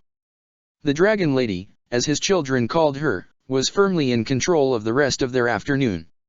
Had they been at this for 3 minutes, or half an hour? It was hard to tell. Every second seemed to drag by slowly. Very, very slowly. It was like the hands of the clock themselves were struggling to stay awake against this onslaught. Slumped beside him, Shinji leaned in a little and whispered, "Where do you even get a slide projector nowadays?" The doctor merely shrugged. Clearly nettled, Hirako glanced warily over where Nanao was manning the equipment before asking, "And who was taking these pictures anyway? I don't recall seeing anybody with her. Did the R&D boys make hell butterflies with video recording features in the last century?" "You're asking me?" he muttered back. ISE whipped a baleful glare in their direction. Both men quickly clammed up and sat straight to pay close attention to the screen. Loafing in the recliner, Kisuke Urahara gave a mighty yawn without bothering to cover his mouth. "And here." Nanao reached over and wrapped his hand with her long metal pointer. The affable genius swore and sucked his smarting knuckles with a hurt expression. Across the way Shinji snickered before receiving another scowl from their heartless taskmistress. Amazing, Ishine thought. It's just like being back at the academy. Come on, buddy. Turn that frown upside down. It's a beautiful day, 2 of your best friends are in town, and to top it off there's a cute girl close at hand. See if she'll pour us all some drinks and then offer her a snifter of sherry. I don't think Nanao imbibes.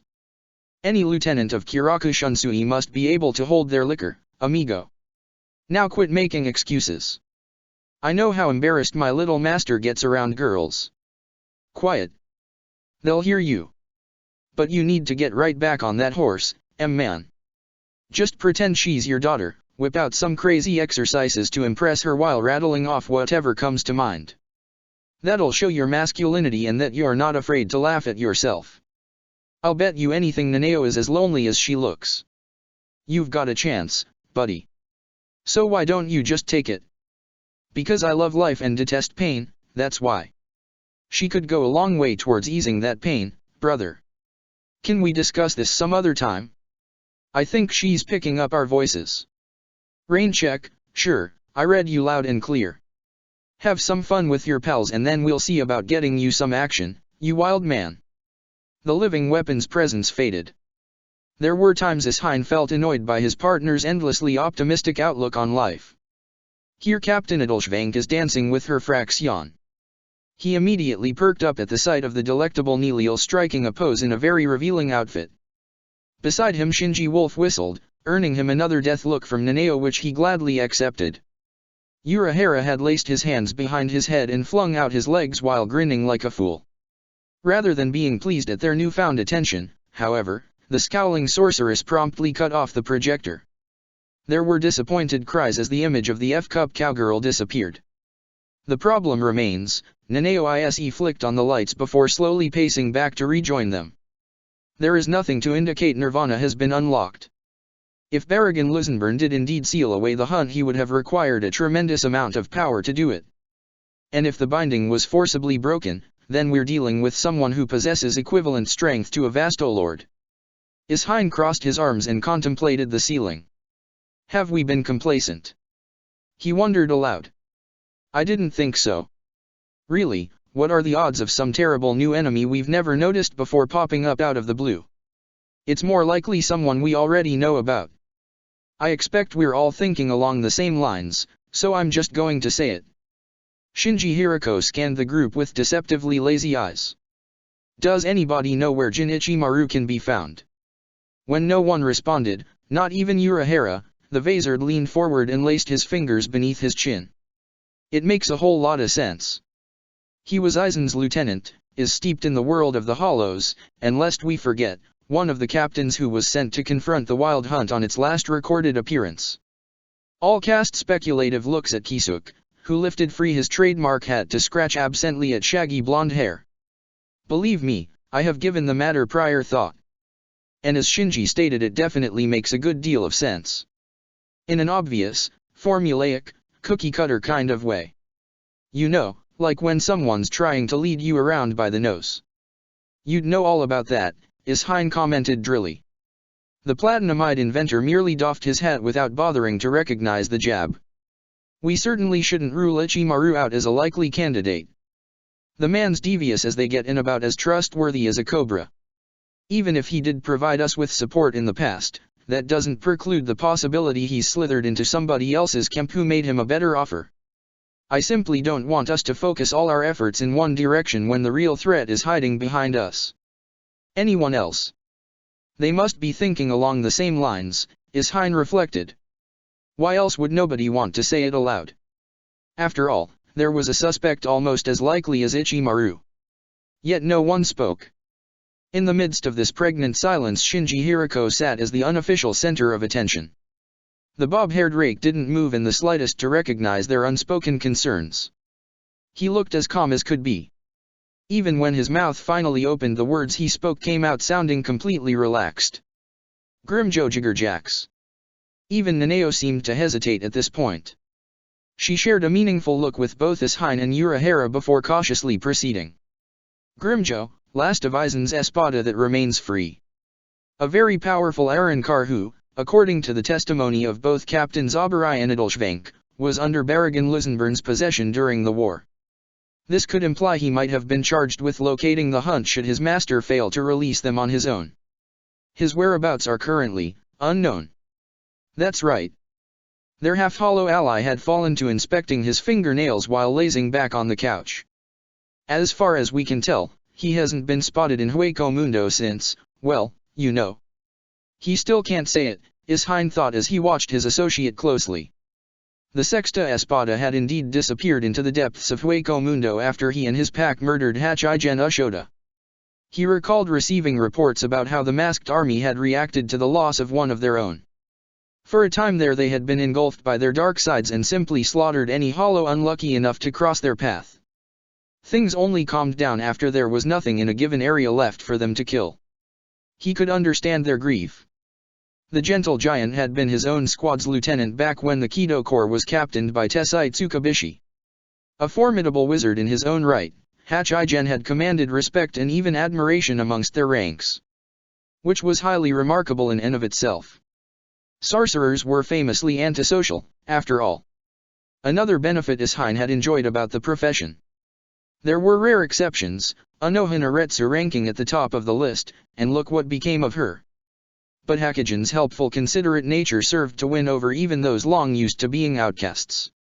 Which was not to say everyone jumped on the jolly bandwagon.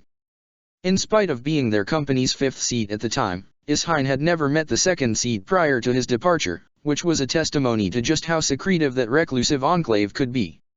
Even their own officers didn't pry into each other's affairs that often. Sometimes you didn't know who the officers were. None of them had been all that big on rules and regulations to begin with, which was what made the Kido Corps a perfect fit. We only caught the tail end of his scent. Ishine pulled himself out of his reverie as Shinji continued to report. The unusually somber Vazard was rubbing his thumb and index finger together in a curious manner. A goodly portion of his new pack fell to us, but none of them were up to talking once we finished with them. By the time we were done venting, he had completely disappeared. Rose and Love are of the opinion that he retreated into the dead zone of Hueco Mundo to escape us. If Grimmjow stumbled across the wild hunt while on the run, he might have seen it as an opportunity to replenish the pack mates already lost. Nanao stroked her chin in deliberation. This could be his first step towards establishing his own hierarchy. A new espada. Without the Hogyaku I don't see that happening, Urahara spoke up. As our resident expert, I can testify that a hollow who undergoes mask removal without the aid of the Hogyaku would only achieve a relatively small increase in power. Not worth the time now that Aizen's gone. A sense impinged on Ishine's perceptions. Whoops, time's up. He hurriedly stood. Well, there's no use engaging in idle speculation at this point. I recommend we all retreat to our respective lairs and formulate means of locating the prime suspects in order to whittle them down. I'm afraid that's all we have time for today anyway. My kids are coming back. Is it that late already? Kisuk frowned and once more studied his pocket watch. I really would get this thing replaced, only it's an authentic Belasco timepiece. He used to break one regularly and then claim it had been his mother's. You know, to motivate his actors to perform once they saw how distraught he was. Afterwards he just bought a new one. They command a high price on eBay. None of them dared to mention they could have accomplished a lot more were it not for Nanao's little slideshow. Hirako sighed heavily before springing upright. He moved out to the hall in order to retrieve his shoes and coat. I'll tell the others to be on the lookout, he called while slipping on some utterly tacky white loafers. We'll try to flush out any rats from our end. You geniuses just be prepared to deal with the fallout when we do. He waved goodbye over his shoulder, then opened the front door and plodded away without another word. Say hi to the kids for me. Urahara sang sweetly. He picked up his cane and gave an exaggerated bow before slipping out the back. Nanao turned to regard her employer. I'll prepare some refreshments for the children. After which it will be time for Ichigo's training. Ishine turned back to her. How is my son doing anyway? The master enchantress pointedly avoided his eyes as she turned to begin disassembling her slide setup. Judging by his performance, I would never have guessed the two of you were related. He crossed his arms with a sigh. That's what I thought you'd say. The hollow turned its head slowly from side to side, cracking its neck as though relieving a cramp. It licked its black teeth and shivered in a way that was completely vile. What's worse, it seemed to notice this effect. The heartless creature then swiveled lazily to face the figure standing beside it. Still think you know what you're doing, the beast murmured in that eerily familiar voice which made its listener's spine stiffen. This caused the hollow to smirk. That's pitiful. You're scared shitless now. What? Afraid I'm gonna take a bite out of your rich little ass. Spare me your attitude, the observer replied in a voice similar to the beast's. Wrapped in a full-form robe that hid any identifying characteristics, this individual remained motionless in the face of a screaming hurricane that raged before them.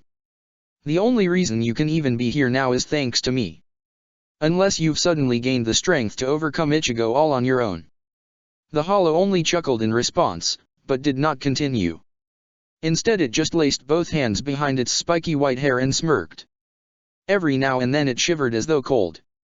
Or excited. There was no way to tell. Asking was out of the question.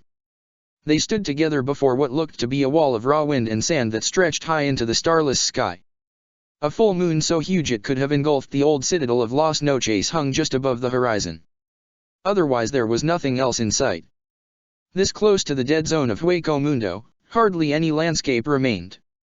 The unrestrained chaos at the heart of this domain seemed to reach beyond its visible boundaries to repel anything that existed, even identifying landmarks. Only sheer force of will allowed them to approach the hurricane. You actually had to get lost to find your way here. Like a maze without walls. And this juggernaut of a sandstorm was the Minotaur that lurked at the center waiting in bloody bated anticipation for anyone to come too close. I can't let him know how afraid I really am. Then let me address him, Stay down. I can handle this. No use pretending. This bastard knows you fear him. Ever since we first faced off during Ichigo's training. He can scent it as well as I can. In fact, that's the only reason he's cooperating with us. Just let me work. He's frightened too. Use that. All right. I will. Now be quiet. Oh, as you command, Your Highness. With this inner dialogue resolved, the observer spoke in a controlled manner. Our deal still stands. I'll help you get what you want in exchange for your cooperation. When it's done there won't be anything left for you to fear. The hollow turned a look of pure insane glee in their direction. What have I got to be afraid of? The same thing we all fear. Forgiveness. It looked uncertain for just a moment before letting out a snort of laughter. Damn, but you're a sweet talker. Right from when we first met I thought how much fun it'd be to eat your face. A sense of confidence came in spite of recognizing the full force of this threat. He's not so sure of himself now. I have the upper hand. Need to keep it that way or he'll grow even more troublesome. This newfound freedom you're enjoying wouldn't last a second beyond my death. Then you'd be right back where I found you, squatting in the depths of Kurosaka's soul, waiting for him to figure out what he needed to end your life for good. The edge of casual indifference in those words appeared to incense the creature, but it still made no move to attack. Even monsters like this had some measure of restraint when it came to their own self-preservation. Time to drive the truth home deeper. You've been of great help to me.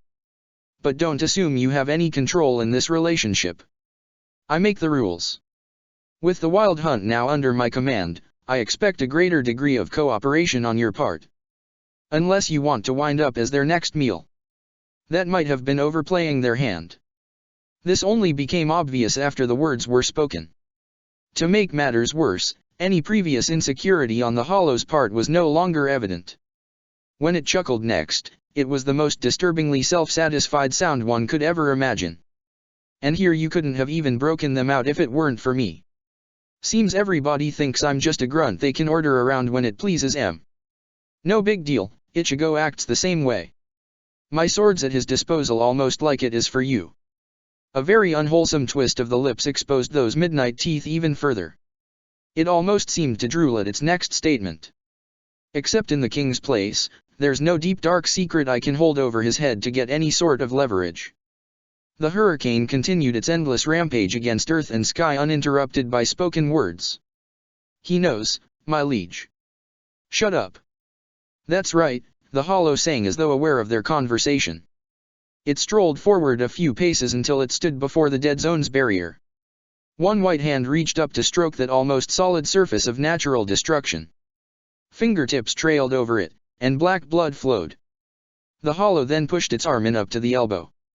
The onlooker winced in commiseration. Your friends the Vazard would be real disappointed if I let slip that it wasn't Grimjo who killed their fat friend. He rounded on them, removing his arm. The sleeve of his coat was gone, and streaks of black blood drew all along that bone-white skin to form what looked like spider webs. It was you. Kill him. Don't you dare order me. Him or us.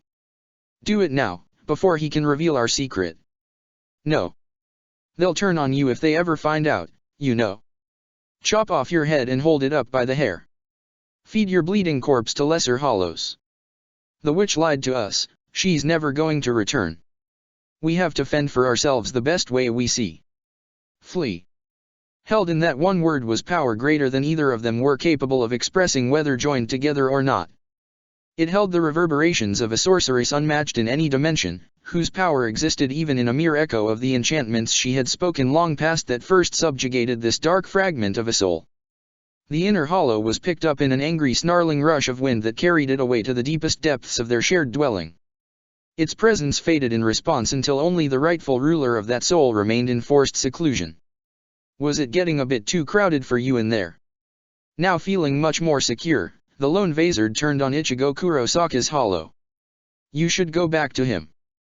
I don't want to run the risk of something important happening when you aren't present. We need to stay aware of any developments in our enemies. Look who's the big fucking mastermind, the hollow breathed, tucking both hands into its pant pockets while strolling forward. Trying to fill your master's shoes. Too bad you're all he has left to work with, huh? Not much in terms of material if you ask me. The seeming teenager stopped a few paces off when the point of a bared Zanpakuto came up to tickle its throat. White eyebrows rose on its face in a teasing manner. That was the hollow's only reaction. It had no sword of its own to threaten with now. Ichigo's current mastery prevented the monstrosity from manifesting that level of opposition. All the same, being unarmed hardly lessened the threat it posed. Even a bared soul cutter somehow seemed ineffectual when pitted against that all-powerful freak slouching casually with bare feet buried in the sand. Anger rose to the fore, and the wielder of that sword spoke without regard for whatever might come next. Let's be clear about one thing, animal. I'm not particularly concerned about losing you. I made it this far all on my own, but I need strong allies if I'm going to win. And I dearly need for my side to win. A small mean smile then shone from within the depths of that hood. But somehow, even with everything I have to lose as a result, part of me honestly looks forward to the day when Ichigo finally, mercifully. Special emphasis was placed on this word that the hollow didn't miss, judging by how its eyes narrowed, kills you. The hollow tilted its head up slightly. Go home, it whispered, and pray I don't decide to rat your sorry ass out. So saying, it faded away, leaving the Vazard alone in that desert. The dead zone continued to twist and thrash in all its frenzied glory. The sole observer to all this made no move to leave, anticipation and doubt building with every moment. An enormous foot thrust through the sandstorm and slammed into the dunes before them to send white sands cascading up like a cataract. They let out a satisfied breath of satisfaction. Cernunnos, the Watcher greeted its returning servant. The rest of that ancient entity emerged slowly into view. Upon finally pulling free of the dead zone, the Hunt Master reared hundreds of feet overhead. Cernunnos was naked in the manner of all wild things. While every hollow held a certain bestial element, this seemed to be magnified in the leader of the hunt. It boasted the clawed legs of a lizard that tucked in under themselves as it squatted down on the ground. The torso resembled some type of primate, most of whose hair had fallen out, perhaps owing to disease. A great hole caved in the chest between stomach and pectorals. It leaned forward on long ropey arms corded in muscle. Huge knuckles sank into the desert for support, lending it even further resemblance to a gorilla. The reptilian scales of this horror were dull black in a way that almost made them appear to have no substance at all. In contrast, the pitted skin of its body was a ghostly white that glowed under the moonlight. Great brutish fingers twitched in aimless flickering. Perched at the very heights of this weird assemblage was its enormous mask, so big it hardly fit on its shoulders and had to be anchored there by bone plates. The skull was reminiscent of a bull with its mouth perpetually open owing to canines like great walrus tusks. But in place of the horns that would normally be seen on such an animal, there instead sprouted a vast branching network of stag antlers. These wicked points were so numerous they almost seemed to weigh its head down. From the base of its skull there grew a shaggy mane falling in a long tangled carpet of hair that resembled hundreds of pelts grown together. This furred collar stank fiercely, lending even further inclination to believe it was composed from the skins of Cernunnos' victims. A new noise accompanied this creature. Mingled with the ceaseless howl of the storm there was something like the baying of 1,000 hounds. If you looked closely, you could discern shadows wavering in the depths of the dead zone, perhaps drawing closer. The watching Shinigami hybrid observed all this, and spoke. You failed. Enormous yellow eyes opened like lamps in sockets the size of swimming pools. Cernunnos slowly lowered its head further to focus on the speaker. No sound came from that frozen mask of bone. Not a word, not even a growl. The master of the wild hunt simply waited patiently. The Vazard met its gaze, then turned away. It doesn't matter. I am still satisfied with your potential. We'll continue to cooperate for the time being. At this the cloaked figure set off across the desert towards home.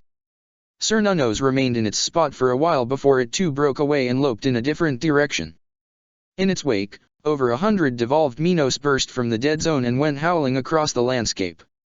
This wave of chaos engulfed Cernunnos so that mindless horrors sprang and scrabbled to each side of it. The Hunt Master paid its followers no heed. It ambled purposefully along into the occupied regions of Hueco Mundo, where they all could feed. Waves swept against the shore, their sound reminding him of a snake slithering over stones. Jin had parked himself on an outcropping of rock jutting into the ocean to wait. His clothes were damp from sea spray and there was a distinct chance he might need to change his socks. The inconveniences inherent to a physical form almost made him glad his time as a mortal had been short-lived. Then again, dying hardly solved all one's problems. Better off dead, better off alive, who's to say what constituted a more favorable method of existence? Maybe most folks shouldn't even be born at all. The phone in his pocket beeped. He withdrew it quickly to confirm she was drawing closer. By his feet there rested a lengthy object inside, quite appropriately, a body bag. There had been no witnesses to his procuring this long-held keepsake. The bother of transporting it here without anyone being the wiser far exceeded the inconvenience of having kept such a useful item in the first place. In their position, it paid to have as many cards in your hand as you could manage. While he was busily inspecting the turbulent horizon, his phone rang. Jin promptly answered. I'm here. Where are you? How should I know? Everything feels the same. He resisted the urge to sigh. Look, I know you've been down there for a few days, and it's easy to get turned around in the ocean. But unless you want me to chuck this Jigai and bob along like a life buoy, you'll make an effort to get up here. You angel. I knew you wouldn't let me down. I'll be right there. An amused chuckle escaped his throat even as the connection terminated. For a time he simply waited. The tide continued to collide against his redoubt, churning the waves into foam.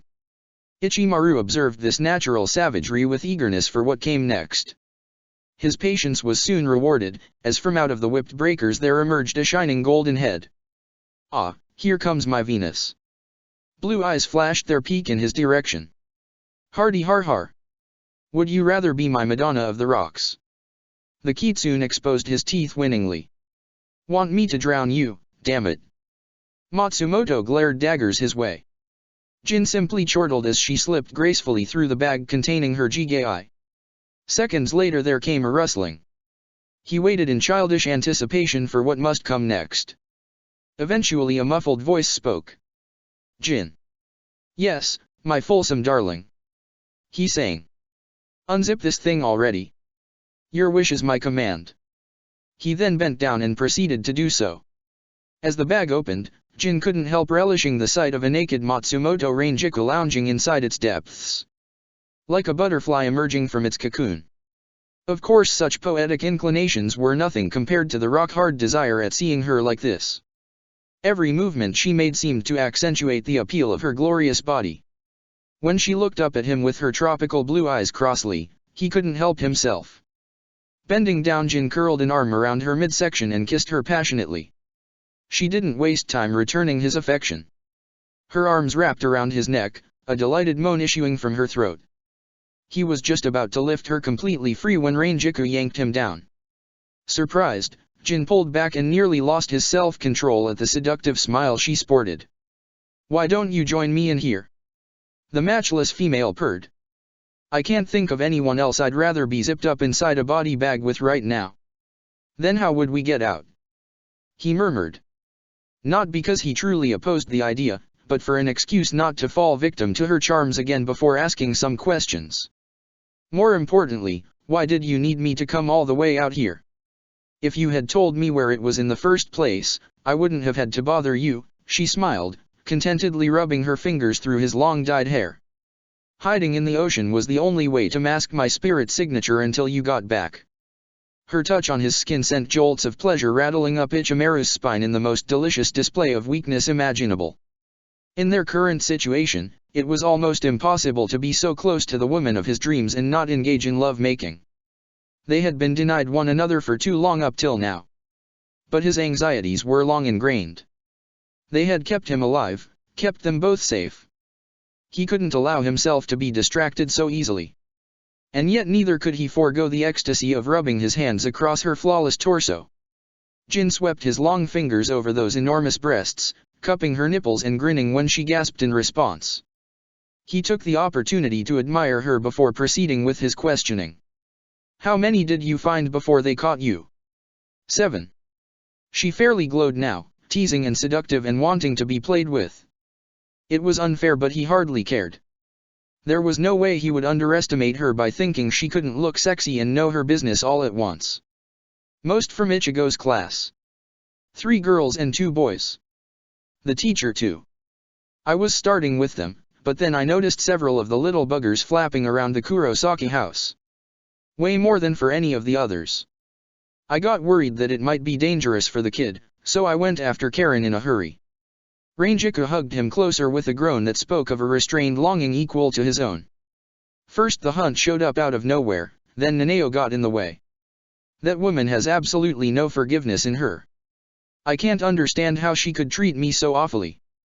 The dazzling blonde nuzzled against his neck, pouting. I almost died. He grinned while kissing her shoulder tenderly. Well, you did murder a bunch of people. Oh, don't start that again. If you hadn't wanted me to kill, you shouldn't have told me about them. What did you expect me to do, anyway? Run off and tell a captain? Screw that. Maybe I was hoping for a little more discretion on your part, Jin countered, now thoroughly tangled up with her. When I told you the identities of all the people Eisen had turned to his side throughout the years, I certainly didn't expect you to round them all up and butcher them. If I'd thought they were truly dangerous, I would have killed them myself. Maybe I just meant to talk at first. Rangiku turned her head away, voice growing wistful. But when I saw how many answered the secret call you showed me, well, I got pissed. There they all were, milling around waiting for their mighty Eisen to pop up and give them their orders. Then they'd go right back to masquerading like they were one of us. I couldn't stand the thought that those dem traitors might walk around with decent Shinigami who blindly gave them their trust, all the while ready to stab the poor saps in the back immediately afterwards. He turned her face so she could look at him. Red eyes were not visible in her blue ones on account of the contact lenses he wore, but Jin wouldn't have cared either way. I love you for caring about those idiots so much. But I wish you might have at least left a note explaining your actions before quitting. You must have known they would take it the wrong way and assume you were a traitor too. Matsumoto snorted. They never gave me enough credit anyway.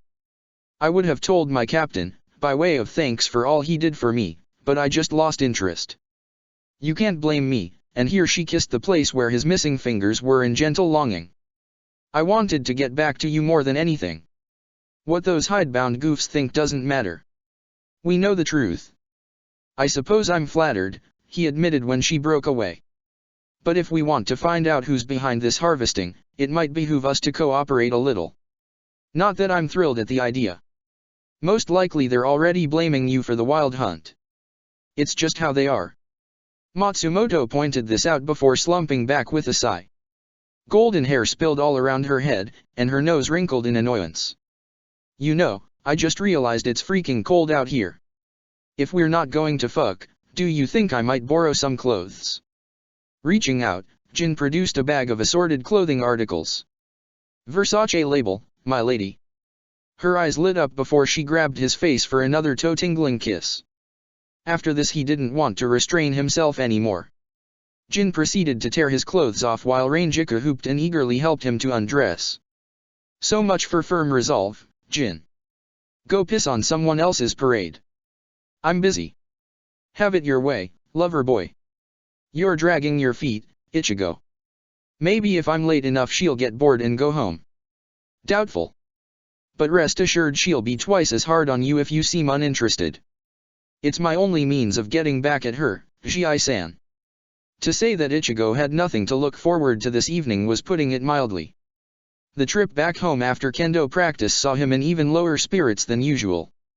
Knowing that he had only Kido training with Nanao in store for him made every step feel heavier than the last. Was it wrong to pray for a hollow to pop up, thereby allowing him to skip their magical education in order to save the day? No. Not under these circumstances. Watch it. Watch what? Smack. Something hit him right in the face and clung there. Maybe it was the result of playing too many sci-fi video games with Tatsuki, but his first reaction was facehugger. With a yell Ichigo snatched away the offending object and held it out at arm's length. For just a second, he caught a glimpse of a colorful dark butterfly fluttering away before it disappeared. Mystified, the teen looked at what he now clutched. It proved to be nothing more menacing than a sheet of white paper. A flyer of some sorts. Before he could read it, another fact dawned upon him. There were more of these scattered all around the street. They blew idly in the wind, settling against benches and collecting in drainage ditches. It looked like somebody had gone overboard in announcing their festival, sale, or whatever this turned out to be. The sight made him think of snow lingering over city streets.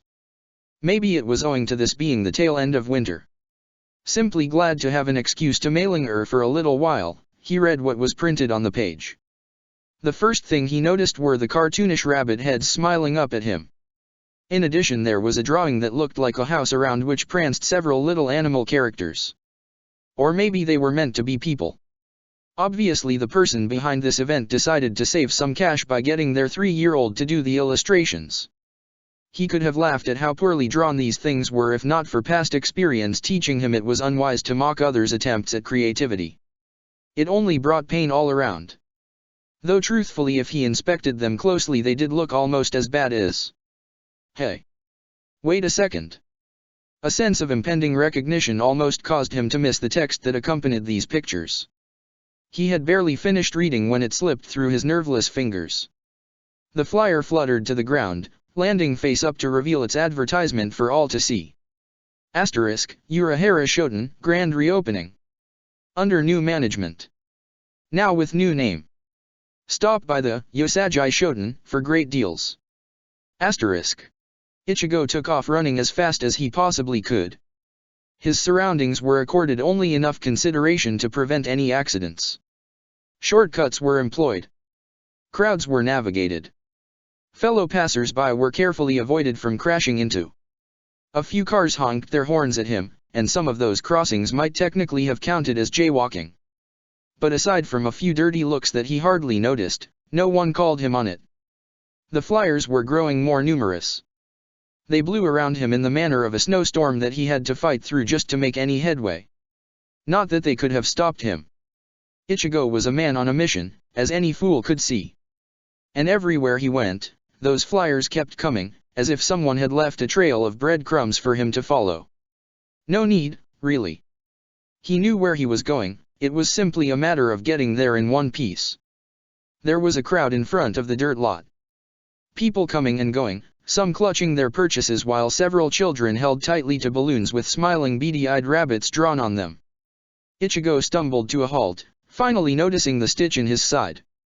Had he really run all the way here from school? Obviously yes.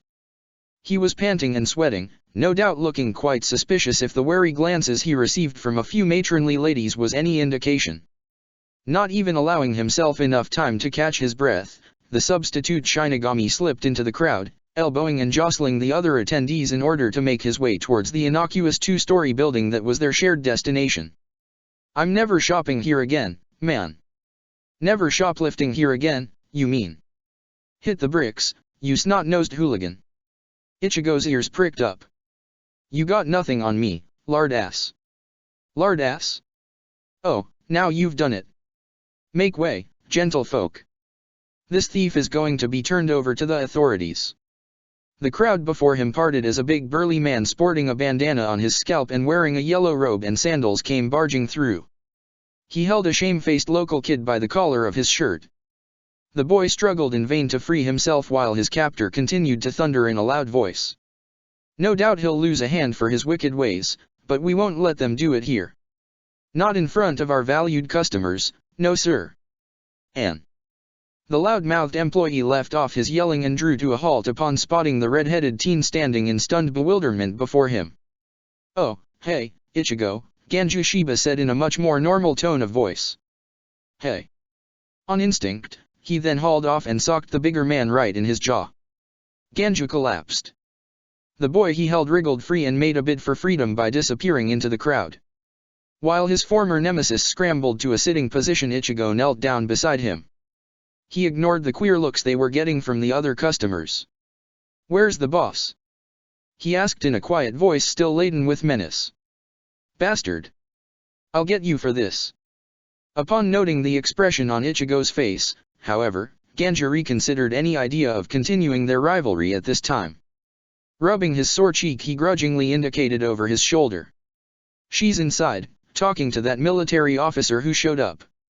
Thanks. Feeling a great deal calmer now, Kurosaka stood and rejoined the press. He deftly maneuvered his way through the throng of shoppers until he came at last to the familiar doorway.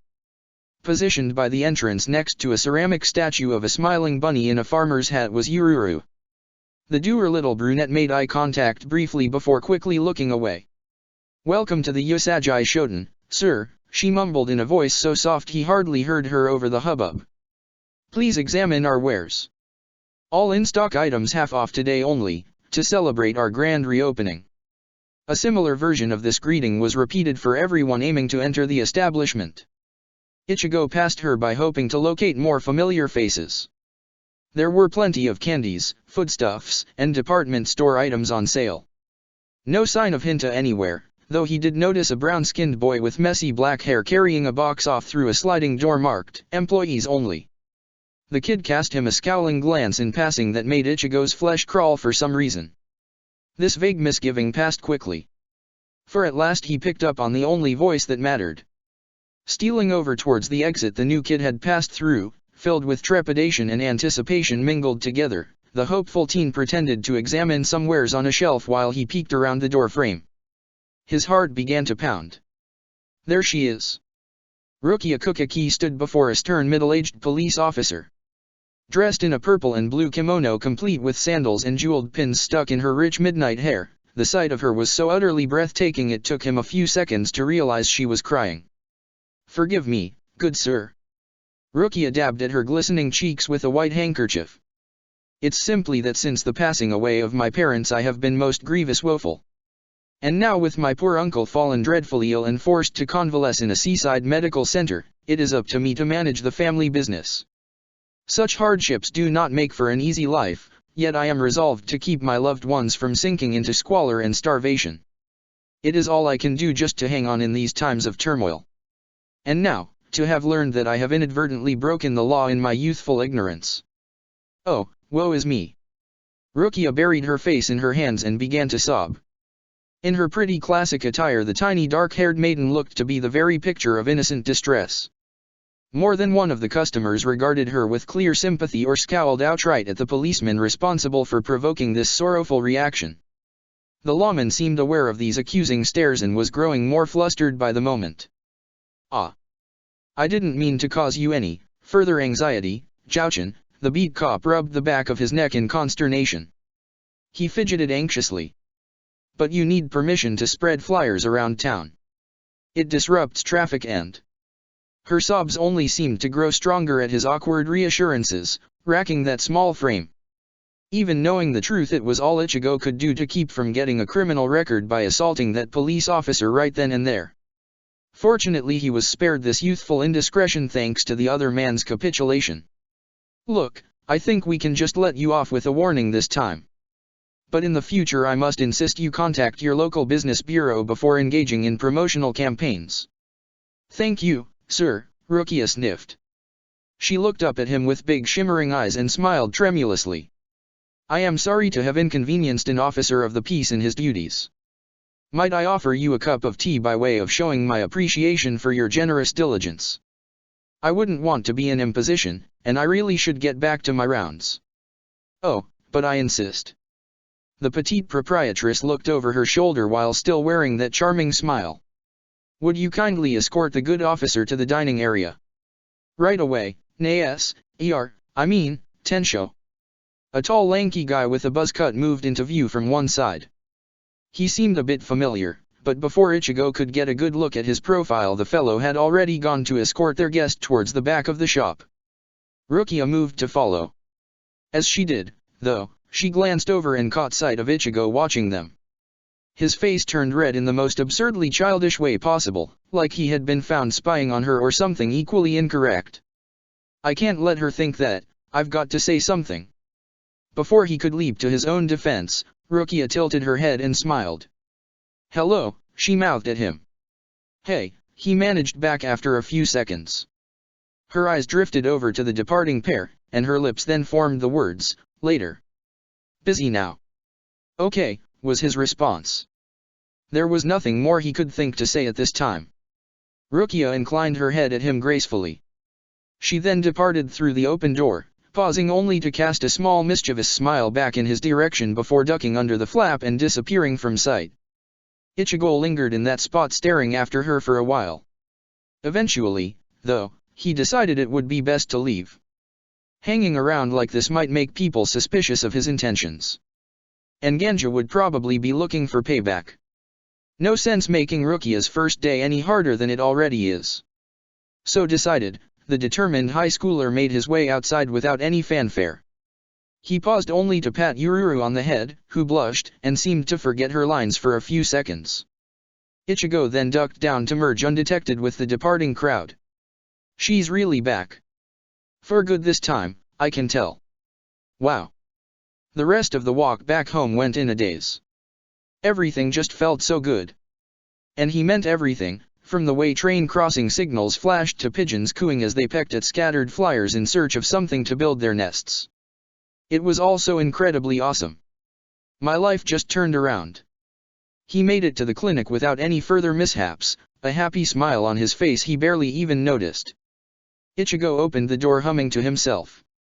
He slipped off his dress shoes and donned some slippers before shambling into the kitchen. Yuzo was visiting a friend from class, he remembered, so it probably fell to him to whip up something to eat. Maybe eggs. That sounded good. Everything sounded good today. As he was rummaging through the cupboard, Nanao Ise came walking in. She came to stand beside him and crossed her arms reproachfully. Do you have a good explanation for arriving late to your training, Kurosaka-san? Ichigo turned around to grin at her. Nope. He then picked up a carving knife and rammed it into Nanao's gut. The bitch collapsed without a sound, blood pooling on the tiles beneath her body. Ichigo just stood there smiling down at the dying woman. A slight noise alerted him, and he picked up a heavy black wok before creeping over to stand beside the door frame. Just like when he was in the store, he laughed to himself. Ishine Kurosaka came racing around the corner. Welcome ho dash. He swung the frying pan with all his strength, catching his father square in the chin. The sound of his neck snapping served to cut off whatever stupid greeting the dumb bastard had been about to give. Ichigo then stepped astride his fallen parent and began smashing his face with the heavy iron implement. When the corpse had stopped twitching, the blood-stained teenager put the kitchen utensil back where he found it. He stepped over to the sink where he proceeded to wash the gore off. Drying his face with a towel, Ichigo placed it neatly back on the hook. He then went upstairs. Farkarin. Ichigo jerked backwards with a strangled cry. The eggs he had been about to crack went soaring from his fingers to splatter against the ground. He stared down at them, trembling with horror. There was no blood. No bodies. Nothing at all. A dream. It was all. Hello, King. He staggered at the sound of that voice. Did you miss me? He did not respond. After a while the hollow simply laughed before leaving him there. Ichigo sat down at the kitchen table. He stared at his reflection in one of the pans hanging by a hook. I'm not crying. I know, Ichigo. When he looked up, Zanjitsu was hovering beside him. The sword spirit's eyes were covered by shades, but still. Ji-san, are you crying? The grim-faced older man turned his face away. I'll be waiting inside. Find me when you are finished with Nanao. We have work to do. His Zanpakuto disappeared, and Ichigo rose up. His previous hunger was gone. Now he wanted only to train at Kido, swordplay, anything. He needed to acquire power, become strong. So strong that no hollow, whatever its origin, could take anyone away from him again. I'm going to win, he swore silently, and went to find Nanao. Arc 1, Fin. Check the description for the links to the author.